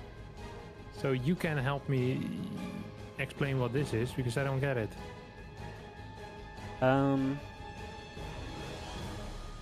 It's like a one base all in? No. I mean, he won base all in DNS earlier, but I don't think he didn't proxy racks like this. It's one What Reaper. did you do against DNS? That was the Hellion drop. I don't think he proxy racked at all. He just it was an El Dorado as well, so he just had the Hellions and the medevac comes across quickly. And he just dropped them in one base. And then went to like liberate a tank and took an expansion behind it. Dude, good control now. Yeah, very nice. Adept gonna come out, chasing the Reaper down, pushing it over to the sides. I'm just gonna see that Reaper trying to escape out of there. Okay, it's going to be a Cyclone here for Gumiho, is what I reckon. We have a third depot coming up in the main base, as well as the CC. And this looks extremely good right now for Max Pax. Cyclone pushes are completely non-scary if you know that there was a proxy Rex on the map, because it's just going to have like 4 less Marines. Tank pushes are way less scary. I think he just scouted the fact that there's a starport going up in the main base, so you know that can't be proxied. You know what timing it comes down. You know it's not a second or the third Rex type of build. Like, information-wise, Max Pax is so happy in this moment. He's the happiest Protoss alive. He's gonna just be getting a second gate, robotics facility, third gate, and it is going to suck for Gumiho. That's just the reality of things. Yep. CC finishes up, Rex leveled in. And this is going to be the Cyclone trying to poke forward. A couple of the Adepts out the front and the Blink on the way, extra gates coming through. We do have that Stalker going to go and fight our Cyclone in the center. This thing is legit busted. It's so fast, no? The Cyclone? Yeah. Oh yeah, they had to slow it down, didn't they? They slowed it down when they changed it originally. Last PTR. I forgot about that. Oh. I forgot they were even more broken when they first changed them, because they were just so quick and pumping damage. Yeah, I mean, the original one was crazy. Yeah. Just mental. Legit mental. Cyclone is such a funny unit. Like, it's just changed so much, so many times. And Yeah. it's either insanely broken or extremely niche. Yeah. Do you not think? Do you remember the machine gun Yeah, one? that's the job I'm thinking of, like the machine gun one, where it's like TVT literally just became Cyclone on Cyclone. It's like no one actually knows what happened. Oh my god! 8 probes! This doesn't happen. That's not meant to happen. And the Widow Mines are still alive as MaxPax is going across the map. What a start from Gumiho. That is some serious damage dealt. He's gonna get one more Stalker Warp in, and his build order is extremely tight. It's going to be... he's 1 Stalker at home, 2 more at home. Can he get 1 more, like 2, 3 more Stalkers here? And then he needs to deal serious damage. These mines will get another hit in as well. But Max Pax was faster than Gumiho. Max Pax saw that the mines targeted the Stalkers, and there was no retargeting out of Gumi. So, oh, Max is actually gonna jump in here. It's gonna lose. Oh, so far nothing. This is good control. Jesus Christ.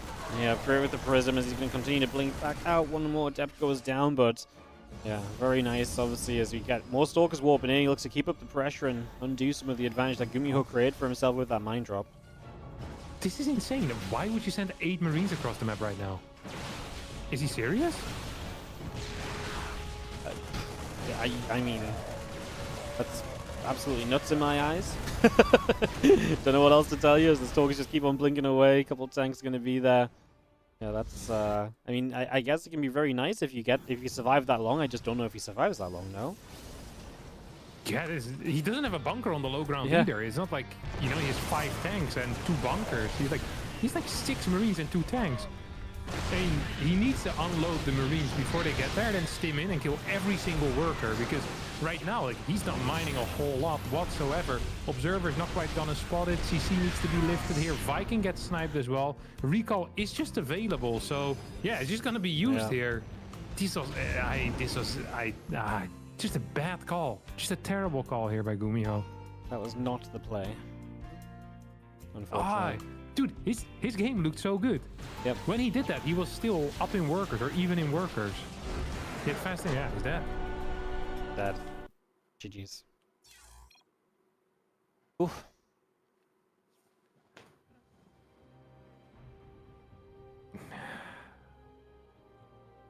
I can't believe how good his position was. Yeah. Well, that means Max Pax gets the advantage. So Max Pax can win the group by beating Shin in this next best of 1. That's where we're at. Wait, one more time? If Max Pax beats Shin, he wins the group. Yeah. But then Shin and Gumiho would still play for 2nd versus 3rd. Right. And what if... So imagine Shin beats Gumiho. And they both lose to Max Pax. Wait, then Gumiho's out. Never mind. I don't want to talk about this. It's been a long day. I was doing some math in my head, and there were some maps missing. Okay. I'm mentally right. Don't worry about it, Wardy. Maps are the best.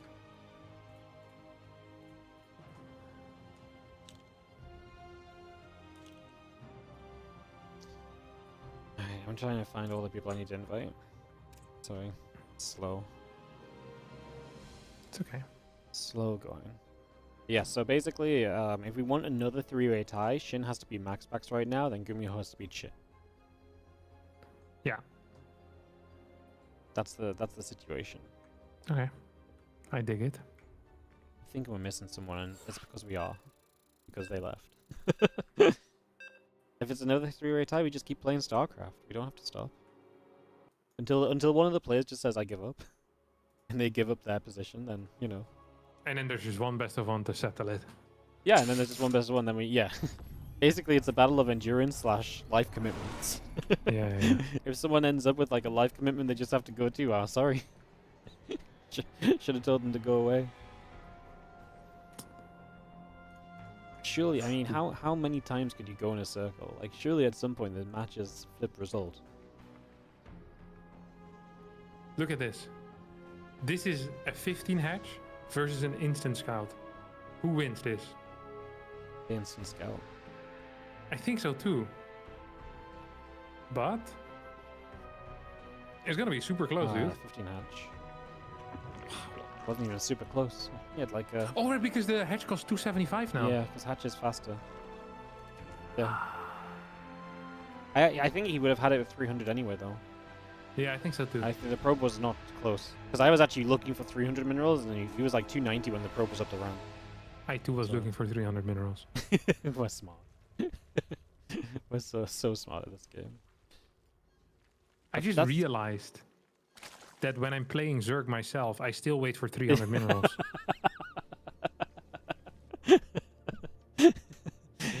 Big brain. Because I don't click, you know, at 275 because I don't think of it. Yeah. So all my hatches are just 25 minerals late. That nerf really hit you hard, huh? Yeah. That buff didn't The help buff, you at all. the buff hit me hard. The buff hit you hard. Oh, Damn. all right. It would be kind of sad for Shin if he would lose to MaxPax now. Yeah, and then MaxPax has first place, and Shin doesn't even get a chance to... Especially after you 2-0 before, because then it's like, you still 2-1 MaxPax on the day, and it doesn't matter. Yeah, exactly. But then again, that's how ties work, you know? But then he shouldn't have lost to Gumiho 2-0. Exactly. Shouldn't have got battle cruisered. Shouldn't have gotten battle cruiser. What a rookie move. Rookie move, truly. I want that replay, by the way. Don't think you're holding out that replay on me. But the battle cruiser one? Yeah. You really don't want to watch it. It's not that good. Actually, Okay, to be fair, the Gumiho Shin game was kind of good because like Gumiho did accidentally die while battle cruisering him, but then didn't die enough, you know. So it was probably better than I thought it was. I was just like at the time I was just like I feel like they're memeing, and none of my games have been good, and I was like being low key salty about it. I'm not interested in the replay anymore now. Oh, You've killed it. Wow, honestly, I wanted a little bit of suspense in there. I don't think you would have enjoyed it. It was too short anyway. It's like 7 minutes. Yeah. That's not even a YouTube video, you know. Yes, everything I watch always needs to become a YouTube video. That's why I think of you. If you do it, it's probably because it's going on YouTube. I like watching games just for the fun of it. I've been playing some Zerg, some Terran. That's you know? crazy. Yeah. I've never heard of such a thing. I only watch games when I have to cast them, you know. True. You know what it is? I actually really struggle to just sit and watch StarCraft now. I think it's because my brain's so used to being active while watching StarCraft that like if I'm not casting, my brain's like I'm bored because I don't know how to like just sit back and watch. Does that makes sense? Maybe we should do like a Subway server above the TV. Maybe. Like I can watch it if I'm like doing something else, like a multitask or so, but like actually just sitting down to watch a game, I find that very difficult to do nowadays. Yeah, I don't struggle with it as much, but I wouldn't do it alone, you know? In the past, I think I did it way more alone. I would just sit and watch. Yeah, well, yeah, I did it all the time in the past, but nowadays, my brain's just like, feels like there's meant to be more going on. If I'm watching alone, I want to observe, you know? Yeah. I want to be in charge of what's being shown. People always upset me. Yeah. So I just watch replays for entertainment by myself most of the time. What a life. Yeah, truly. Ooh, look at this. This is already going better than all the other games that MaxPax played before. Dude, he's getting like 4 or 5 kills here. Yeah, that's some great adept pressure. 5 drones going down, and that's early as well. 4.5 minutes, 5 drones dead. Big hit to the Shin economy in these early stages, as he's going to go for that Twilight Council straight off the back of the 2 Oracles. So 2 Oracles, no third, get the Twilight instead, and that's going to give you some still pressure with the Oracles, and then Twilight can go straight to Glaives. And we go Oracle Glaives here for this game number 3 of these guys today. Currently a best one in the tiebreakers. Yeah, it's clearing. Ooh, missed that last tumor. That sucks. But he definitely could have gotten it. Same time, Shin is planning on trading some links for Adapt, which is not a bad trade if you know that Glaives are coming. He doesn't know that Glaives are coming, but it's still a fine trade. It just was an uninformed good trade. Overall, I don't mind it that much for Shin, right? Like, he has a Roach Warren, he is getting his lair attack, he does not have +1 Evo.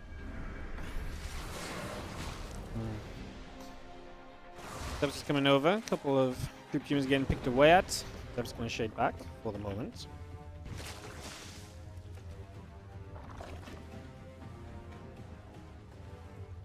I mean, this is... Oh, he's just gonna... Wait, what? I don't understand what Shin is doing. He's gonna go Ravager, Ling, Bane with, what do you call it? Queen drops, I guess? Meanwhile, Max Pax is going for like a minor Glaive Adept attack. It's hitting pretty freaking late.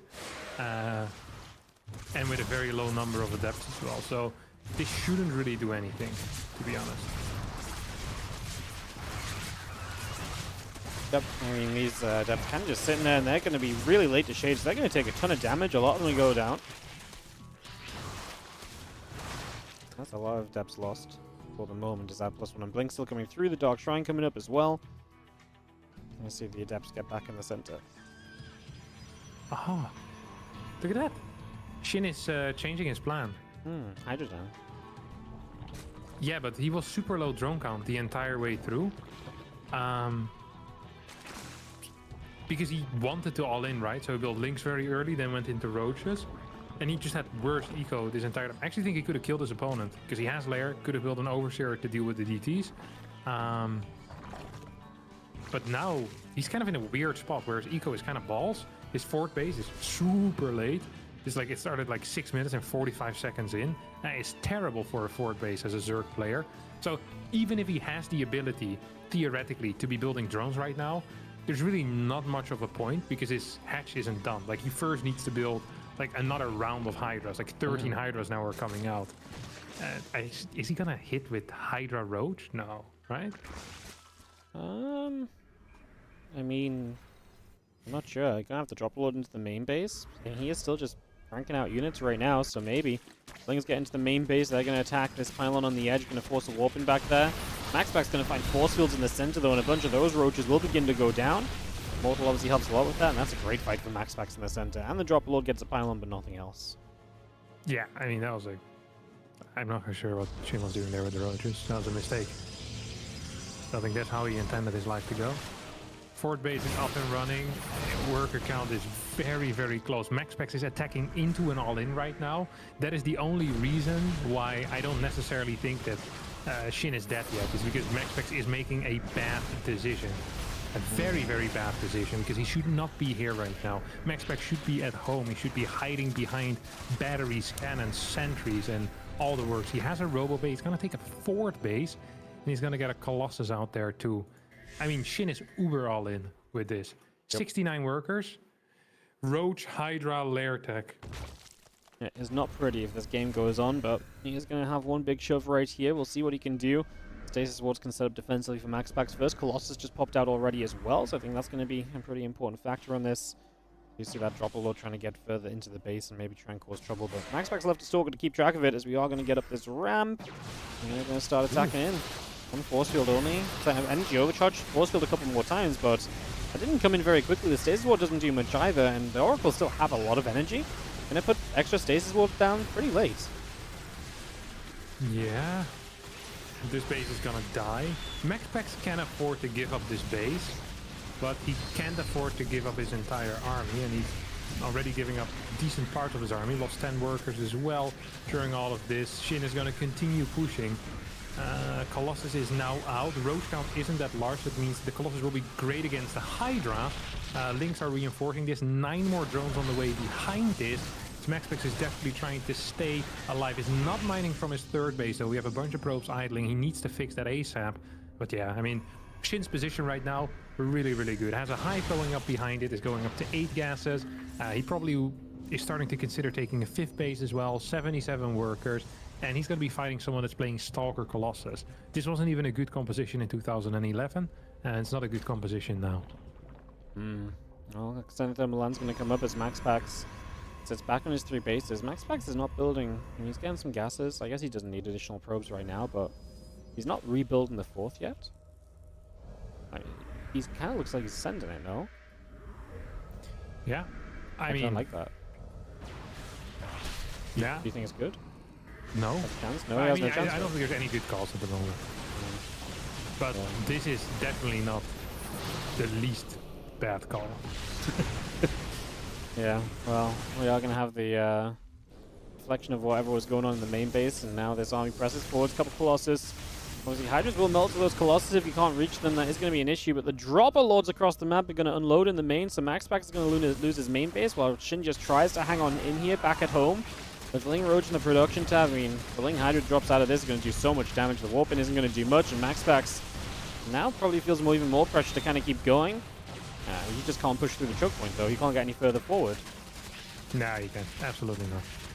He's going to try here one more time, but I don't think he's going to be viable here whatsoever. Shin is, well, he's sending another army. Oh, it's going to flank. I thought he was going to send it across the map, but just coming in from a flank.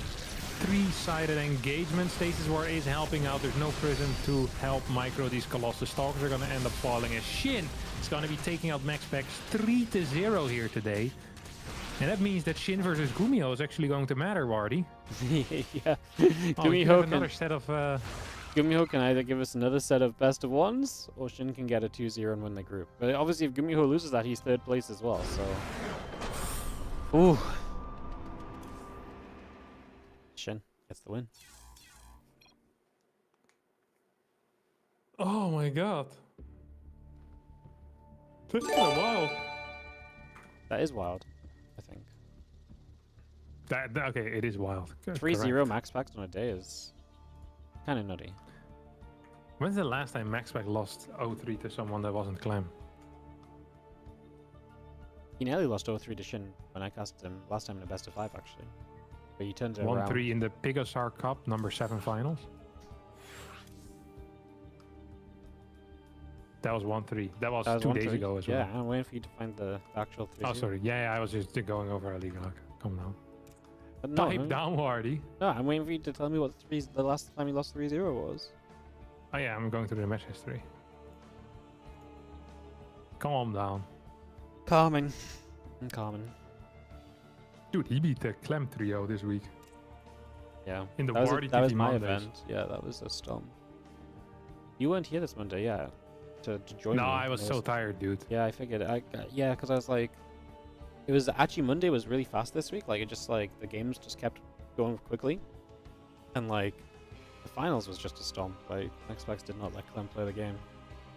Well, Clem did very well game 1. MaxPax turned it around, and I felt like Clem was just like not impressed about that, so just didn't play very well for the rest of it, you know. Can imagine. Okay. I'm not sure why I started scrolling through without putting any filters on. That was a mistake. Next time I'm gonna do this. Like you're terrible at this. I said you're terrible at the research. Losing 3-0 to someone that wasn't Clem. Yeah. He just loses 3-0 to Clem. Yeah, I mean he beats a lot of people 3-0 though. Sounds about right. Clem. He just doesn't lose a lot in general. No. Clem again. It's actually Clem again. I was talking about this, but it's like actually looking at the Clem Max Pax history is wild. Not just for how much they play, but the fact that every time they play, finals, round of 4, yep. finals. Like, it's not like they're just meeting like early on in a group stage or anything. It's like they're always in the finals. Like they only meet so often because they both keep winning so much. It's ridiculous. I found it, by the way. ESL Open Cup Americas 215. He lost 0-3 to Hero. Oh my god, that's like what 2023. No, that was still 2024. Oh, very early 2024. 19th of February. Okay, fair enough. Down. Do you think Gumiho wants to win this, or do you think he's ready to just give Shin the first place? I don't think he's ready to give Shin first place. Okay. I think Shin is ready to send it though. Yeah, I think Shin's gonna just like be like, no, I'm not messing around, you're dead. I also don't think Shin should have lost 2-0 to Gumiho in the first place. I feel like double whammies, like right, I can be done for the night right here and now, and I get revenge for earlier. So we'll see what happens. Navia. I think he's gonna do resub. What? I just forgot I was co-casting in my brain and just a resub shout out halfway through the like I just completely forgot you were here and just like was like, whoa, resub, wow, resub. Thanks. Yeah. Shout out to and then I realized halfway through saying it, I was like, oh no, I don't do those when I'm co-cast. You can do them. I don't mind it. Yeah, I don't like doing it though. Like if I have a co-cast on, I'd rather just focus on the co-cast and say thank you later. Really? I don't mind it if you say it. Then I can also thank them for supporting Wardy. Sure. Okay, then you can say thank you to Navia. 3-month resub on the Prime. Thank you, Navy. Close enough, yeah. Yeah, nice. 3-month Prime. Cool, man. Sick. Interesting that you decided to use your Prime on Wardy rather than on me, though. We were talking about MaxPax's bad decisions earlier, but holy crap. That's one as well. He just wants to give you the real sub, the real money sub. No, I've never seen that name before in my life. I don't think he did. He subs to one person every month with his Twitch Prime, and it's not me. I have no problems with that because I'm an adult. I can take, major setbacks like this. I take him on the chin, but yeah, I'll remember. Don't come hanging out in my chat then next time, we know how it is now. Yeah. 40 above. He's serious. How many YouTube channels do you actually have, Wardy? Me? Yeah. I only have one. Only not, one. Not like all these This other is YouTubers. the guy you're sending the Prime to? Not like all you guys who have Hearthstone cast. Hearthstone cast, not StarCraft. Like. But do you actually only have 2? No, I have 4. You have 4? Mental. Hearthstone Daily, Hearthstone Cast, Hearthstone, and Harambo, but that one's inactive now. So that's wild. Yeah, but I'm not a YouTuber. I'm a Twitcher. You know. True. So if you think about it, I deserve the Prime. You should go get your YouTube gaming sub that doesn't exist. I should have gotten. I'll ask for the super chats. The super chats. All right, what the hell's happening here? Oh, we have a bunch of links. They're gonna run by. They're gonna kill 2 Hellions and then 9 workers. Can you smell it already? No. Oh, he's gonna dodge the Hellions, then kill 9 workers. Can you smell it now, Mr. Krabs? Wait, the Hellions are gonna kill 9 workers? No, the lings. lings. The lings are gonna run by Oh and kill yeah, 9 workers. I can smell that. I actually think they're gonna kill 10. I think they kill everything on the low ground. Oh, Hellions moving back home. That's a lot of work going down here. Shin is so good at the run-bys, by the way. Like, he is so consistent with them lately. It's actually really fun to watch his DBZ because he's just constantly finding the run-by opportunities. Kills 2 Hellions on the ramp as well, so 6 SCVs, 7 SCVs, 2 Hellions. It's not bad. It is not bad. You know what's interesting is that the queens went halfway across the map as well. Oh, really? Yeah. Oh, Hey, no. guys. Okay, you know what's gonna happen now? Oh, no way. The second Gumiho is run-by. gonna move out with his Hellions, and then the next set of links is gonna come in, and then Gumiho is gonna smash his desk. That's what's gonna happen. Yeah. He's gonna be so freaking angry, man, like you won't believe it. Overlord survives as well. Oh, dude, I would not. Oh no, it goes down.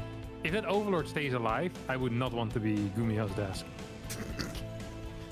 This is. I mean, he should be expecting this though, right? Because, like we said, Shin's angry. He wants to be done. He's not messing around. He's not messing around. Yeah, you should be expecting it. You should be expecting it at all times. Always be prepared.